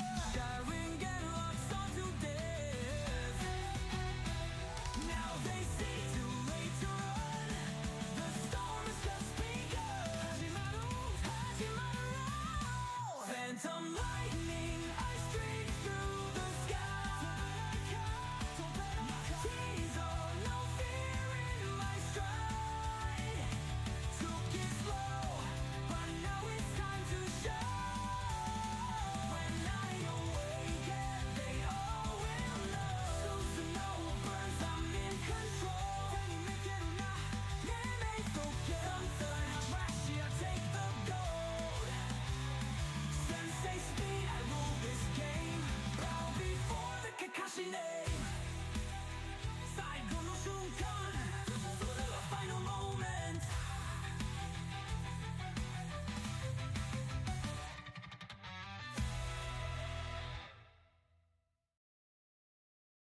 Yo, Sammy, that shit was straight fucking gas, my guy.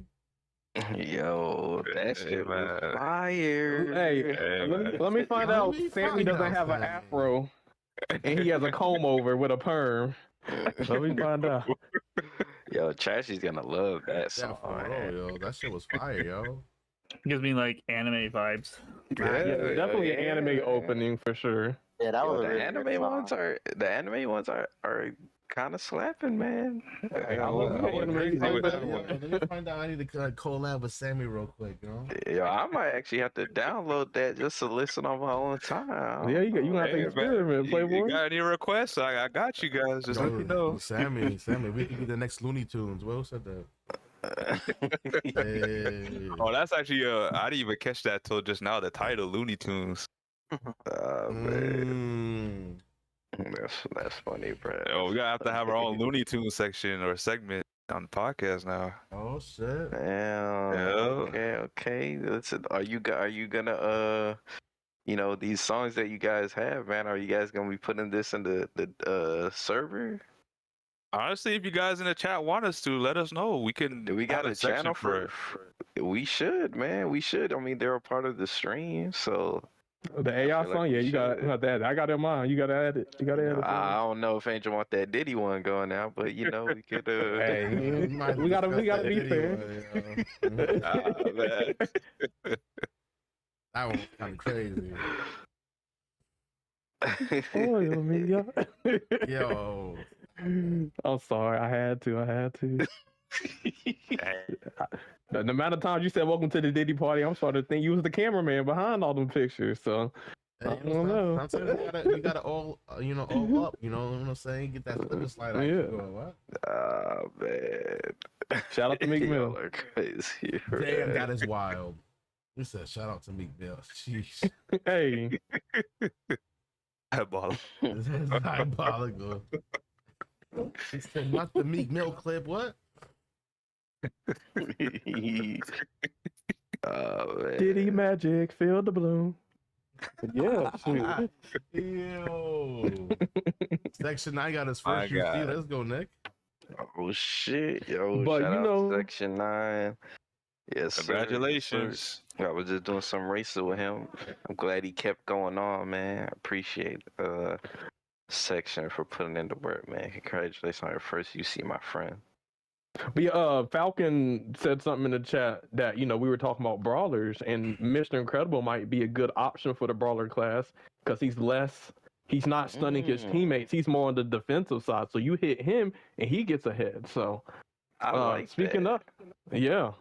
Speaking of That's a Mr. good point. Incredible, I believe does he come out tonight? Yeah, he comes out, baby, tomorrow. So Mr. Incredible comes out in a few hours. I'm So I excited don't know to who's gonna try be him up. out, man. I really am. Dang, Yeah. am I hearing Caleb dropping Frozen for Mr. Incredible? That's crazy. Oh shit. Caleb dropping Am I gonna drop? I didn't say all that. I don't know. But, Caleb. You went we'll from see how the Jasmine to Frozen to Mr. Incredible. Sounds like you're hopping one to Yeah, another. oh man, you Hey, laying off. Oh man, No, I still like Calhoun-ish. It's just crazy. The Game Loft did it dirty, but I still like her. But I still like Jasmine. Hey, all I can say is I gave the honors to Caleb. I technically got the sword and I passed on a Jasmine to you, and now you're jumping from Jasmine to another. Nah, I still That's rock crazy. Jasmine. No. That's crazy. I can't. I'm trying to take over. Like I got you. Look at the leaderboard. I got that #1 dash. I just I want to get my #1s in lots of characters. Nah, man, I still feel like Khalib's a great representative for Jasmine. You know what? Oh, If any, Caleb's on the team, and if we need a Jasmine race, Hey. he got it, man. He got it. I did get first place against the Lowland Thunders, and Sandwalk was going crazy, so I had to hold it down. man.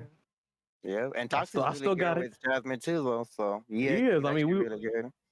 He is good with Jasmine. You know what I'm saying? I can't deny that. He is good. When I race against him plenty of times on the Jasmines to know that he definitely is good with the character. So I'm just it's always saying. a good battle.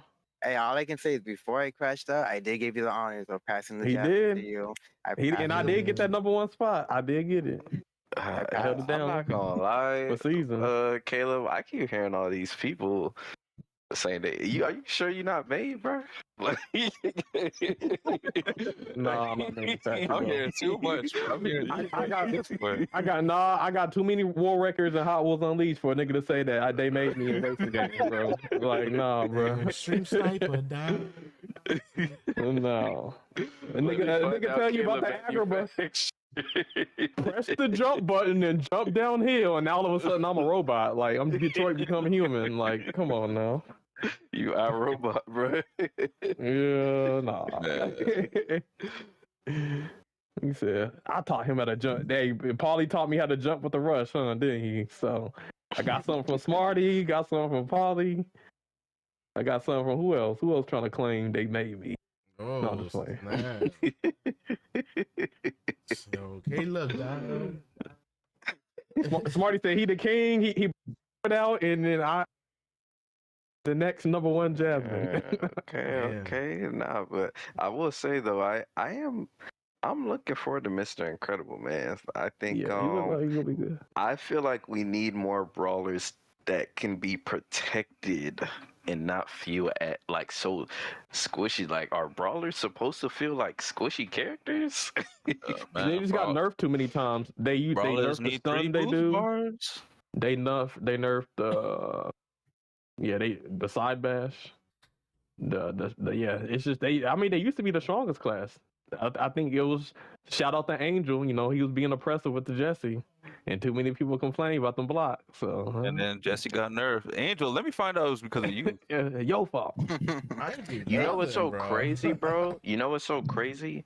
Now that we think about it, Gameloft made so many balance changes off of characters that were never even max level, so you couldn't even see a good representation of them, of everybody, of how they matched up with one another, because they basically, because the meta was basically whatever people had like the most of, so that's why you saw a lot of Mikes and Jessies going crazy.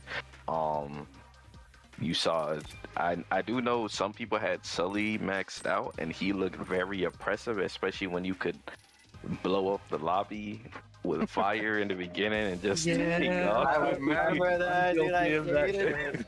I was a Sully main after Sully got the It's first time in funny. season 1. Hell, You know what I hate but- more about that, Nano, is when I would throw the bomb too before he does the fire, it didn't even make a difference. He was still Yeah. gone.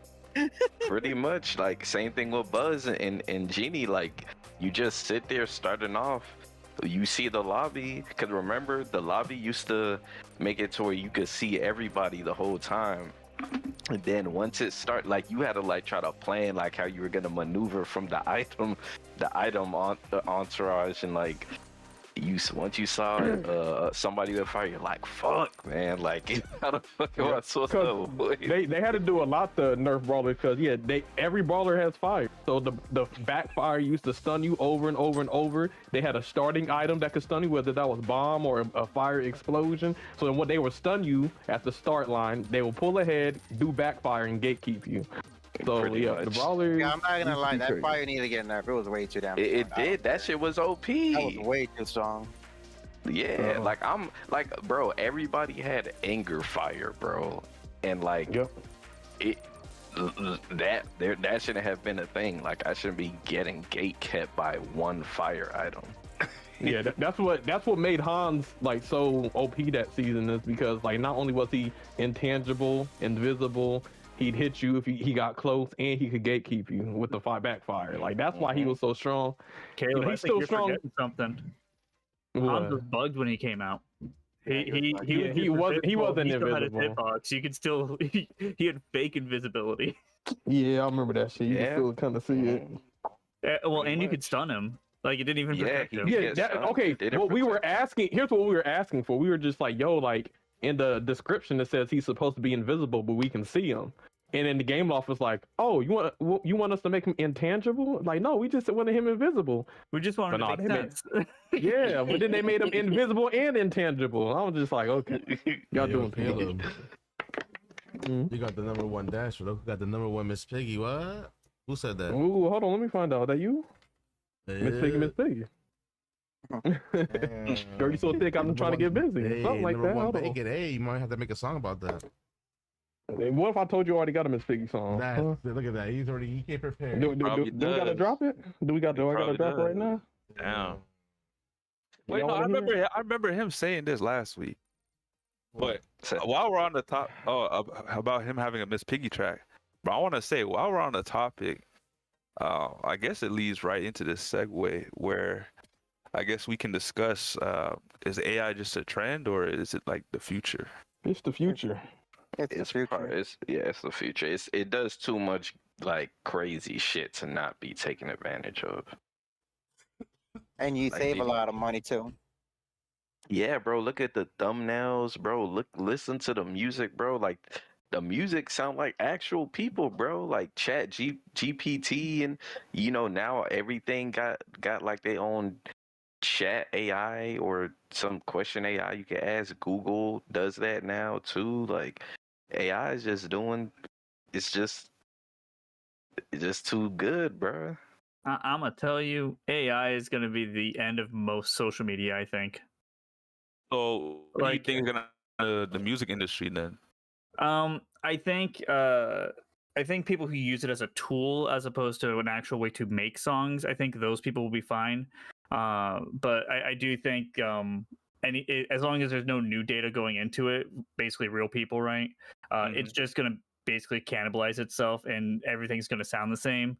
And I think people as a whole they'll like it at first, but then it's gonna kind of like do what Auto-Tune did, where everybody's just gonna absolutely hate the sound of AI generated music, because it does have some things to it that is noticeable that you can pick out just by listening to it.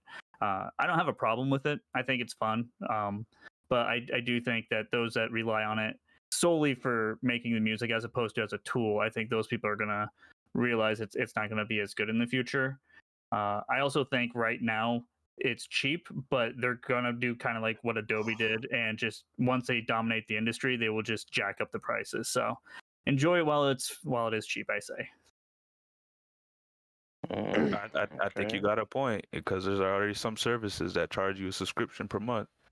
I think I understand what you're saying, but I don't think it'll get too expensive because there's so many competing AI generators, whether it comes to music, images, that in order to get people on their generator versus another, they can't get too expensive because then the people would just flock to the other one.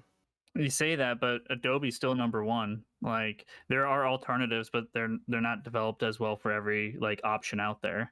So, But AI is stronger though. I mean, there's already like I get what you mean with Adobe, but like with AI, there's already like Bing already has free AI. There's Bing is just Chat GPT. They own OpenAI. They invest most of their money into that, so that's basically their product anyway. Grok, there's it's just so many. Same thing. They're both basically Midjourney, all the same one. Leonardo AI. There's Stable Diffusion. There's a lot of AI. There's a lot. Yeah, there's a lot of tools though. But no, I get what you mean. It's end of the day, I mean, the fact that they have a subscription, like they want to make money, so yeah, it could get in that direction. Hopefully it doesn't, but this is why there's competition is good, and you don't want a monopoly, because I think the thing with Adobe is they got a monopoly on the, on that type of shit. Well, all you got to do is become like Photoshop the name that everybody thinks of. Like ChatGPT is the one, OpenAI, that's the biggest one out there for at least the US. Obviously, those messing around with DeepSeek knows that there is a competitor. How long that's going to stay around, I don't know. But yeah, okay. I'm more kind of like worried about like, are you familiar with dead internet theory? No. Basically, it's where bots are just talking to each other constantly, and that's where I think like social media is just going to die out. Just because most people are going to realize they're talking to bots 90% of the time.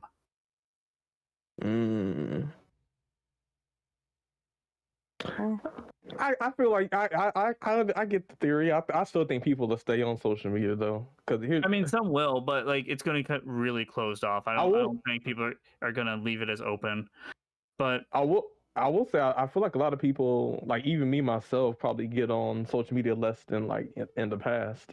like Facebook and stuff. Like a lot of people my age don't really use it as much. Well, As they that goes used for to. stuff like X or Twitter or whatever the hell you want to call it. Like, there's tons of bots on there. Reddit's full of bots. Like, every social media, it's just going to be so easy, and you just farm engagement to make it look like your account's real. Like, that's what they're just spitting out crap that's already been said, you know. And like I said, I think it's all cool and I think it's fun. Like that Mid-Journey stuff you're talking about, like that's the video one, right? Oh, yeah, that's the image one. Oh no, Sora's the video one. Like, Sora's really, really cool. And I think that's going to be the most dangerous part when it comes to AI. I think that can be abused so easily. So and that's where I think that this is going to get really locked down, is for people abusing these features. Oh, they kind of already got a bunch of safeguards already, like filters. Because like it's hard to like make crazy images. Like, I think even though like during the election season in Mid-Journey, you could even make an image of Trump because they didn't want like election misinformation. So they but they did the voice generation with AI. Like, and that was real easy. Like, any public figure who has a lot of work out there, super easy. But it was an image of like Trump getting arrested. It looked like a bunch of SWAT members. The CTV thing, some people believed that was Mid-Journey. I think like after that they kind of like blocked them during the election season. So it just depends on the company, really. Well, and like Grok has less safeguards on it, for example. Yeah.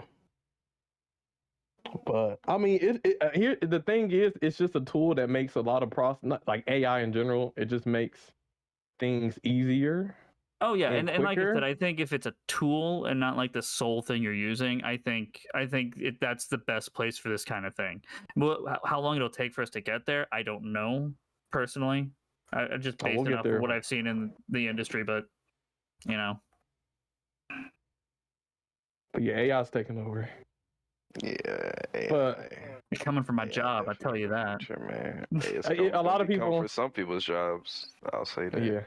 Yeah. I think it's showing enough that, I mean, it's able to do a lot of the things that people thought only humans can do, like make music, create art. Like, it can do all of that. Well, music's just math if you think about it. Lyrics, there's beats, just like, you know, you have to have like four count, 1 2 3 4 1 2, like, I mean, it is a formula to it. So,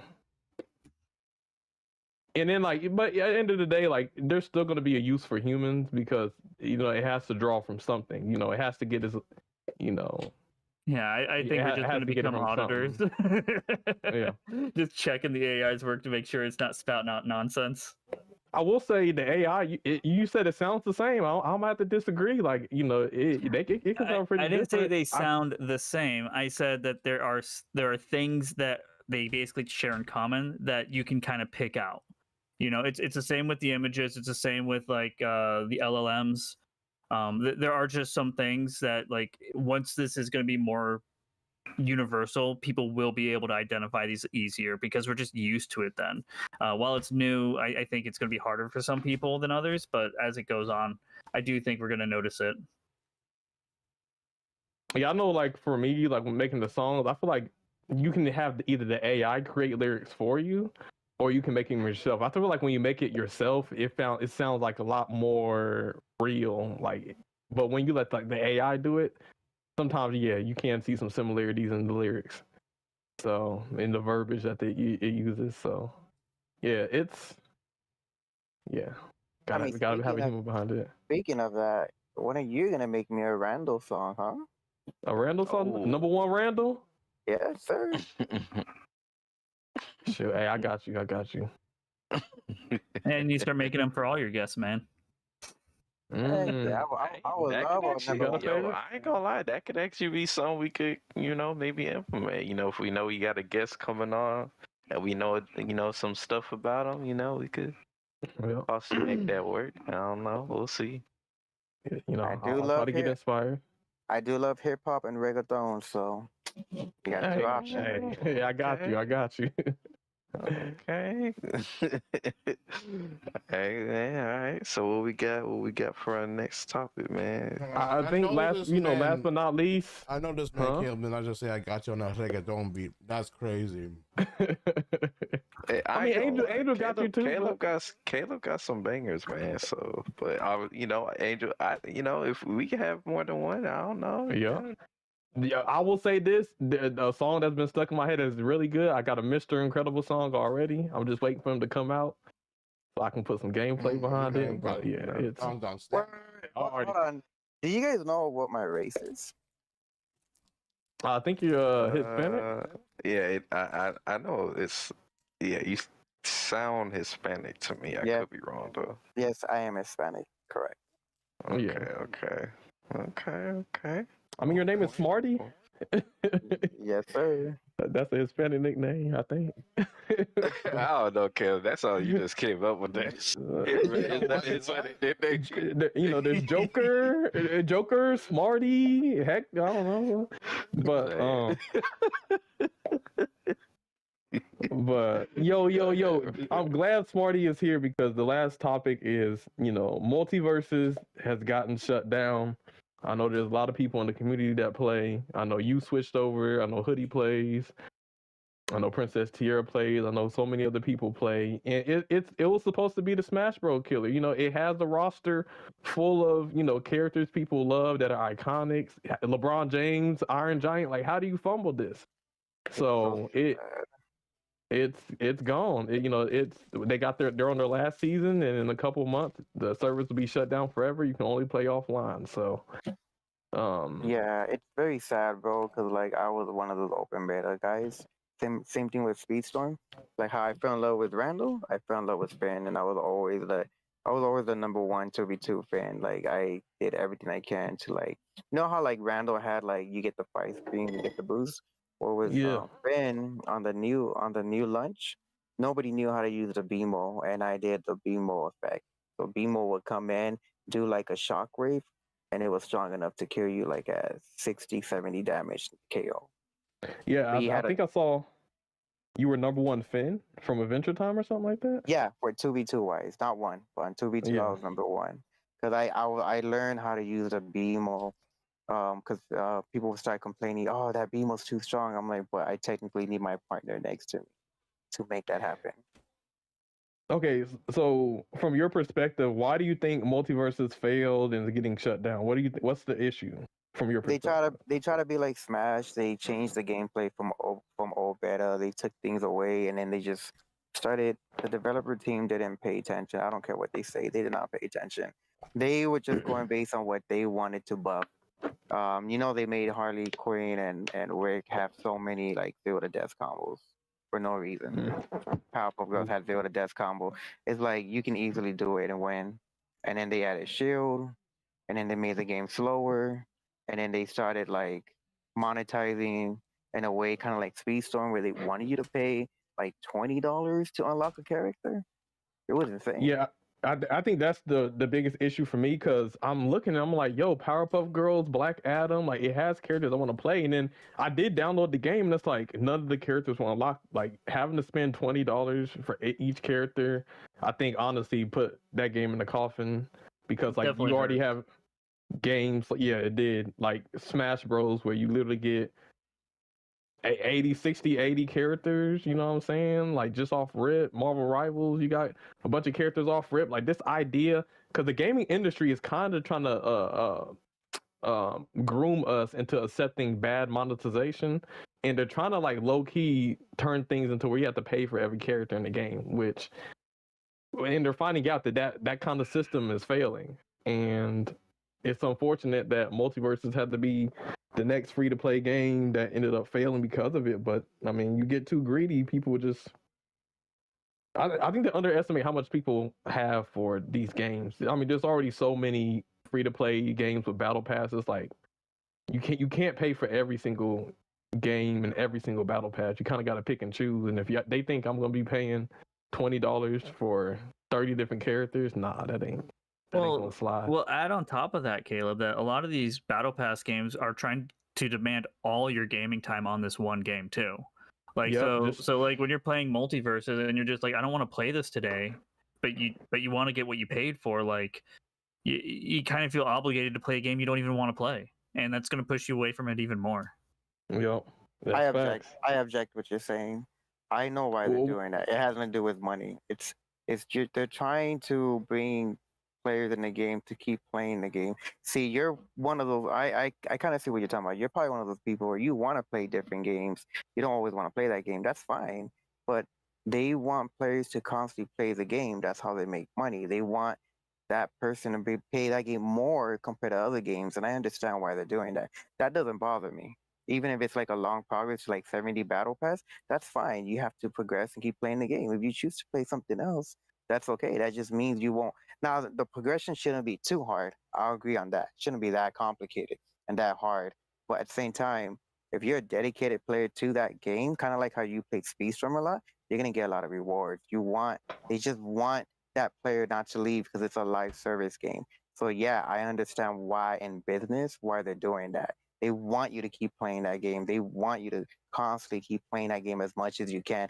Not unless you play 24 hours, but that's the game you're gonna play when you go home. Yeah, I mean, but and that's fine. But like when you look at other free to play games that are established, the ones that do better for your battle pass stuff specifically. I'm not saying like you can't get extra stuff or whatever, but like specifically for your battle pass, they're usually just like you might be able to complete everything you need in a week, and just like a couple of hours of gameplay throughout that whole week.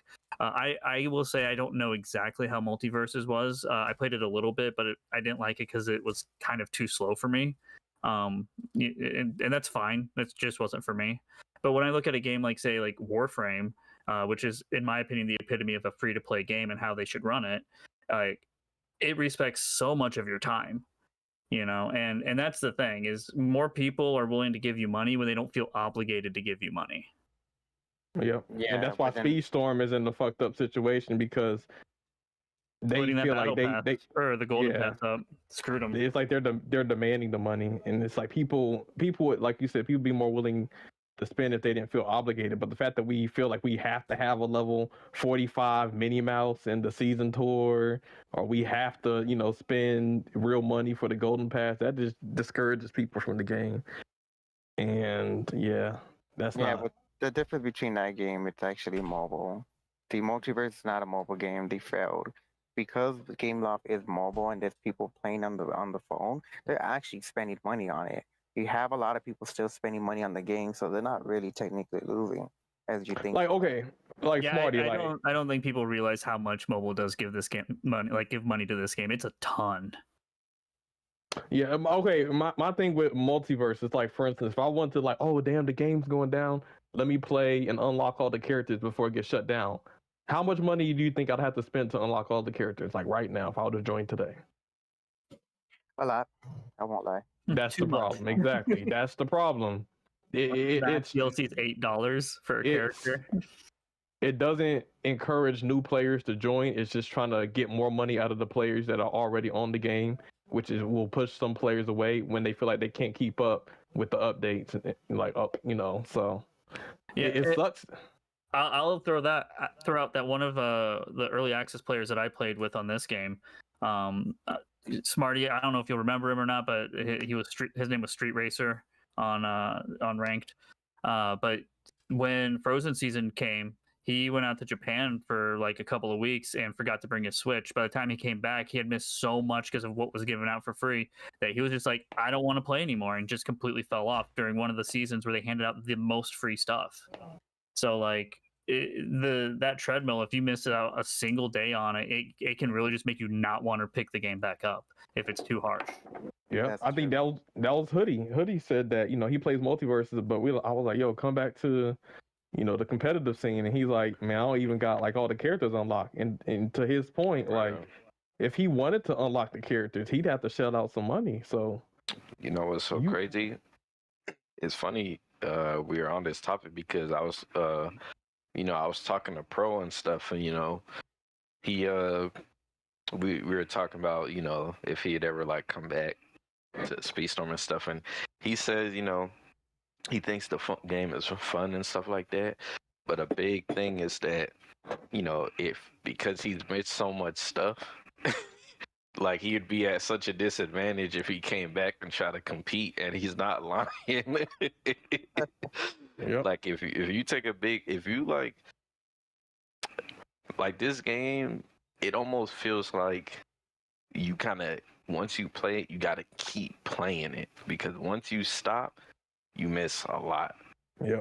I'll tell you, Nano, I think one of the worst decisions they made in this game was removing every playable character in local play.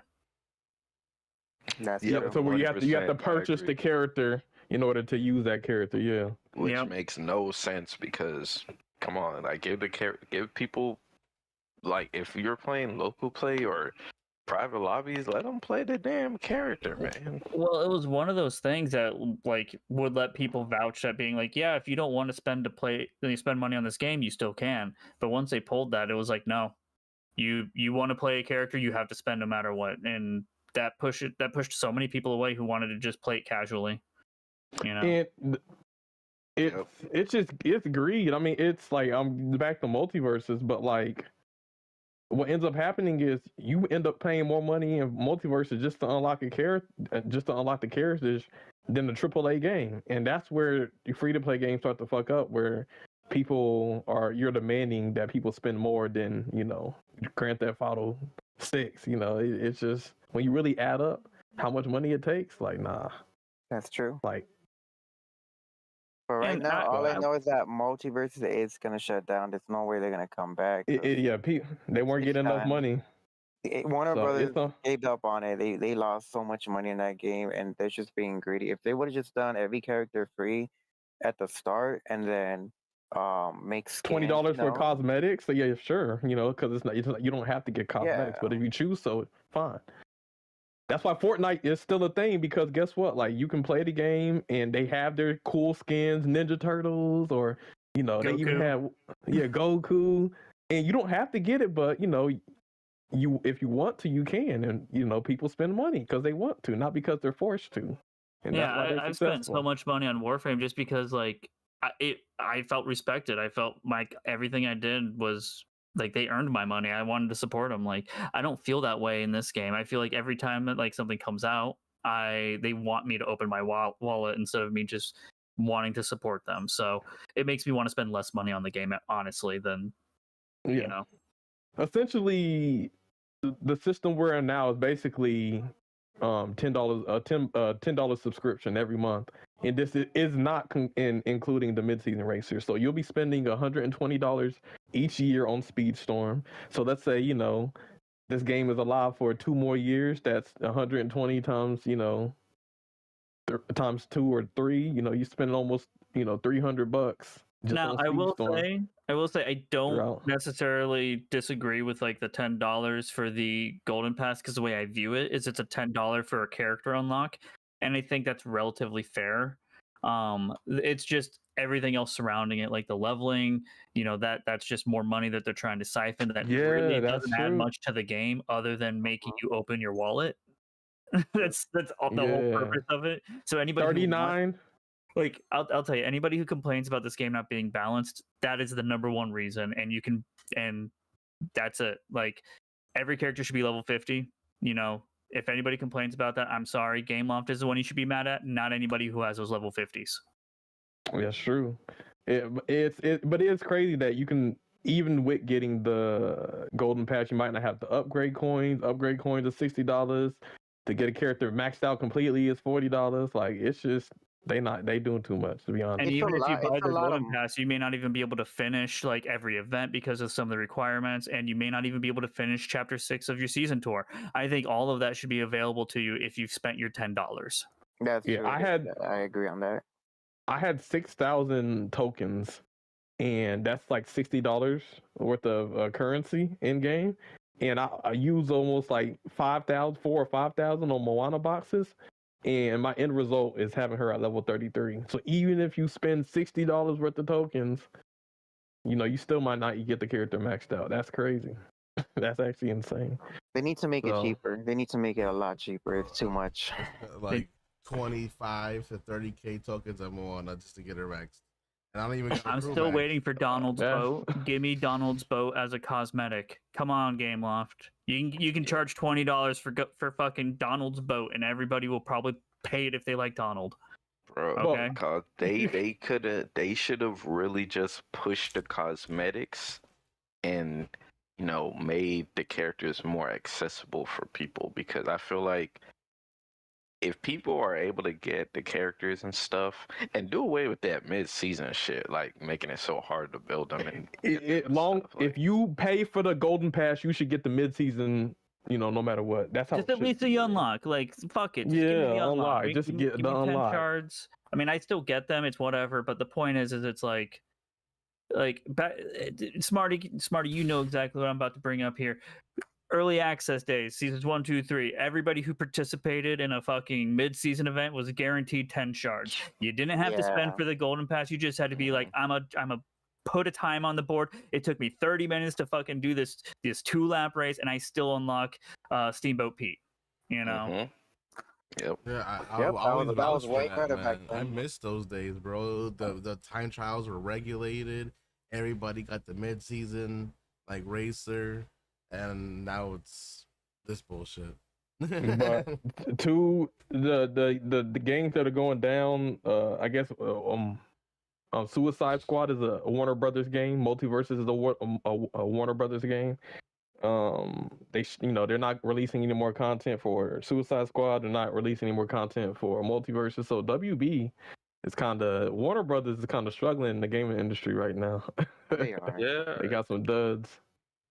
Honestly, I want to say they've been struggling for a while now, to be honest. Even Mortal Kombat isn't really up to snuff. Yeah. You know what I mean? I've been fucking playing Path of Exile. What's the common theme? Hey, that's a good game. What's the common thing? Even with what game did you just say, Man, Sammy? hold on, Mortal Kombat. Caleb. You play Mortal Path of Kombat. Exile? I've seen it. I've seen I'm it. about to say you hop on that shit. I might low key buy it. I want to get a nice squad of that. I show go you the to ropes, friends' man. houses. It's like Diablo, that's what I But- hear, so I might get into it. I haven't played the first one, so I'll have to play the first one. You don't need to play the first one. The stories are not related. Yeah, Mortal Kombat. They got so many packs where it's like 40. I know Homelander, which is cool. Omni-Man, that's cool, but they kind of getting greedy with the DLC. Multiverses was greedy. Suicide Squad was a little greedy because, I think I will got say Suicide. the only difference with a game like Mortal Kombat Multiverses, Mortal Kombat is like paid barrier entry, so it's like every other AAA game that you buy. You buy the game and you expect DLC to come, especially for a game like that that's like semi-live service. But in terms of like multiverses, that game is free to play. Like you should incentivize people to come to your game and stay in your game, not charge everyone an arm and a leg for all these cosmetics and all these characters, and then there's no content in the game for a while as well. Yeah, that's Yeah, That was the biggest issue when it first released, and then they had to fold and come back a year later. Y'all don't know. I heard. I can't speak from experience, but that in the beta, the gameplay was a little bit quicker, but they slowed it down once they brought it back for free to play. Is that true? Yeah, they did slow it down a lot, but it's just not slow down. They changed everything. So the big issue about this game compared to old days, back in the old days, I was able to do unique combos. I could do my own type of combo that it's really hard for people to do. I'm not saying you can't, but I was able to make unique combos with Finn. It doesn't matter what character you play. You were able to do so many crazy combos where people wouldn't think you can do it. Sometimes you would do combos, you're like, oh shoot, that became a combo. But in this game, I could do a combo, and once you learn how I do it, you could do the same combo. It's pretty much everyone can learn the same combo. It's not really unique. It wasn't really like, oh, that combo's so hard. No, anyone can do it. It's like, yeah, it's pretty much once you see the combo route, once you time it right, that's it. You do it. It's like a 1, 2, 3 step, and it's sad because I was able to. This game was so bad. I was able to hop onto like different characters, right? And it took me at least a couple of hours to know there's zero to death. Multiple characters and easy combos where it's like, oh, once I get you in the jab, I could do the same combo again, and everyone does the same thing. If you're looking at a game where everyone was doing the same combo routes, where back then everyone had unique combos, everyone had a different gameplay. Yeah, that's true. Also, I wanted to kind of get on this part. One of the biggest tragedies of multiverses failing is the characters that they were actually going to release in that game are no longer and never going to come out. There was talks of Static Shock being a playable character. There's talks of like, I gotta see the list. There was like so many more characters that they were going to come out with that were going to be hella fun and unique, and now we just aren't going to get those characters anymore. Yeah, it was the Witch, Scooby Doo. You're talking about so many good characters. Daffy Duck was gonna come out, and it sucks because all that's going to waste now.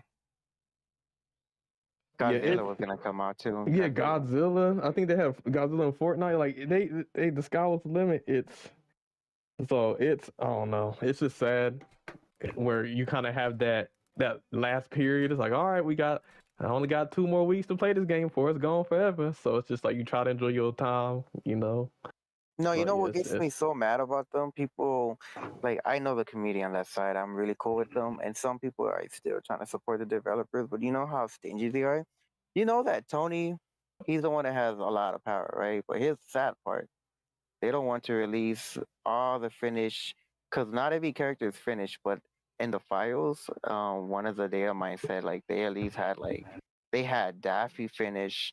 They had Scooby finish. They had like at least more than 8 characters finished, ready to be played, and they don't want to release it on season 5. So pretty much, they had 8 characters, and they had multiple stages ready, complete, and a lot of new skins, and they don't want to release in season 5. And it shows to me the developers are stingy. They don't want to release it. Wait, so hold on. Isn't season 5 going to be the last season anyways? Yeah, that's it. They already update. That's my point. So what did they plan on doing? Dropping those characters as paid DLC when the game is offline and you can only play local play? Yeah. Well, they usually make the content far in advance, so. Yeah. But it sucks because the developers are terrible. People are still supporting them. I don't support them no more. It's like, bro, F you guys. You have all these other characters ready and you can't even release them on season 5. Like they have it ready. That's a generational fumble. The fact that they fumbled that is actually insane. So I wouldn't support those developers either. Hey, man. If they wanted to right now, they could put Daffy right now because he's done. He's finished. His the way he fights, his skin, his voice lines, everything's ready, and they don't want to like give him out. They don't want to put him in season 5. They're just it's gonna be a character. You're gonna have 8 characters that have never been played, even though they're ready. They've been ready since like months, like 6 months. They've been ready. That's crazy. In the files. So, do you think the modding community is going to take over? Huh? I'll let Caleb go first. Oh, he said, do you think the modding community is going to take over? I did see that old beta is going to take over. Like there's someone messaged me too that old beta is going to come back just for PC wise. They're going to put new characters and old characters. I'm looking forward to that. But it's going to have to be more of like, because you have to get Parsec, and you have to download Parsec to play online, or maybe they might have like the own establishment, but it's technically, they're doing everything from old beta, not the new one. And they're going to add all the new characters, which is the Joker, and then they're going to create other characters. So I'm looking forward to that. It's pretty much like a revival, but like a kind of like a fan-made version of it. So they have the old game, they have all the files, all the stuff, and they're just gonna upgrade it in PC form, and they're gonna put a lot of new characters in there fighting. So I'm looking forward to see that. I actually do look forward to that because if I can play Finn the way he was back then, oh man, that'd be amazing. Here's we gotta pour one out for all the live service games that no longer exist anymore. But one of the things that really kind of made me like hesitant to spend money, I think there was like this game called Don't Even Think. It was kind of a battle royale where you turn into a werewolf and you had like survivors. I remember that. That was on PlayStation, right? It's a cool concept, but the game it was ass. You know what I'm saying? It was not like optimized, or I don't know the word. It wasn't. It was off. But they had some cool skins, some werewolf skins. Them things were $20. So, that game lasted for a while, and then it got shut down and deleted forever for good. And all those people who paid $20 on them skins basically just like got scammed out of their money. And so after seeing that, I'm like, you know what? Like, I might want to chill on some of these free to play games because what's the point of investing so much money into a free to play game if the game's only gonna last 2 months and then they're gonna shut it down? Like a lot of these free to play games don't even last a year. It's before not they get even shut just down. those free to play games now, Caleb. Or live like, service or yeah, it's all the live service. Like you want to pour one out for an old game. Man, my heart goes out to all those Battleborn players. I loved that game so much. Like it was so fun. And then like Overwatch came out and people wanted to like directly compete them, and I'm like, no, they're not the same game. No, and it just died. It just fucking died. You know what? Game, It's crazy because I want to say this game died the same way. What was that Ubisoft Battle Royale game? That came out? Hyperscape. Let's pour it out. died just Hyperscape like was fun. It was fast paced. Some people, it's too fast paced. I can't shoot nobody. I can't believe that game failed. Was that a Ubisoft? It's too sweaty. There's not the game. Oh, That game looked fire though. Bro, like it was. was. That's what I'm Everyone was saying. playing it, but the casuals were complaining, so the devs went back and made it so to where the casuals can play the game. And since then, everyone that was playing it, the hardcore streamers, guys like Ninja, they stopped playing it. They dropped it. Or you don't get the pass. Mhm. I don't know what. Shut that game down? It shut down afterwards, after like a year. I don't. Because that shit look heat. I think here's what. It's like somebody said, like they have these high projections that they want to make in the game, and they don't give the game time to develop or even make that money. And the moment they see, oh, we're not on track to make our projected sales, we're just going to shut down the game. I think that's really the problem. And these greedy companies, and if they're not making the money that they want to make, then they just shut it down. I don't like that. Hyperscape, Knockout City, that was the dodgeball game, one of the funnest games I ever played in my life. Did tournaments, that got shut down. They had Ninja Turtle skins like that. That was gone. Rumbleverse, that was like a brawler battle royale. That was fun as hell. You were doing like WWE moves off of skyscrapers and stuff. Like all of these fun games, people say they want new, unique, games and stuff. Like they tired of the same old, and then they all you guys are racing fans. Did any of you play Onrush? No, Yes, I did. I that game was a fucking gem of a game. That shit was fire. If that wasn't a live service game, there would still be people playing it today. Oh man, you guys remember Spellbreak? Bro. Not good. Spellbreak's gone. I have friends that played that. They like that game, bro. The first ever Magic game like that, and they. It's because we're in the era of live service, bro. But everybody too wants much that live infinite service. money. Yeah, you can't. Everybody can't play all these live service games at the same time. It's like the streaming service. You can't have Netflix, Hulu, HBO, Showtime. It's getting to a point that's kind of what it is in the gaming industry. Then at every that point, single you're paying $10 a month for like 10 subscriptions. for 10 games, that adds up, and people ain't got the money for all that. That's what these companies need to realize when they come out with all these live service shit.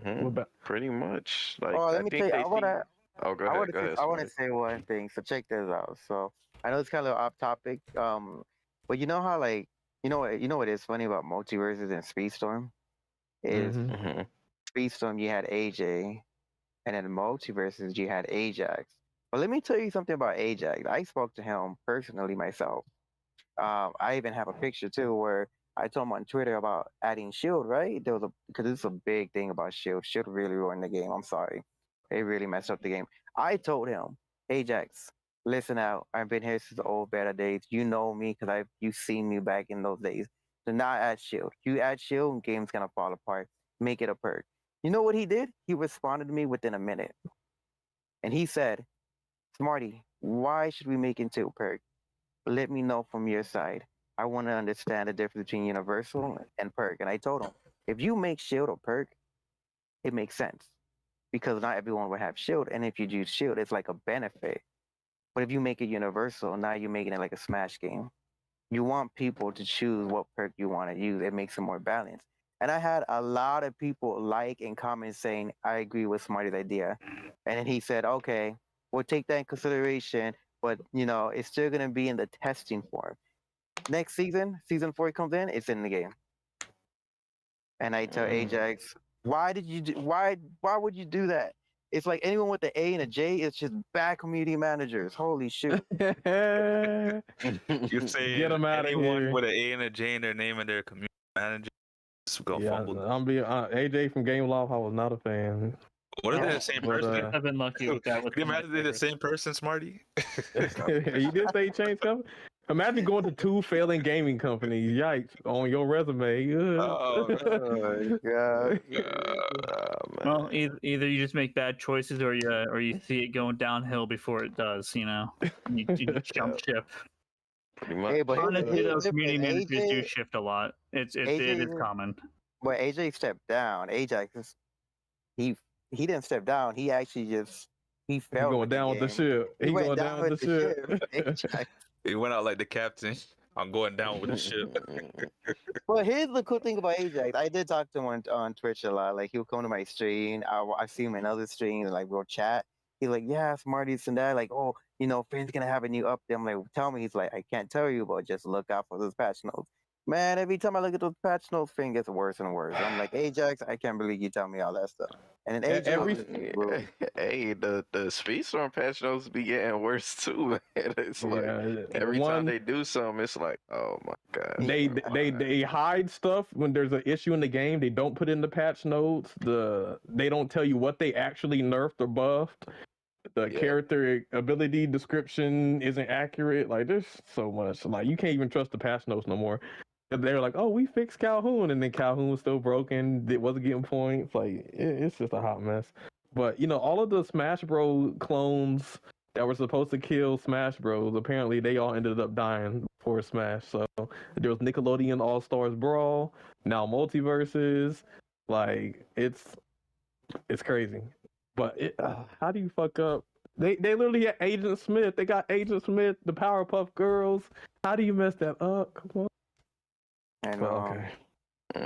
Pretty much, man. Pretty much. But we gonna pour one out for Multiverses. So hey, if you want, I ain't paying no money. I'll get on and see what I can unlock for free. You know what? Or maybe I'll just let it die and I'll watch fucking. I'll watch y'all videos on y'all gameplay because I ain't spending $200 just for the game to die in 2 months. Like, no, I'm good. Sounds like a Maybe investment, man. Yeah, maybe some people will. They're like, oh well, let me unlock all the characters so I can play them offline. So I don't know. That might be something. I doubt it will have an offline mode. Once the online servers are dead, you ain't gonna get to play it. Like, the modding community is gonna be the only way you can get around that, and that's assuming that Warner Brothers isn't an asshole about it. Yeah, you're right. They probably saying that shit just so they don't look at it even worse. I hate seeing games die, especially when there are communities that really like them. Like, I've lost some games I like. I've had friends lose some games they like. Like, anybody who's a fan of what was it, City of Heroes? Like, that game was huge back in the day. They brought it back though, didn't they? Yeah, but it's not the same. Okay. Did anybody? DC Universe Online is still kicking, and that's been around for a minute. That's true. Fuck that game. That game's ass. It's fucking way outdated. But I mean, golly, man. Fuck. I lost my But I can tell you this though. I don't think Speedstorm is gonna die any day. No, it's just gonna end up like Asphalt. That's what I was gonna say. Did anybody try out Concord when it was in the beta? Nah, I heard. Okay, so this. No, I played it. I actually played it, so I got experience with all of the characters and all that type of shit. So that's a lot of time for 4 hours. Yeah, I heard from people that actually played it. I actually heard that it actually wasn't a bad game.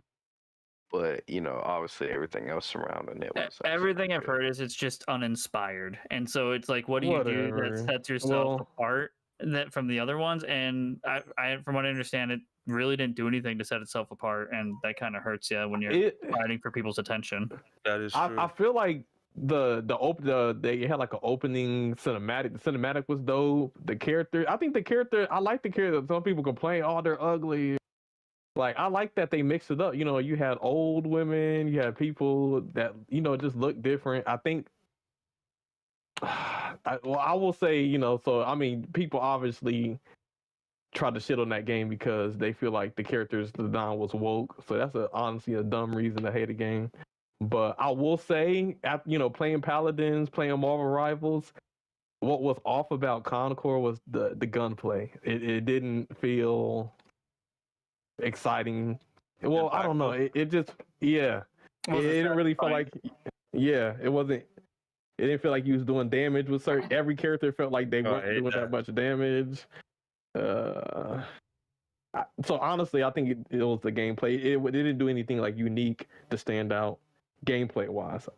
Fuck what they talking about with the character designs, but it's crazy because that was a live service game, and I thought it would at least last, a month. That thing lasted, what, 2 days? And they said, we're shutting this down. What? This is what I'm talking about. You can't even get invested in a game no more. You can't even get invested in the game. You can't even... Can't even give it a shot. Yeah, exactly. If it wasn't a live service, though, and it was just like a normal, like, multiplayer game, like fucking remember Titanfall 1? That was an almost exclusive multiplayer game, but it wasn't a live service game. Oh, you mean Battlefront 1? No, Titanfall. But same thing with Battlefront. Oh, another live service game or free to play? Or do y'all remember Rocket Arena? Yep. I did. They shut down, but they came back and they let everyone play the game offline. That shit was fun. Damn, bro. I think that was an EA game, if I'm not mistaken. Yeah, EA. That's what the EA. That's why if a game's released by EA, that's not a good sign because that means EA. EA or Anthem. I really liked that game. Best Iron Man simulator out there. Rest in peace, even though it's still alive. It's dead. It's in its moonlighting era. It's in limbo. Sunsetting. That's what it is. Sunset. Oh man! I remember I got that game for like $5, the Ultimate Edition. It's fun. Like, it's a fun game, but yeah, they just never made it a live service game. Should have just been a single like multiplayer game campaign that you can hook up with your friends in one lobby, like Borderlands does. I'm just scared multiverses are gonna make them be like, oh, but we tried Suicide Squad multiverses and this but it didn't make no money, so we're not gonna come out with a Superman game or a Flash game because it's not like I don't want them to shut down. I heard they're making a Wonder Woman game right now though. Okay. Right. But I don't know if that's gonna get canceled or not, just because so many of the games have been getting canceled lately. And Caleb, I think the only reason why Suicide Squad truly failed is there's nothing to do once you beat the game. Yeah. When you get to the end game, they're like, hey, you want to do the same 3 missions for 400 hours? Yeah. And the final boss is literally just the boss you already fought previously. When they come out of the gate and they're like, all right, you're gonna have to do the final boss 13 times, motherfucker. Yeah. You're like, why? So Brainiac, he turns into the Flash first, and then you gotta fight Brainiac from another multiverse, and then he turns into Green Lantern, and then you gotta fight you already fought these bosses. They don't even change anything. So, yeah. But I mean the gameplay, the gunplay is fun, the movement is fun. There just wasn't anything to do with that. Yeah, So, dead game.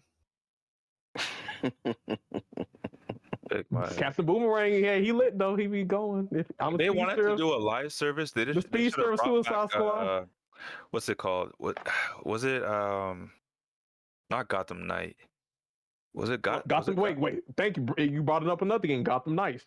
That shit, was a flop. No, not Gotham Knights. I'm talking about Arkham. Arkham. Which one was it? Where it was a live service?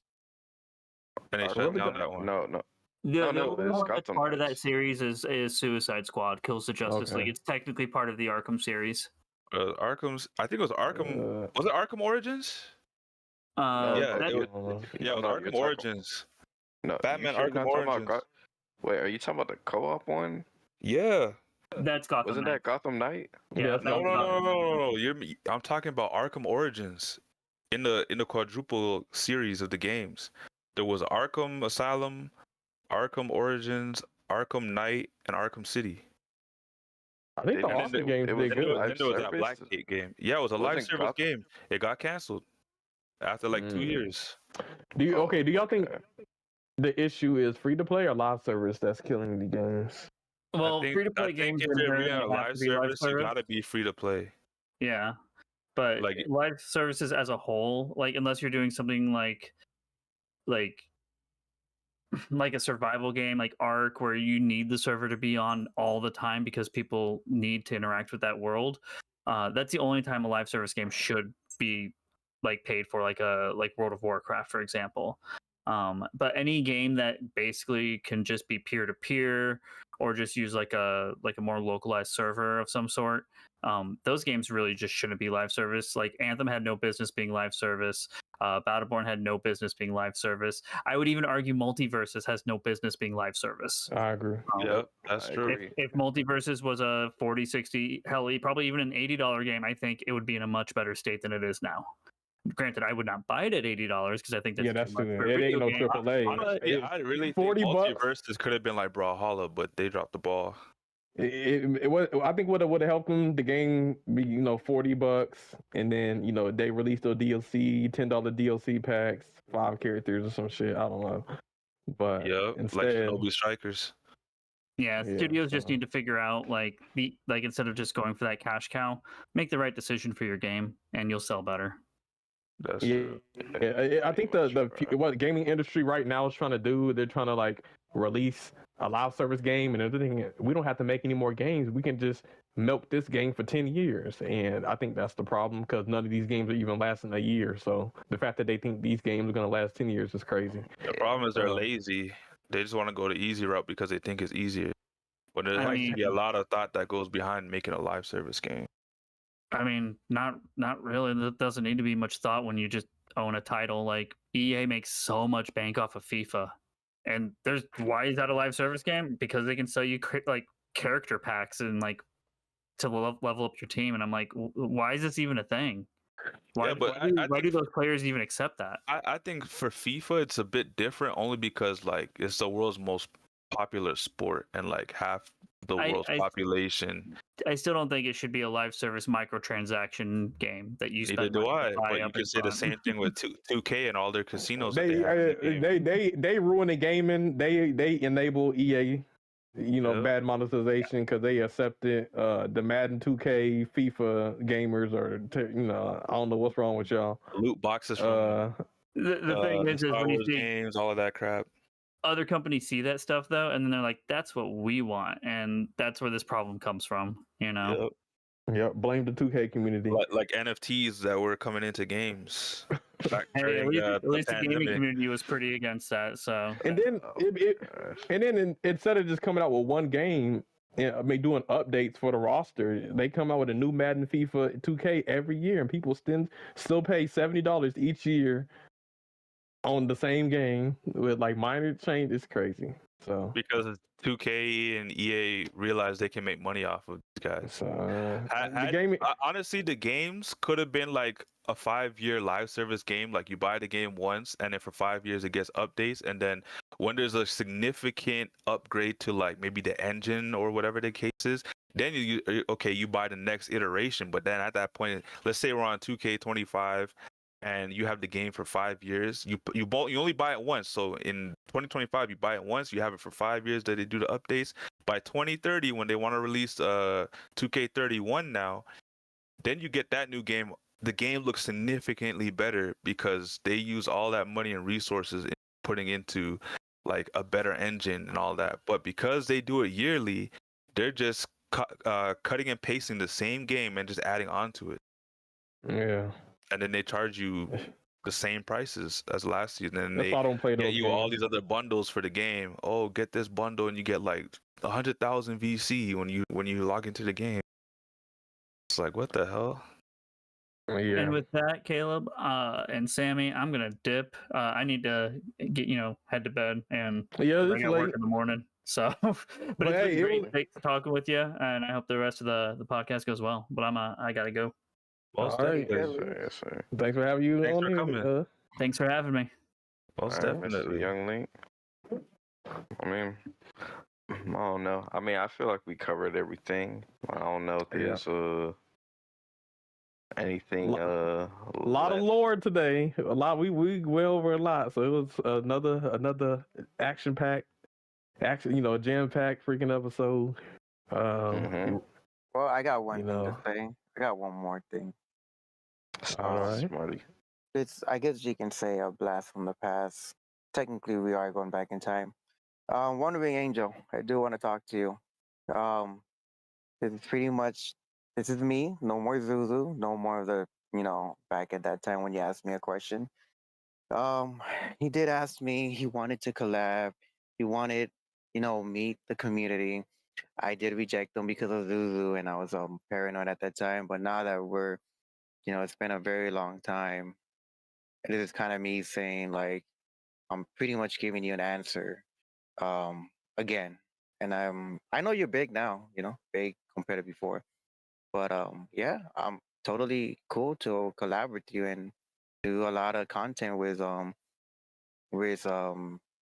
whole, your new Crash Out podcast and the Speedstorm. And like I said, I'm the type of guy that you saw a lot of stuff that I've done in the past, like all these crazy things I've done, and doesn't mean it has to end. It doesn't have to end just because I left the community. I came back.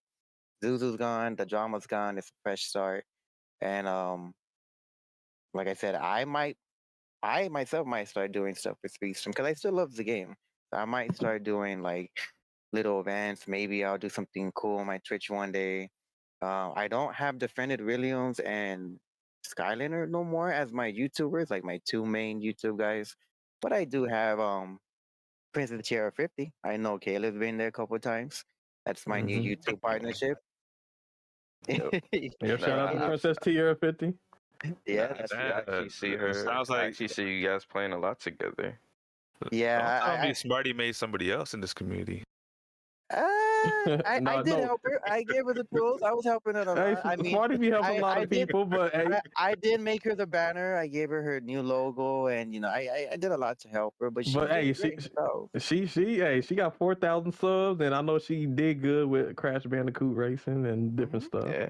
Hey, you saw what happened with her Sonic racing video, man. Yeah.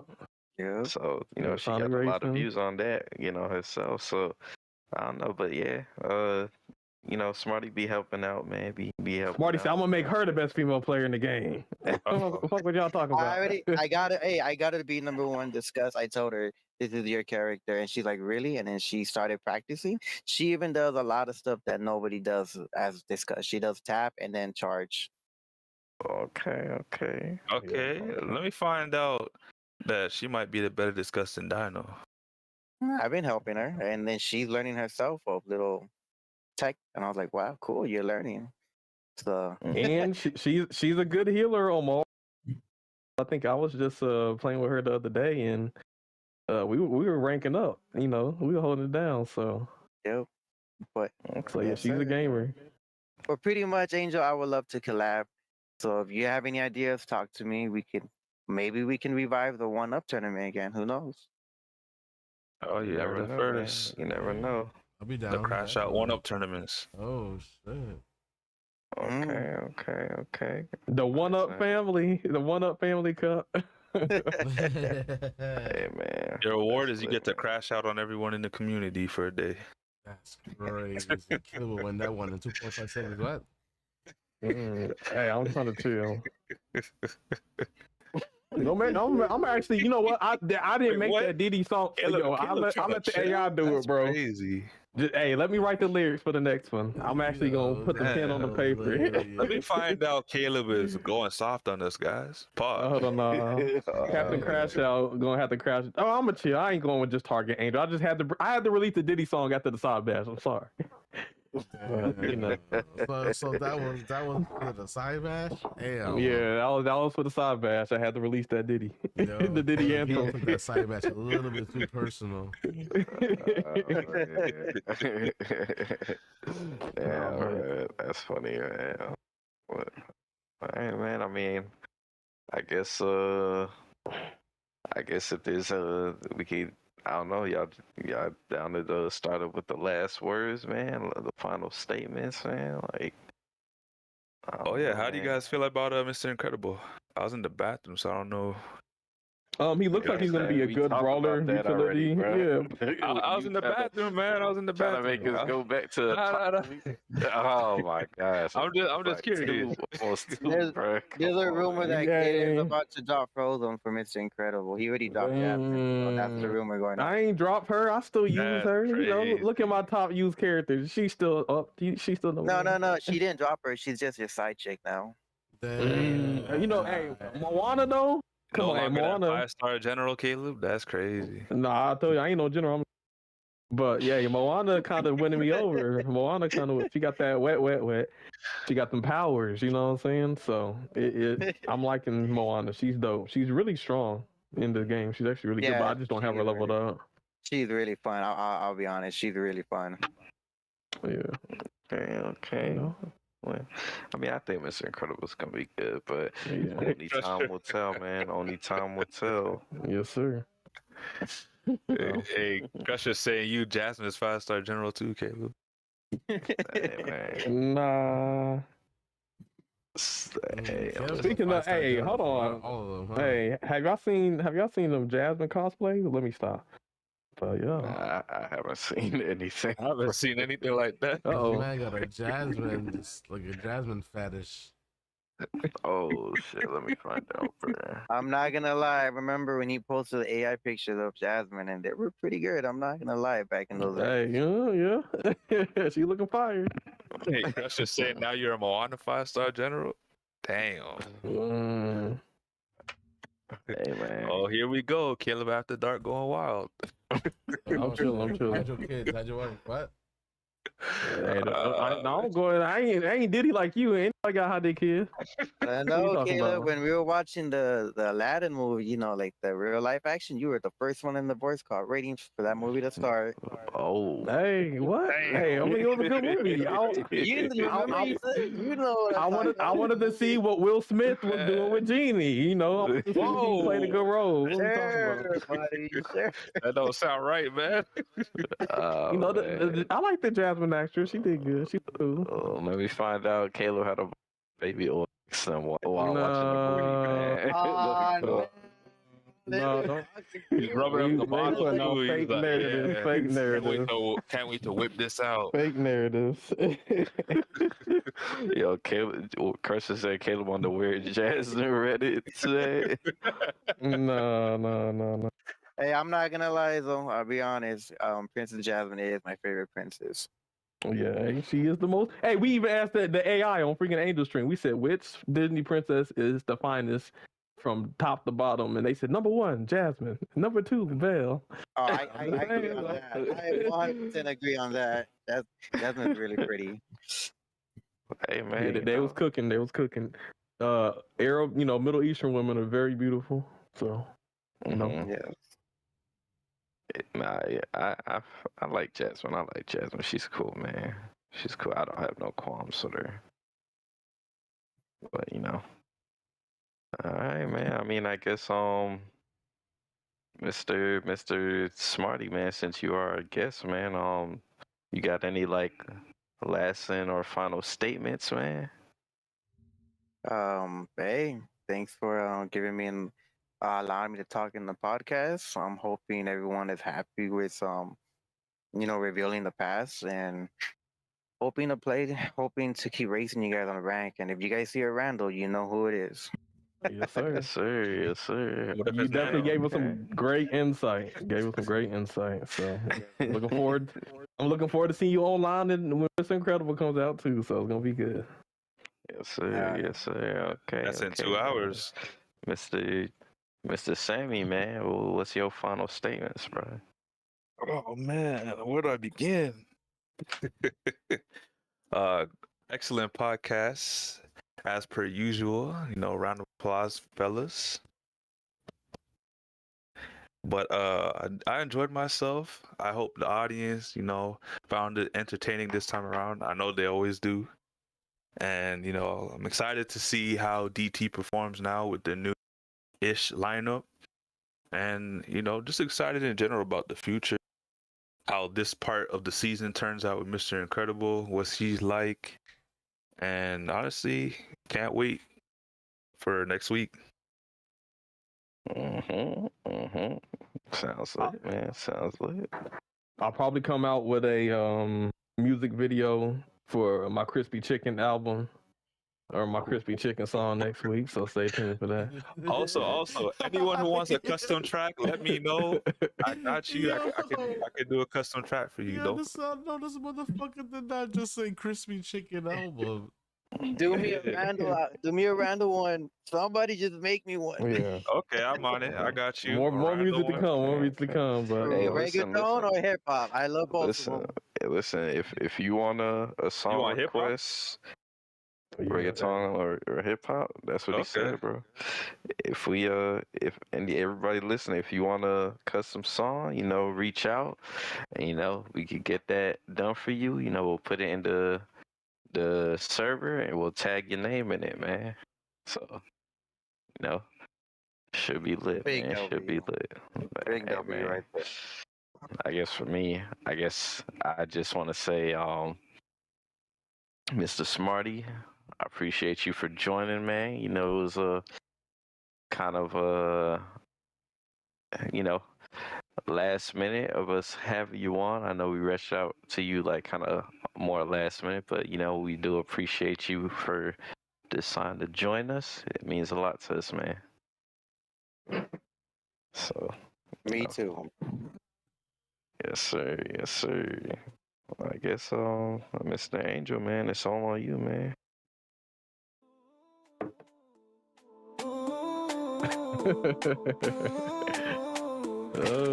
Stream sniper down. Stream sniper down. Hey, street sniper down. Yo. All right, well, yo, it was a great episode.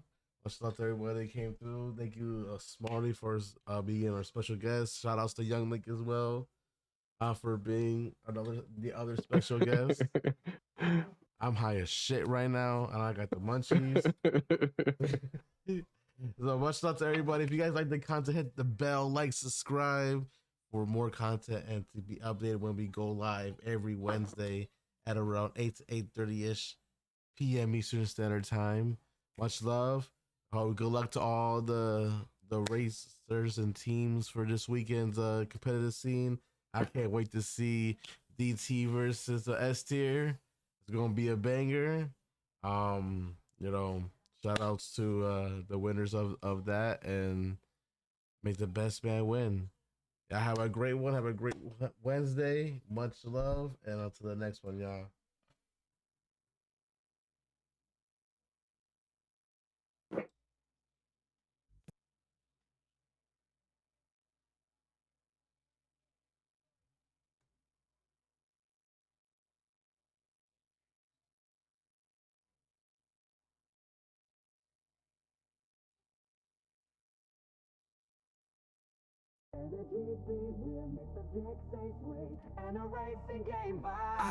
It's the CrashOut Podcast. Buckle up, let's go. One Wing Angel, Nano, Sammy, Caleb in the flow. We're talking top 100 drama and the heat. From Disney Speed Storm to the latest game and beat. Crash out, spin out, bring the heat and the vibe. Controversy, competition, the reason we thrive. From the track to the trends, we're taking it all. With special guests in the mix, we're having a ball.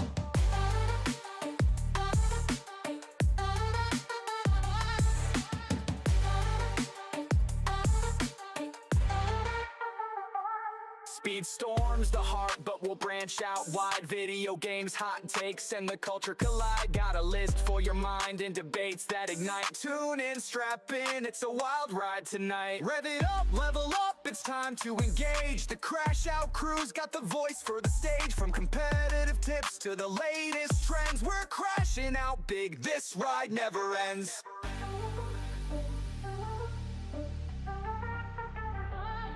Crash out, spin out, bring the heat and the vibe. Controversy, competition, the reason we thrive. From the track to the trends, we're taking it all. With special guests in the mix, we're having a ball.